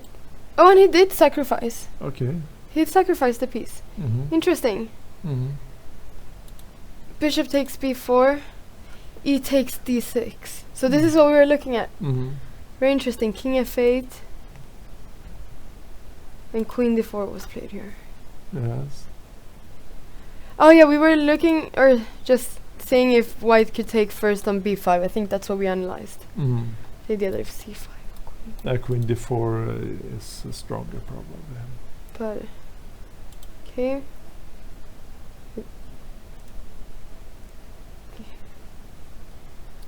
King g7. c5. Yes. Bishop a5. The rook is now trying to enter the attack as well. Yeah. Queen d8. e5 or e5 looks very natural, but but f4 was played. oh, okay. What happens if e5 here? Because it looks very natural to open up the position Yes. here. Well, white is perhaps slightly weak on the back rank. Maybe black has some trick to take advantage of that. Such as rook d8, with the idea that if Yes, maybe that is white possible. takes, black can just take. Mm. And after take, the bishop on a5 is not hanging because Yes. there is rook e1 late. Yeah, probably white can play f4 in that position, and that will probably give the position in the game. Yeah. Transposition. Okay, let's see what happened in the game. Okay, so this was exactly what happened in the game, yeah. g5 was played. Queen e4. And Okay. 3, 4, 5, 6, 7. So white has 2 pawns for the piece right now. Yeah, and a very promising position. I think e6 is a big threat, isn't it? Yeah. And sometimes bishop c2 also. So f5 looks very natural to prevent, Mm. or at least to eliminate the queen from that square. So queen d4 was played once again. Yeah, where does the king go? To g6. King g6 was played here. g3. G takes f4. Queen takes f4. Bishop e6. Yes. Yeah, this should be very promising for white, I think. And bishop c2. Yes. Good to not exchange, of course, the Yes. pieces. That's not what Yeah, white wants to do. If black loses the f5 pawn, then he's in big trouble. So a threat could be g4, perhaps? Mm. I don't know if queen... Oh, no, because the bishop is hanging. Yeah. So the bishop... Oh, b4 was played. Okay. Mhm. And is g4 not possible now? Yes, I think so. He played b3. Well, maybe it's a position where white has plenty of time, so he doesn't need to rush things. Perhaps rook f8 was coming after. Mm.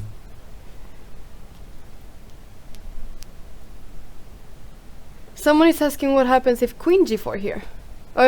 Yeah. What happens after queen g4 here? Yes. That's right.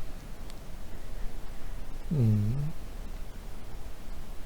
Yes. That also seems like Yes, that seems like a good idea. a very decent move. Mm. Yes, after queen g5, white exchanges and takes on a5. Are there any troubles for black?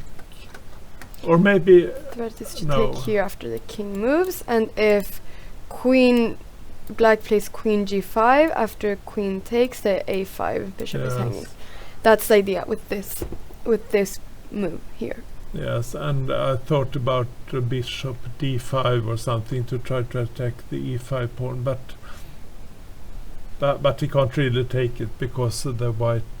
After king moves? No, I mean after queen g5. But no, it's good for white. But you can try it. Queen g5. Yes. Take.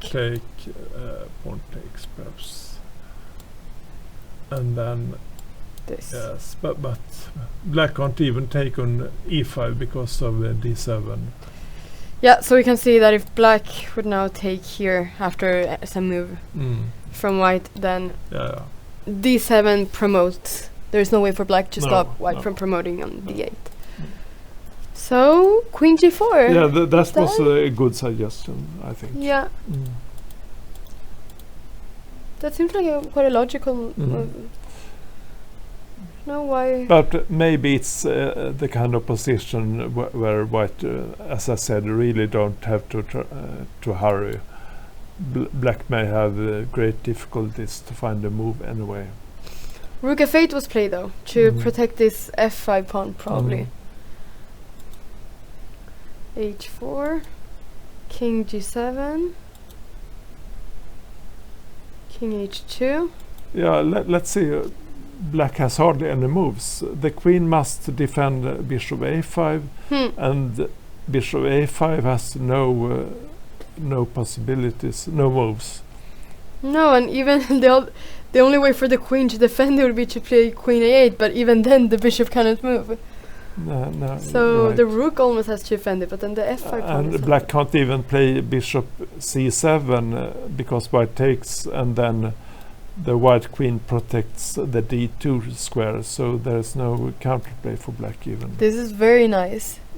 Very nice how white is simply dominating the position. Yes. So rook a7, and then he took here on f5. Yeah. Queen takes.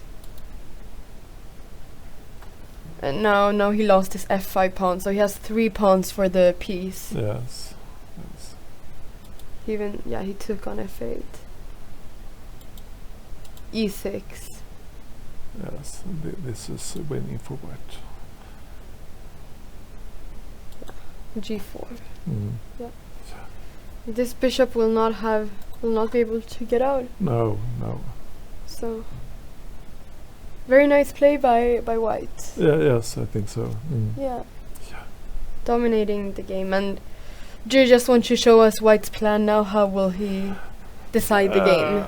Well, I mean, he can do what he likes, more or less, but he can start entering with his king, or he can create a second pass pawn on the king side. Something like this, we can play this. Very few moves that black can play. Yeah. And then maybe at some point white moves his rook around to perhaps a1, f1, f7 or something. Well, black can't do anything, so it's just a winning position for white. Yeah. Okay, so I think we should take a little break now, and then we will follow the last 2 games that are live on the 10th boards. Yes, that's a good idea. Yeah, okay. So see you very soon after the break. Thank you. Okay, thank you.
Hello and welcome back. We now have a guest in the studio. Very nice to have you here, Kaido Kulatz, who just, Grandmaster Kaido Kulatz, who just won against Hampus Sørensen and who will show us now his game. So thank you very much for being here in the studio. Yeah, I'm pleased to be here in the beginning of the year. Hopefully a nice and successful year. Yeah. We will see. The start is good, yeah. Very good start in the year. Yeah. I forgot to say this, but I haven't said Happy New Year in this whole to you as well. Thank you. This whole stream, so it's time to say it now, I think. Thanks. Alright, so let's go from the beginning and you can take us through your game. So yeah, it was Spanish. Yeah. Well, bishop C. Yeah, let's go on. Knight f6, short castle. I think bishop c5 happened one move earlier than I actually expected. So I was. What had you expected? Well, I was a bit looking at b5 first, b5 and bishop b3, and then bishop c5. Yeah. This is one of the possibilities that he might have played. I think bishop c5 right away. Well, first I thought that he played bishop c5 immediately because Magnus Carlsen has done it in his recent games. I mean, of course, Magnus Carlsen has done many things. Yeah. But that was not his idea. But let's continue. Bishop c5, yeah, c3. Now came b5. Yeah, now b5, and now I think in my game like half a year ago in Yerevan, I played bishop b3 here, which is obviously another possibility. But if black plays with this move order, then maybe bishop c2 is a bit more principled. So this time around, I decided to go bishop c2. As you now had time to play c3. Yeah, before. Bishop c2, and he simply replied d6. Well, I think d5 here is a really interesting possibility. d5 here. Yeah, d5 and now a4. a4. a4. Yeah, sorry. a4 d.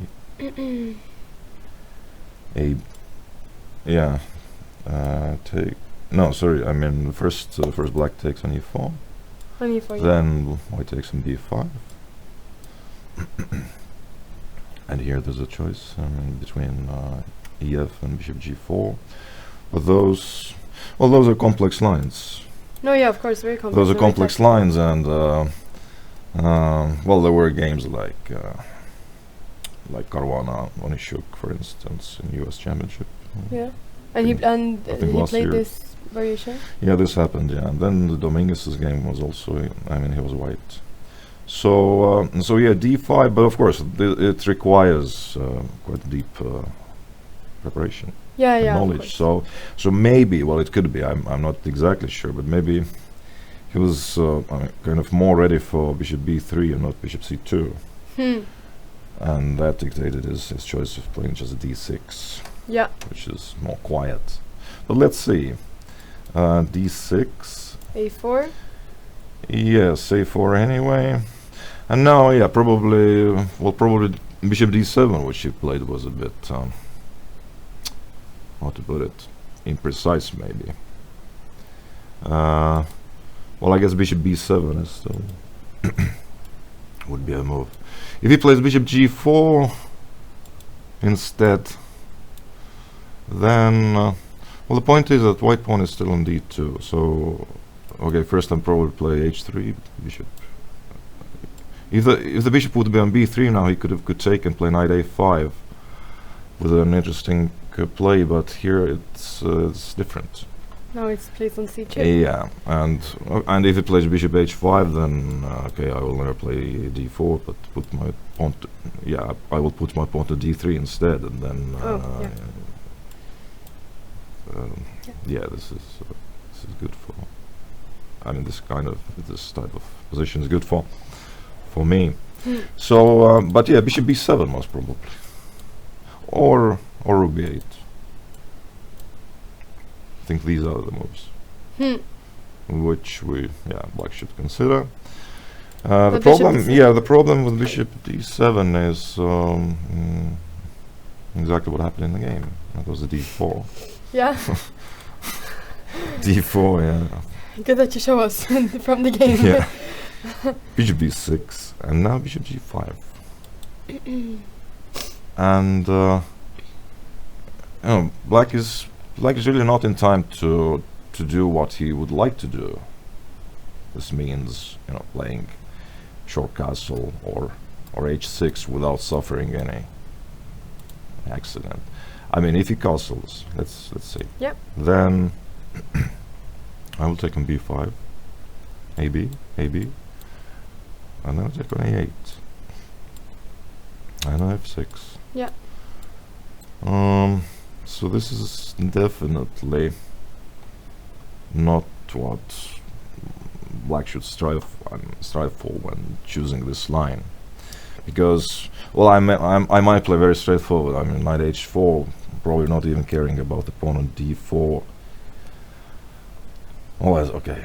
Let's say it takes queen h5, and I think everything is coming here. Yeah.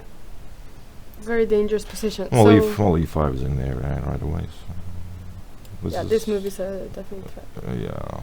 So this shows that if the bishop was in b7, he could have taken here with the bishop instead.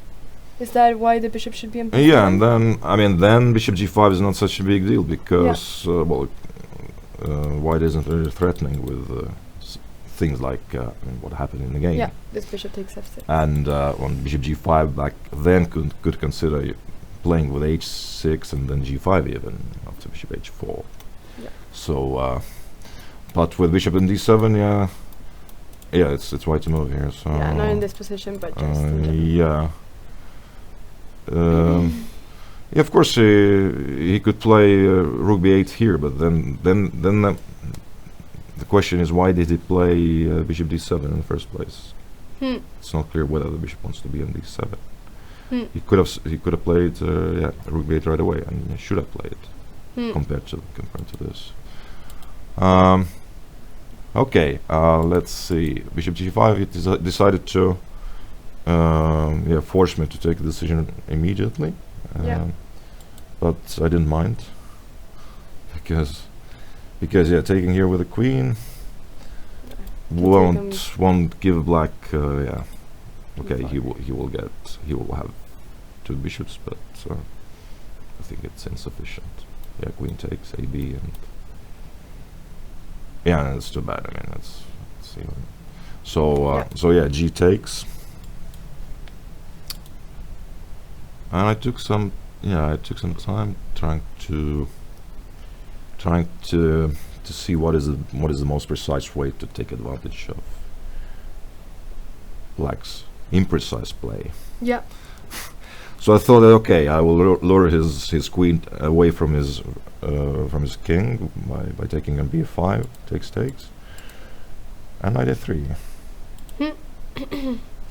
That's a nice way to enter the game via a3, I think.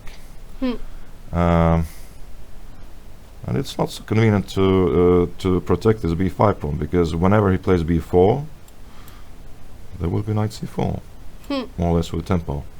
Yeah. So this doesn't seem too playable. Yes, he does not want to. As he does not want to exchange. Yeah, I mean, his only compensation is in form of two bishops. But if he should give up one of his bishops, then there is no compensation. The position is in ruins, and he doesn't have anything to show for his ruined structure. Yeah. So in b4 he cannot play. He has to look for something else. That's why he played. He could think about giving up the pawn on b5, but compared to some main lines, this isn't really giving. I mean, rook g8, but I will take on b5. I think even after rook g8. I'm not afraid of anything here. You're not afraid? No, no. Here, I mean, okay. Let's say, bishop h3. Let's see where could it lead. Knight h4. Knight h4 looks natural. If there's nothing better, I could play even knight e1. But there's no reason, I suppose. Well, the reason might be rook g4. Rook g4. Because of perhaps. Rook g4 might be a reason, but even there, I have rook, queen f3, Yeah. and rook takes h4, gh. Yeah, I was I mean, also almost thinking if king h1 well, after take you have queen g4 and then g8 is hanging. You're threatening g8 as well. yeah, well, Perhaps. yeah. The point is that Yeah. my king is safer even Yeah. there. So definitely, Of course. so light squares, it's a big issue. Yeah. So yeah, this doesn't work. So okay, he decided not to give up anything just 97. yet. 97. Now, if I play like too straightforward, well, maybe the move which I played also looks straightforward, yeah, knight h4, of course. But if I'm just trying to get to this, to win the b5 pawn with let's say bishop d3, then there might be knight g6. And well, here there's some resemblance of some counterplay along g file in connection with the position of f4 square, and the bishop on b6 is also potentially good on the diagonal.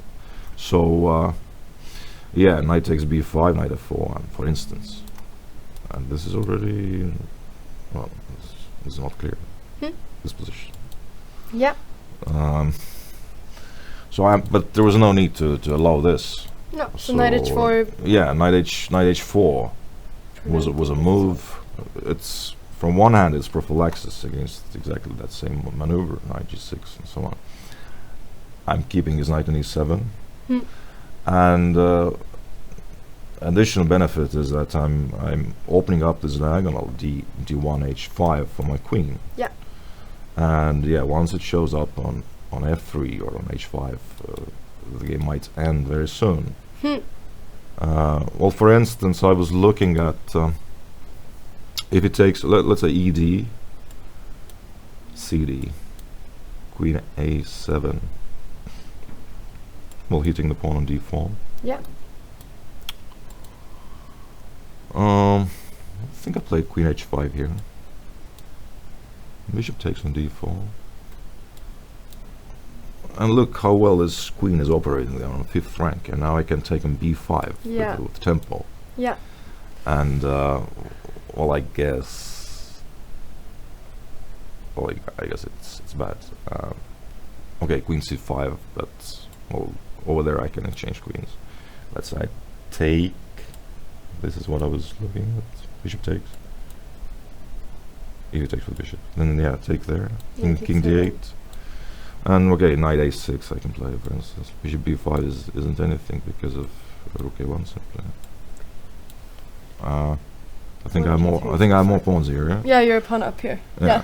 And I'm a pawn up, and have a better structure. My structure is better. These pawns are quite weak. Yeah. Okay, I didn't checkmate him, but it could happen later. Yeah. Later stages. At later stages, a very comfortable endgame. It's nice endgame, yeah. Yeah. So he decided not to allow any of this. After knight h4, Yeah. he played Knight g6. knight g6. Now what to do? What to do? Well, I thought that my reply is more or less automatic. It means it's taking a g6.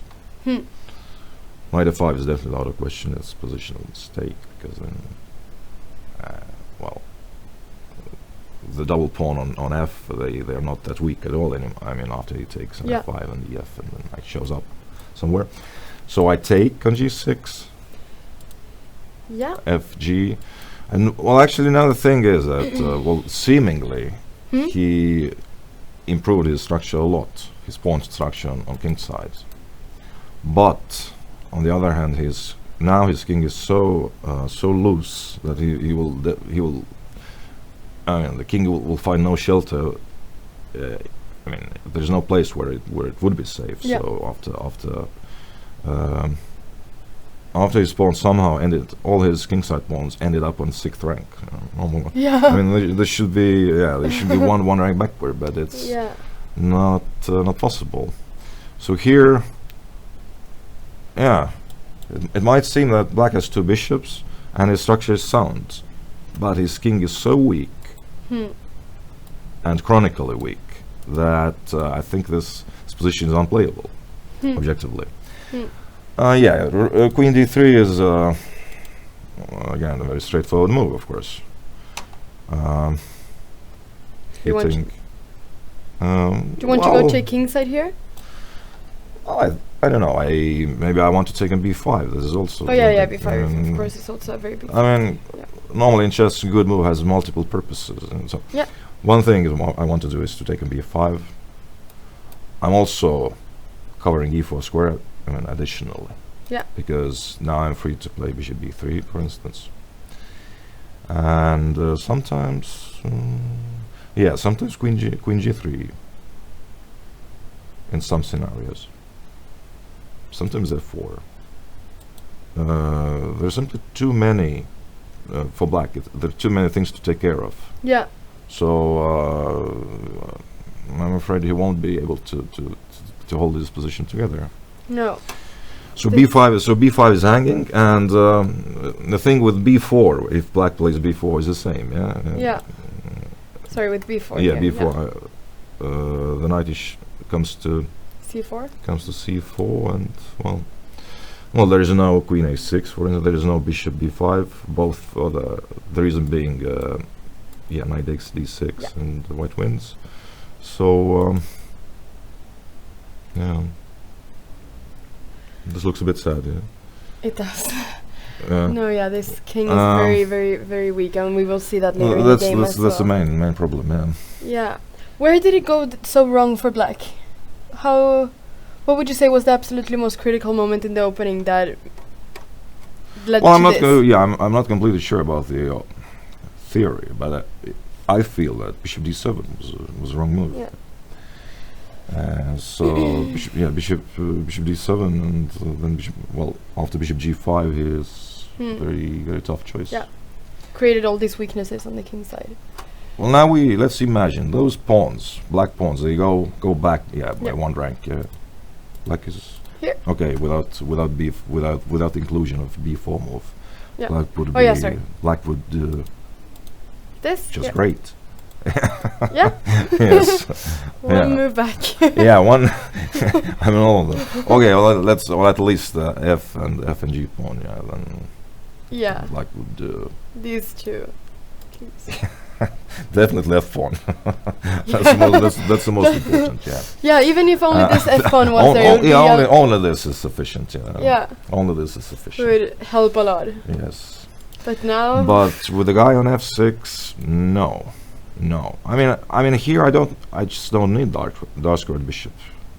Everything I need is a Spanish bishop, light squared one. Yeah. And it makes black's life unbearable. So he decided to. I played queen a6. I was thinking about queen a5 as well, but then the additional issue would have been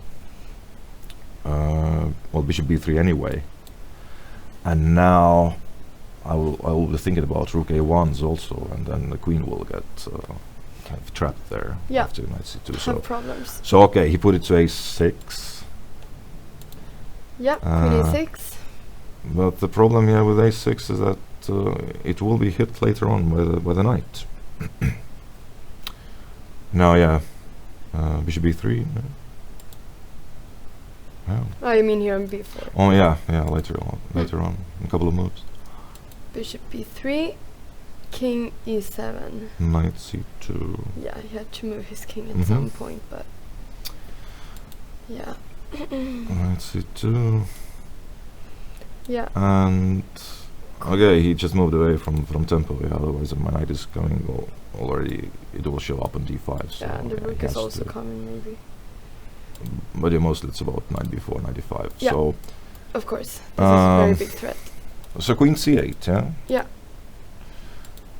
Well, now I had to think a little bit. So whether it makes more sense to put the knight to where I put it, to b4, Yeah. or to e3.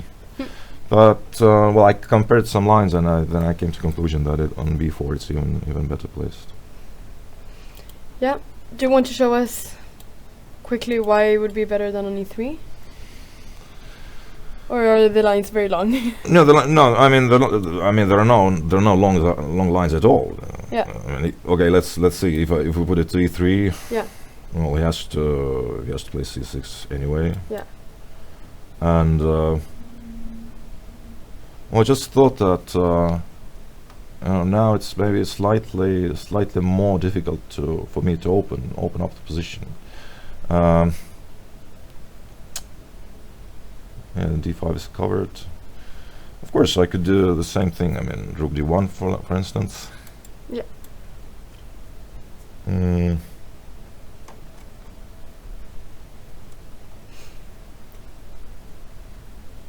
Now, one difference is that he has queen c7 available. With an knight on b4, this would not have been a move because I would have taken an e5 and then knight a6.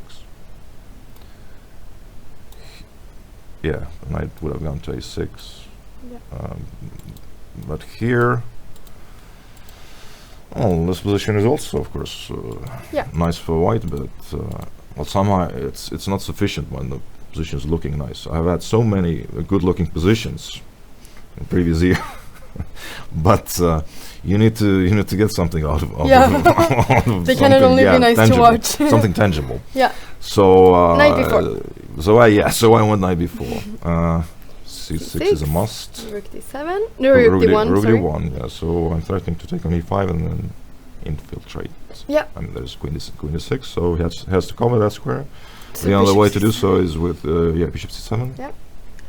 So you showed why queen c7 didn't work. Yeah. And c4 here. Yeah. I think c4 is a good move. Yeah. Very I nice. I think I'm ready. Well, of course, here I already saw the line where I sacrificed the piece on b4. Yeah.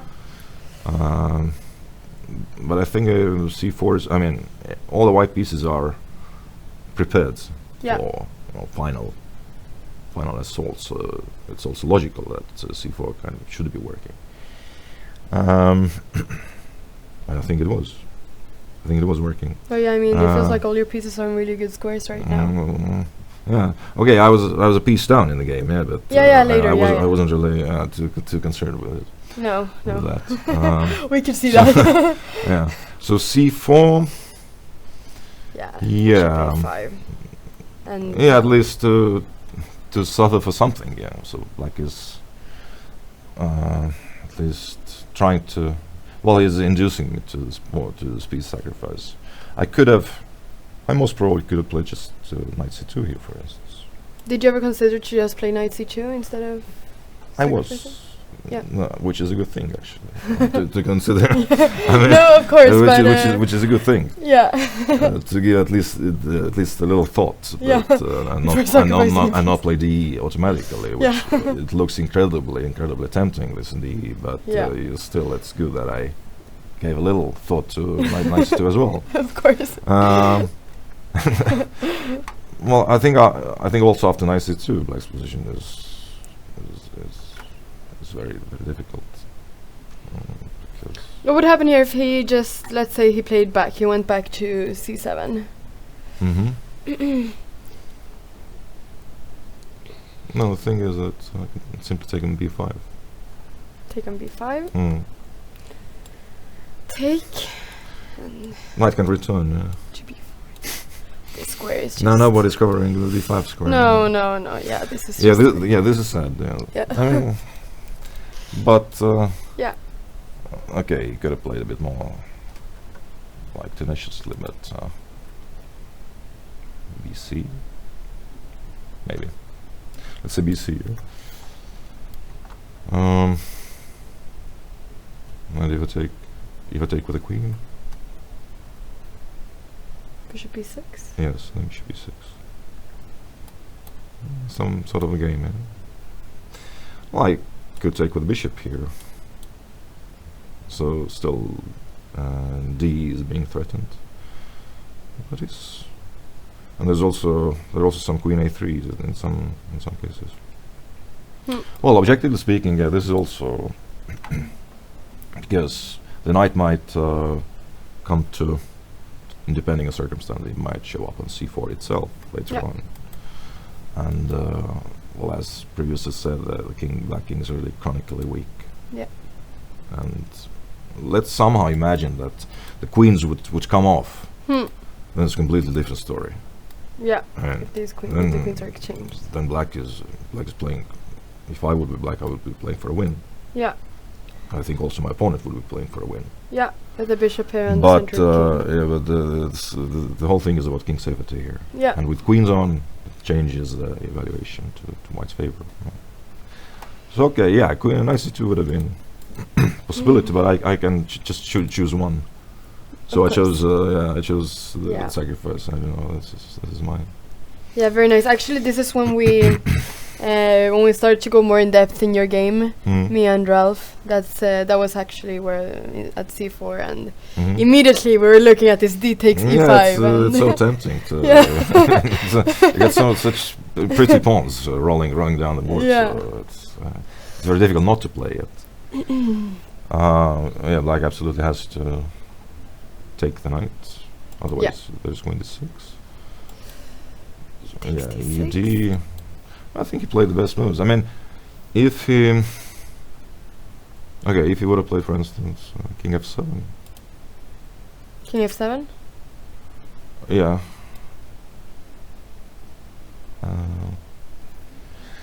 Okay, then if I mean, there's one option is just to play cb here, check. Bishop e6 isn't working well because of d7.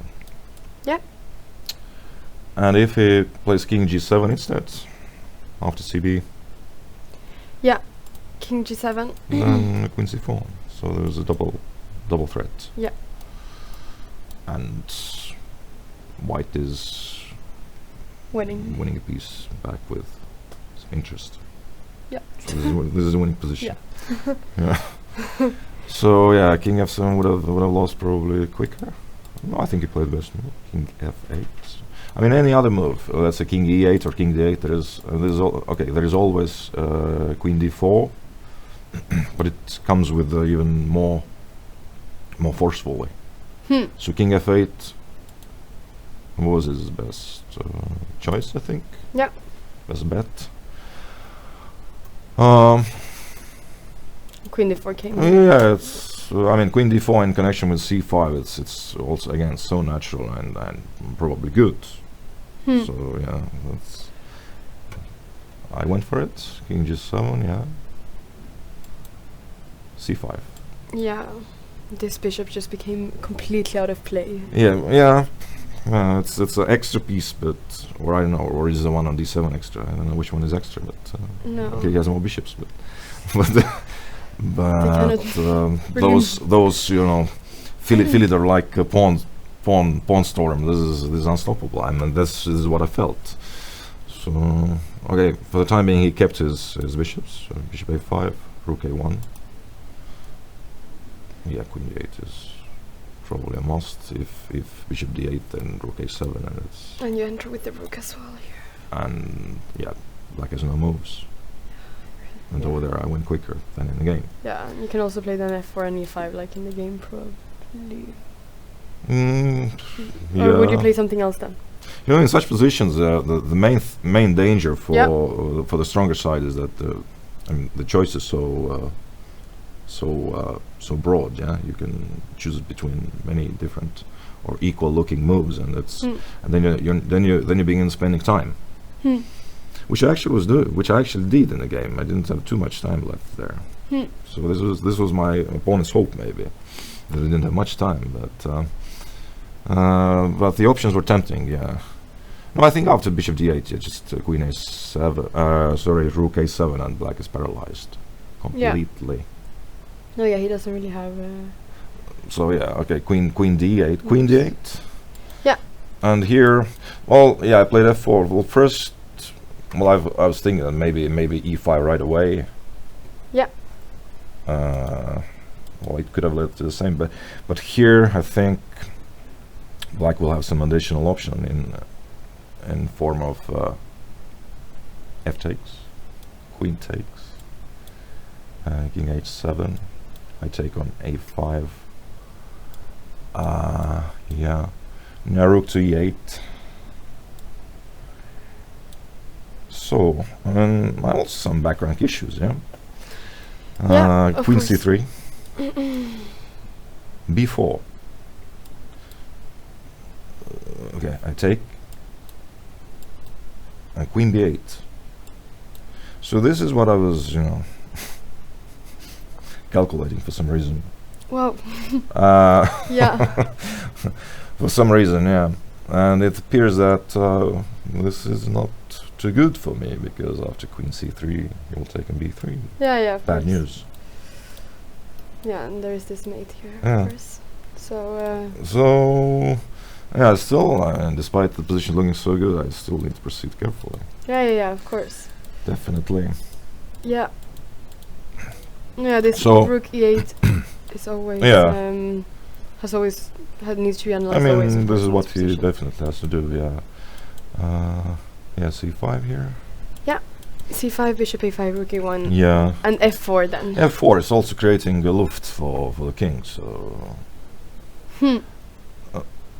Well, another idea was to play bishop c2, intending to push b4.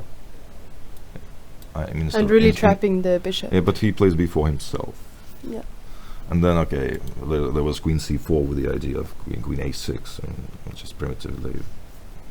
But again, I could choose just one way of proceeding, so I decided to go forwards with all of my pawns. Yeah. So f4, yeah, e5 and g5. Well, it was a good practical decision by him. Well, here I spent like 8 minutes out of my remaining 12. So Quite a big percentage. After yes, 12 minutes. exactly. So we have on move 2029 here. I mean, it's Yeah. Well, the thing is that White could just exchange the queens by taking on f6 twice. Let's say ef. He has to take there, otherwise he will get checkmated. Yeah, ef. Yeah, let's just show this because I'm really bad with arrows. Yeah. Okay, and take on a5. Yeah. Now check on e1. King f2. Rook b1. Kind of. Okay, maybe I take on g5. H takes. Bro, I will play rook a2. Well, probably it's a winning position, but I mean, black has kind of some hopes, maybe, here. More hopes. What I wanted to do is not to give him any counterplay. Yeah. I mean, I wanted to keep him. I mean, his pieces on back ranks, and okay, he would keep his extra piece, but I really didn't want to give him any counter chances. No, yeah, we could really see that your yeah. pieces were dominating the position Yeah, of the game that's what I thought also. after. Yeah. So I didn't want. I saw this line up till rook a2, but I didn't want to go for this. Yep. So I played a move which looked really interesting. Not only interesting, but also strong to me. It's a quiet little move. Queen e4. Queen e4, yeah. Well, now if he takes on f4, okay, then I think I just push e6. Sorry, after g5 takes f4, I just play. Oh, here. Yeah. Just pawn to e6. Yeah, of course. So it would be nice to win this bishop back, yeah, because the one on a5 will be out of play anyway. Yeah. Maybe almost like your two pieces. Yeah, I will win that one too later on. Yeah. So yeah, here, yeah, it's curtains. It's no chance. So you can't do that. So e6 is a threat. Yeah. So instead he played, instead of taking an f4, he played f5. F5. I think he played relatively the best move here. I mean, f5 first. I went Queen back, yeah. Yeah. Little maneuver, yeah. Queen to e4 and then back to d4, switch back. Yeah. Or, After the pawn has moved yes. f5. King g6. Good move again. King is relatively safe on g6. That's the best square for the time being. I mean, potentially my rook is not coming to the 7th rank with destruction. Yeah. So on g6 it's definitely relatively safest. And here we are on move 31. As said, I didn't have much time left here, and I still needed to find a breakthrough somehow. Position is looking great still, but I have to win it. How much time did you have here? Do you remember approximately? Approximately 3 minutes. 3 minutes for 9 moves. For 9 moves. Yeah. Yep. Yeah. So it's not a lot. So I played g3. Yeah. I was also thinking about h4.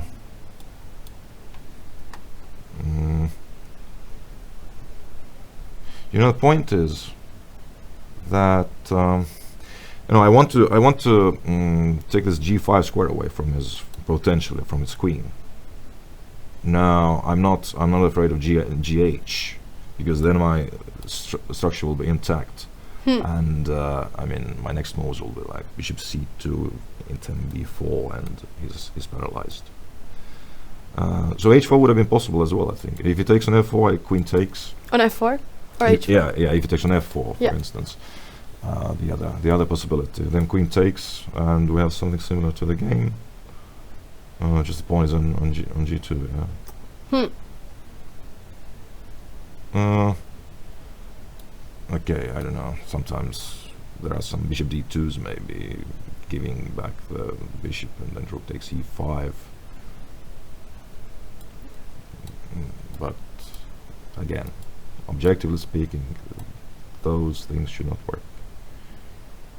I mean, he can't really give back his bishop under favorable circumstances. There are no such. I mean, there are no such scenarios there. Can't see them. So yeah, h4 would have been another move. I don't know what the computer is thinking here, but well. Yeah, we don't know either. Yeah, it's a good thing. No, it's a good thing we don't know. Yeah. So okay, I went for g3. G3. It's just that maybe after he took an f4. I mean, maybe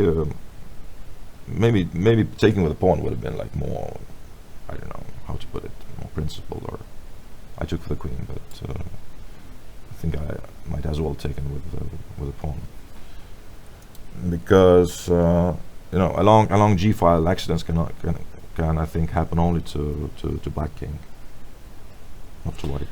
Especially because this this bishop is dominating his diagonal. Bishop on b3 is beautiful.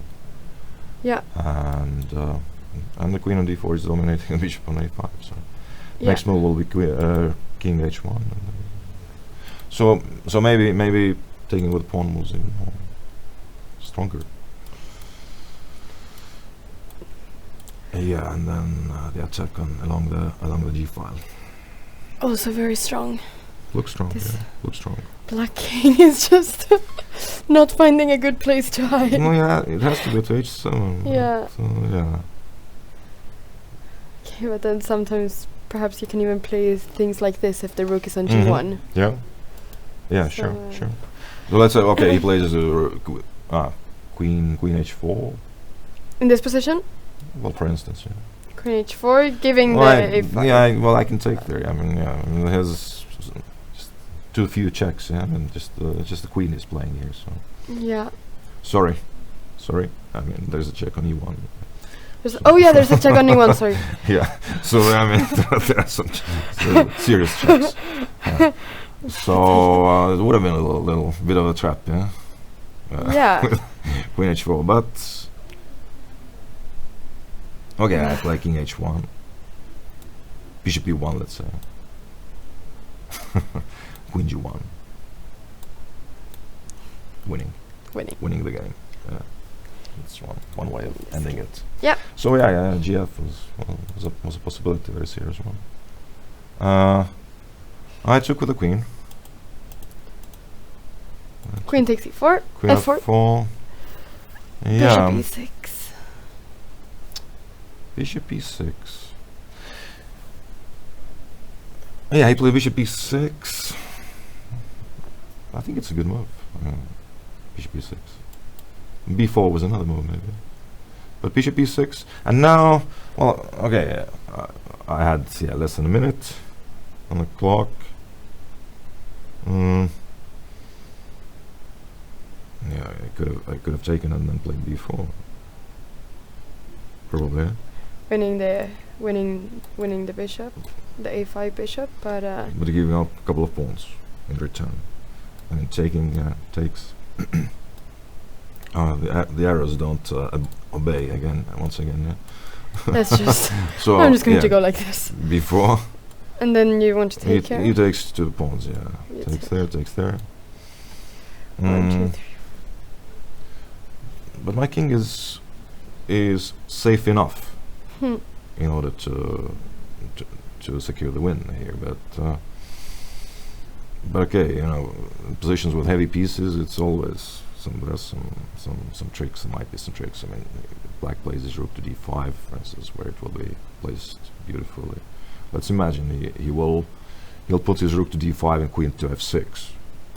Then I have a protected pass pawn, but Yeah, who knows? What is this? yeah. It's not Maybe it's clear. not as clear. No. Yeah. So, well, to be honest, I played this bishop c2 rather quickly. I didn't even consider regaining the piece right away. Yeah. Didn't really cross my mind. So bishop c2, and now I'm threatening b4 and without losing the pawn on e5. And here I have a question. Yeah. You played. Why didn't I win quicker? Eh? No. Okay. I was just I wondering. could have done it probably. We were looking at this queen g4 check.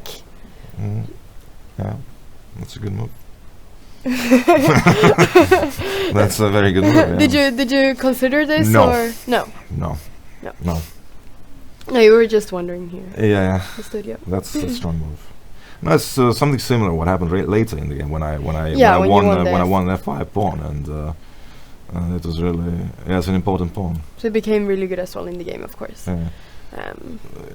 Yeah, maybe I think too much in prophylactical terms. You know, I just wanted again to take all play away from him. Just put the pawn to b3, and then the next move h4 and king h2 to let him to do all the work, because in such positions it's very easy to collapse quickly, and well, eventually he did. I mean, when he gave up the f5 pawn. Yeah. But I could, as you mentioned, I could have won the pawn right away here. So this was a better move because there's no queen g5. And that's the thing. Yeah, and then it's just I win it just for nothing. Yeah. Yeah, because we were looking. I mean, even if the bishop tried to, if he tried to play bishop can't d5 or move. something. I mean, nothing is moving. No. Okay. We were looking at this just Yeah. very quickly, but and then if bishop d5, yeah, but he can never take. Because no, of he cannot D7. take There's because of D7. d7. Exactly, that's the thing. Yes. So No, it simply cannot work. Yeah. It's not possible. No. But it would work. Yeah. No. Yeah. So that was. okay, That was better. And b3. b3. Rook f8. Yeah. h4. And well, yes. King away from the pin. Very good. It's a good move. King h2. Well, just to put it to the safer square. To avoid any potential tactical things. Rook f7. Well, for the time being, is just holding it together. Now my plan was just to make a couple of moves and reach time control, and then take it from there. Yeah, So, this okay, move so 38 now. So rook a4 is basically just a move, just a move towards the time control. But fortunately, he played a move after which it became Oh, he played rook a7. Yeah, you know, in such positions, it's really tough to just to stand Yeah. and do nothing. It's the most difficult thing. But probably his best move was simply rook f8 here. To go back simply. Here. Yeah. Was he in time trouble here as well? Yeah, he was. Yeah. Yeah, of course. And many times in time trouble, you want to do things as well. You want It's to do very things. easy. I mean, Yeah. yes. No, probably I would have just played the rook, you know, back. Then Rook a1. I don't know, a1 or a2. Yeah. But then I would have needed to come up with something later on. I mean, his moves will be rook f7, rook f8, back and forth. So Simply protecting the f5 pawn. so yeah, I mean, I would have needed to come up with some plan how to break his I don't know how to say fortress or something resembling the fortress. Yeah. Let's see. What could we do here?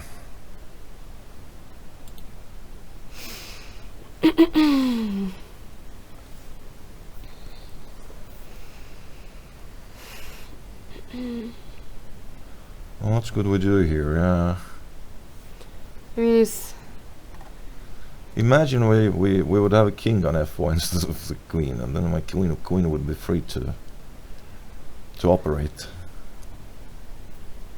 Because for the time being, I mean, I'm not really that free to move my queen, because then f4 might be in there. So. oh yeah, because I was thinking of a move like queen c1 perhaps, but then Queen c1. I was trying to play queen a1, but then Queen perhaps c1 and f4. Yeah. f4. Yeah. So maybe I should have thought how to improve my. Okay, it's safe on h2, but if I want to start doing something, then it might be not that safe there. So probably I will evacuate my king, because he has absolutely no active ideas. No, just this rook f7, rook f8. Yeah, that's how it seems. Yeah. Or queen a8, but probably not. So maybe after the time control, I would have started the king run to other side of the board. Maybe imagine it's on b2, for instance. Yeah, Something like this. something like this. I mean, this is one idea. Yeah. And if black doesn't have anything constructive, then I thought that I would be able to come up with something in the long run. But yeah, in the game he went Rook a7. he played something human, something so-called active. Rook a7, but now bishop f5 is working, unfortunately for him. Okay, he might have taken on b3. But I think simply rook a1.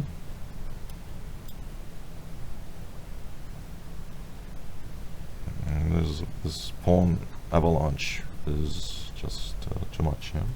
Yeah.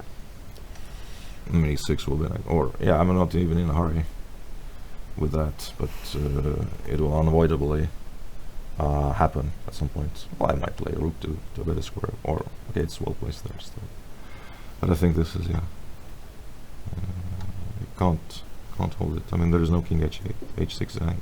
This f5 pawn was really important for him to keep. Yeah, the pawn was important because I mean, the construction of the bishop on e6 and pawn on f5. Yeah. The problem is that he won my b pawn, but simply my pawns are running too quickly, and he has, of course, he's just too late with creating his own play on queen side. Yeah, this bishop on e6 was blocking at least. Yeah. The pawn advances. Yes. And now it's not, so Yeah. it changes it to a very easy win. So it took. Queen f8. Well, that's the last move of before the time control, and it was pleasant to make it happens very rarely that on 41st move you have such a pleasant move to make. Just Yeah. take the queens, and then you see the pawns are because here it's of course e6.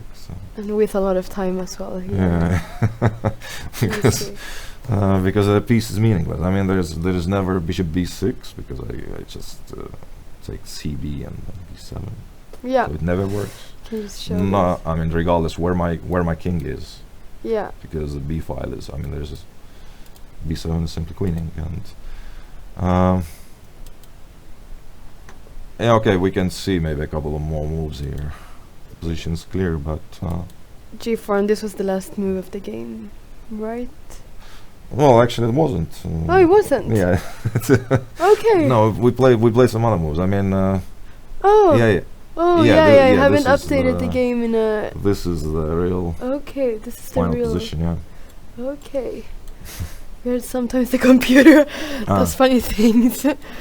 Okay. G4 here. Okay, so there were several moves after. Okay, we Yeah, can just but see... it's King G7. Yeah, but this is just... Of course, I can push my pawns simply, but I wanted all my pieces to participate in party. So I Yeah. decided to bring the king as well. No, I was seeing the positions where his king will be on e8, and then I will checkmate his king by. Was it a checkmate in there? D6, D7 in the end, but no, it wasn't check. Okay, king f4. Yeah, I played here maybe a bit. A bit sadistic way. Maybe I could have played, but just push the pawns. But yeah, king d5. Yeah. Oh, okay. Okay. Just too many pawns. You're just running. Oh, that was a little. Yeah. Yeah. If rook takes a5, then rook takes e7 a little. So I decided not to allow that. His Yeah, this problem is was his problem is that bishop in e5 prevents any stalemates. So Yeah. that's why this bishop is bad. Yeah. Okay, so Well, it's the here nice little trick at the end in Yeah, that case. but But yeah, of it's course. too many pawns. Yeah, this is just Mm. goes down and promotes Yeah. to queen. Yes. Right, this was a very, very nice game, dominating the whole position. Well, yeah, as I said, I'm happy to start the chess here with a game like this. I think I played quite well. Yeah. And I course. really hope to continue the year like this. I understand that. Absolutely. Yeah. So, yeah, so you're now on 4.5 points Okay. out of 6. Yeah. Okay. Yeah. No, I mean, normally I'm not counting the points during Okay, during the okay. tournament. But Yeah. if you say so, yeah. You don't have to do it. I don't have to tell you either. Well, 4.5 out of 6. Yeah, that's kind of how to put it. It's like required minimum at this stage of the tournament. I think if you really are willing to fight for top honors. Yeah, I lost one game. I have lost one game here Yeah. where I was simply too optimistic. Against Milton Panzer. Yeah. Yeah. He's a good, talented young player, so I hope he will continue his progress. And he played well against me. Yeah. No, we followed that game as Mm. well. So it was being analyzed also. It was being analyzed here, but with Ulf Andersson. Then. Okay. Yeah. So together with Ulf. Well, it was Catalan. Ulf, of course. I mean, he has hundreds of Catalans in his. Yeah. In his life. Yeah. Anyway, good luck in the next few games. Thank you. 3 games more to go. Yeah. 3 games. 3 games are still up. Yeah. And well, I do hope that. No, I don't hope. I know that I should have a sufficient energy for those remaining games. You know, at the breakfast every morning there's this ginger shot, which I just this really wakes me up, and I will certainly certainly continue consuming it. So Is I it think one there's- ginger shot per morning, or are there several? well, for me, it's a bottle. Oh. Yeah, so yeah, I like it. Yes. Hopefully, this ginger shots will continue helping. Of course, it's non-alcoholic. It's No. it's, everyone understands it, but yeah. Yeah. Thank Yeah. you. And hopefully 2020 will continue being a good chess year. I very much hope so. Yeah. Yeah. All right. Thank you so much for coming to the studio, and good luck the Thank rest you. of your games. Thank you very much. And soon we'll be back to follow the top board, which is still playing. But we will first take a little break. Thank you. All right. Very good.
Welcome back to the commentating. We now have Ralph Åkesson back in the studio. Yes, it's a pleasure. Yeah, and out of the first 10 boards, they have all finished. I think there is only one board left on board out of the live boards on board 17. But out of these 10 boards, all games are finished. So board number 1 just finished right now in a draw a few minutes ago. So let's see what happened in this game. Yes. Do you want to go all the way till where we left off last time, or should we just see? We can. We'll try that. Yeah. I think the position looked fairly equal then, but I also think that it was a long maneuvering game, so we can go through it rather quickly. Yeah. So here we have. I think this is where we left off. Rook b7 was played here, and then black took on f4. We were saying that perhaps black didn't have to do it, but yeah. Maybe at some point he has to. Has to take on f4. Yes. Okay. So now the big question is about the c6 pawn. If we can protect that one in a good way. Yeah. Do you think that this should be a draw though, this position from here? Played it correctly? Yeah, probably. Let's see, he can play bishop c8 and then it will be an exchange of bishops. And did he do it? Yeah, he did. yes, and then yeah, normally the rook ending should be draw. The black rook is a bit passive here, but on the other hand, what can white do? And can black ever try to go for this h5 pawn somehow? Maybe, but with the king I was thinking. But it takes some time, and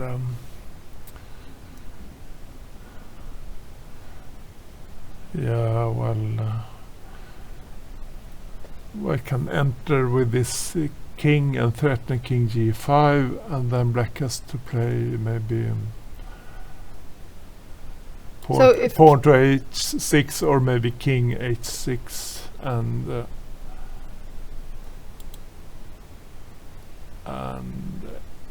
or maybe white can try to put black in Zugzwang then. But do you want to show us the variation that you're thinking about? With white, I want to go to h4 first. With the king. So yes. King g3, king g7. Yes, king h4. King h6. Yes, or possibly pawn h6. Or pawn h6. Yeah. I mean, one of the moves. Black has to prevent king g5.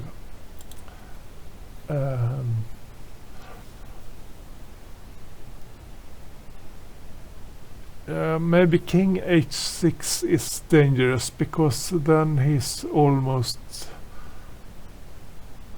in stalemate. For instance, if white plays rook a7, that can be difficult for black. Like this. Yes. Yeah, this could be winning for white, I think. We can play rook d7 to d6 at some point.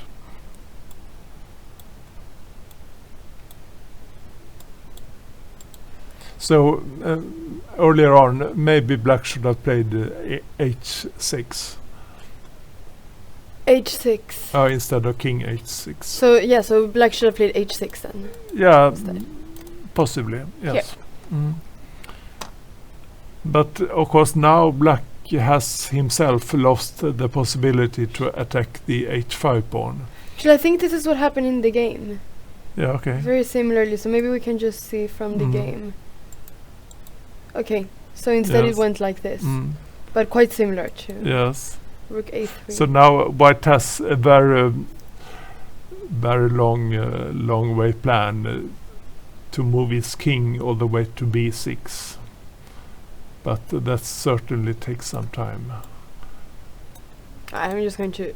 This king. Maybe he played King the H6. rook a3 in order to prevent e3 from black. Yeah. Okay. That is possible. Yeah, which could give some nice square for the rook on e4. Yes. So rook e7 was played here. I'm just going to put the. Okay.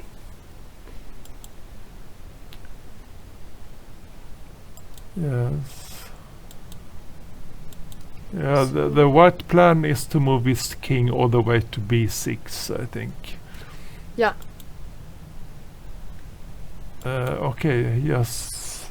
Chances to enter with this rook also, yes. He wants to move back the king. King f1. No. Yes, okay, now it threatens the black pawns, but on the other hand, black may take the white pawns. So it's probably heading towards a draw, I would think so. Yeah. So we can see that now black is a pawn down, but There is d pawn is really a strong one. also these are double pawns, so it's not completely up. Pawn up. King g8.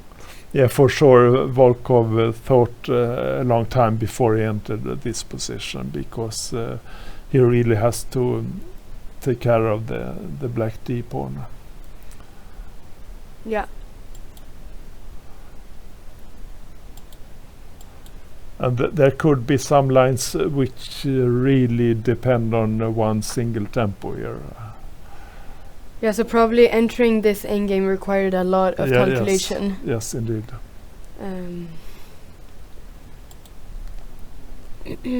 Yeah, that's sensible, because otherwise maybe white could play king g3, king h4. Yeah.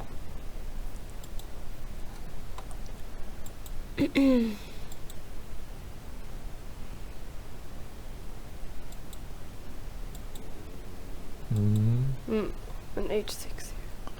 Yes.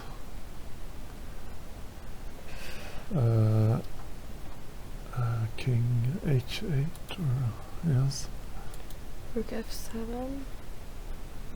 Yeah, he gave- maybe has difficulties to find some other plan. Yes, let's see the position after king h8. What can white do here? I was thinking if white would put the black king in some sort of zugzwang with, but does white not want to play this? I was thinking that the king cannot really move anywhere because there are checks on the 8th rank. Let's see, what did he play? So here he played rook f7 and gave Yes. this Yes. c pawn, but I was wondering if rook f8, king h7 and c7. Yes, but then does white have a move here? What is the next move for white? Black can move his rook, or he Or can the push, d-pawns. or he can push the d Yeah. pawn. Which could be dangerous. Yeah, Yes. yeah. No, just wonder. So rook f7 here. So now it will be some kind of liquidation, and I guess it will be completely even in a few moves. Yeah, now d3 was a threat. Yeah, important to stop the d pawn.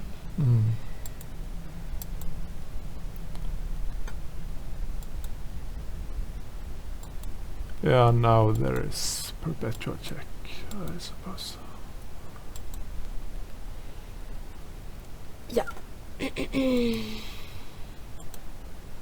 This is where Yes. it ended in a draw. Yes. So Well, tough game, but I think that Frode defended very well. yeah, And yeah, it looked rather equal. It was the game where white played knight e5 rather early, and yeah, I wasn't exactly. exactly sure about that move. yeah. No, exactly. I mean, with g5 after from black and yes. like taking some. I mean, knight e5. Yes. Then afterwards, black could play e5, and that's an important move for black. Yeah, but we could see in the endgame there, even though it was probably equal, both players had to play well. Yes. Well, I think that white, in a way, was what do you say, in the driving seat. He could decide what would happen, and he could always get a draw earlier if he had wanted. No, yeah. Of course. But this game ended in a draw, and it was the last game out of these top 10 boards. I think we went through most of the games. We could just quickly see what happened in the game between Elham Abdlaouf and Normus Mises, Yes. as we didn't really go through this game so much. Now we reached one position which looked approximately equal, I think. Yeah. But then Mises won. Black was a pawn up, but only double pawn, and it didn't look that impressive. Should we see where we were? I don't think we saw this position. So is this where we left off, or was it a bit before? Yes, I think white played queen e2 at the moment when we stopped last Here, time. yeah. Yes. You said this idea with knight e2, knight c4. Yeah, Talk a little that's bit about one possibility. Yes. Yeah, a possibility that happened in the game. Yes. So knight e8, knight c4, knight d6. Trying to exchange this good knight, but knight e3, and there are so many squares for the knight. He can't take on e4 now, of course. Yeah, white plays knight d5 or knight f5. Exactly.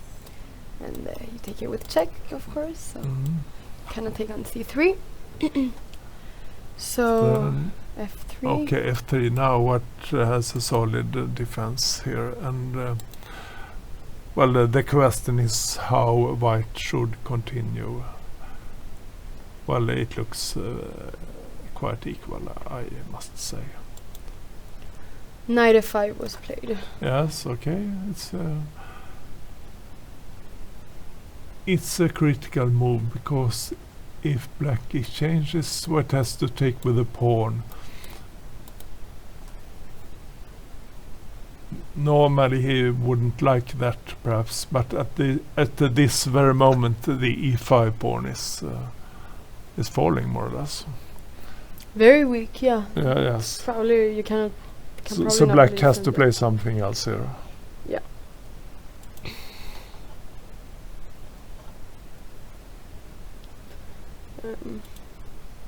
Yes. So some maneuvering with the knight. Yes. Knight b5. f4. Yeah, that's a critical move. Maybe it's a bad move. Yeah, this is the type of move that either it's really good or it's just bad. Yeah, yes. Sort of. Let's go back one move. Yeah, black has the possibility to put his knight on d4 now, which is an important square. Yes.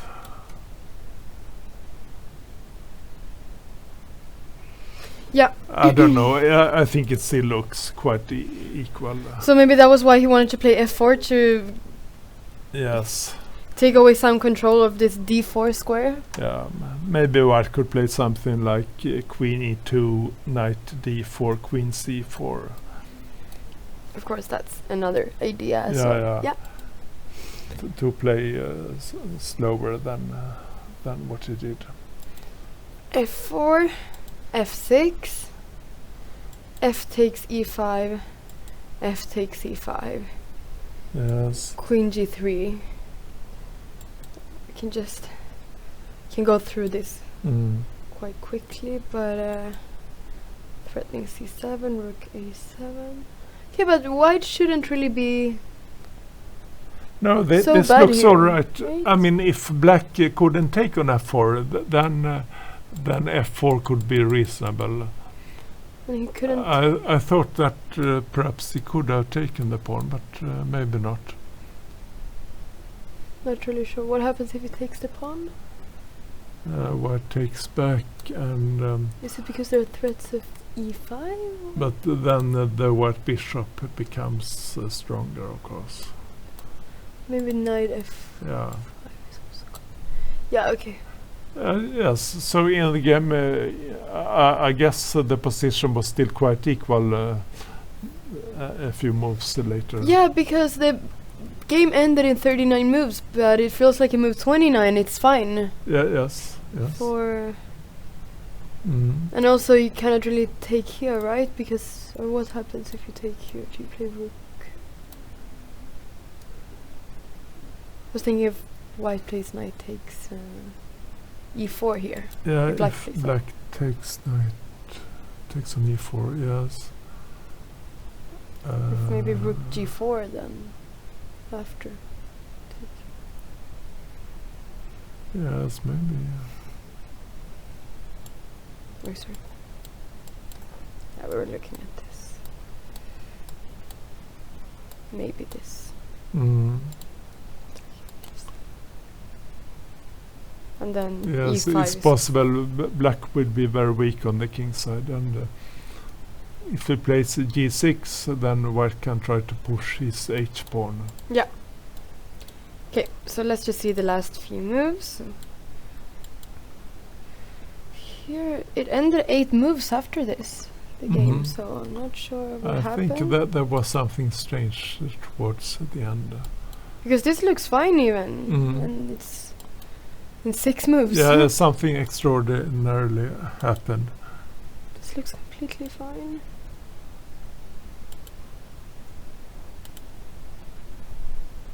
White is weak on the last or first rank. Yeah, and That's there is true. some check and some knight here, but h3. Yes, it seems not to true. defend quite well. Oh, what is Here that? we saw seeing some. Oh, now Here knight we see takes e4 is a big threat. Very big threat, of course. Threatening to win this exchange. Oh, maybe white made a severe oversight somewhere. He played knight c2. Yes, What happens if knight takes? yes, or he can start with rook d3 perhaps. That's what he did. He started with rook d3. Okay, so now we can see why it. Yes, over. And it's over. Yes. Okay, so maybe there was a lot of time trouble in So this position. if you but, just go back a few moves, Yeah. I think the ending was rather strange indeed.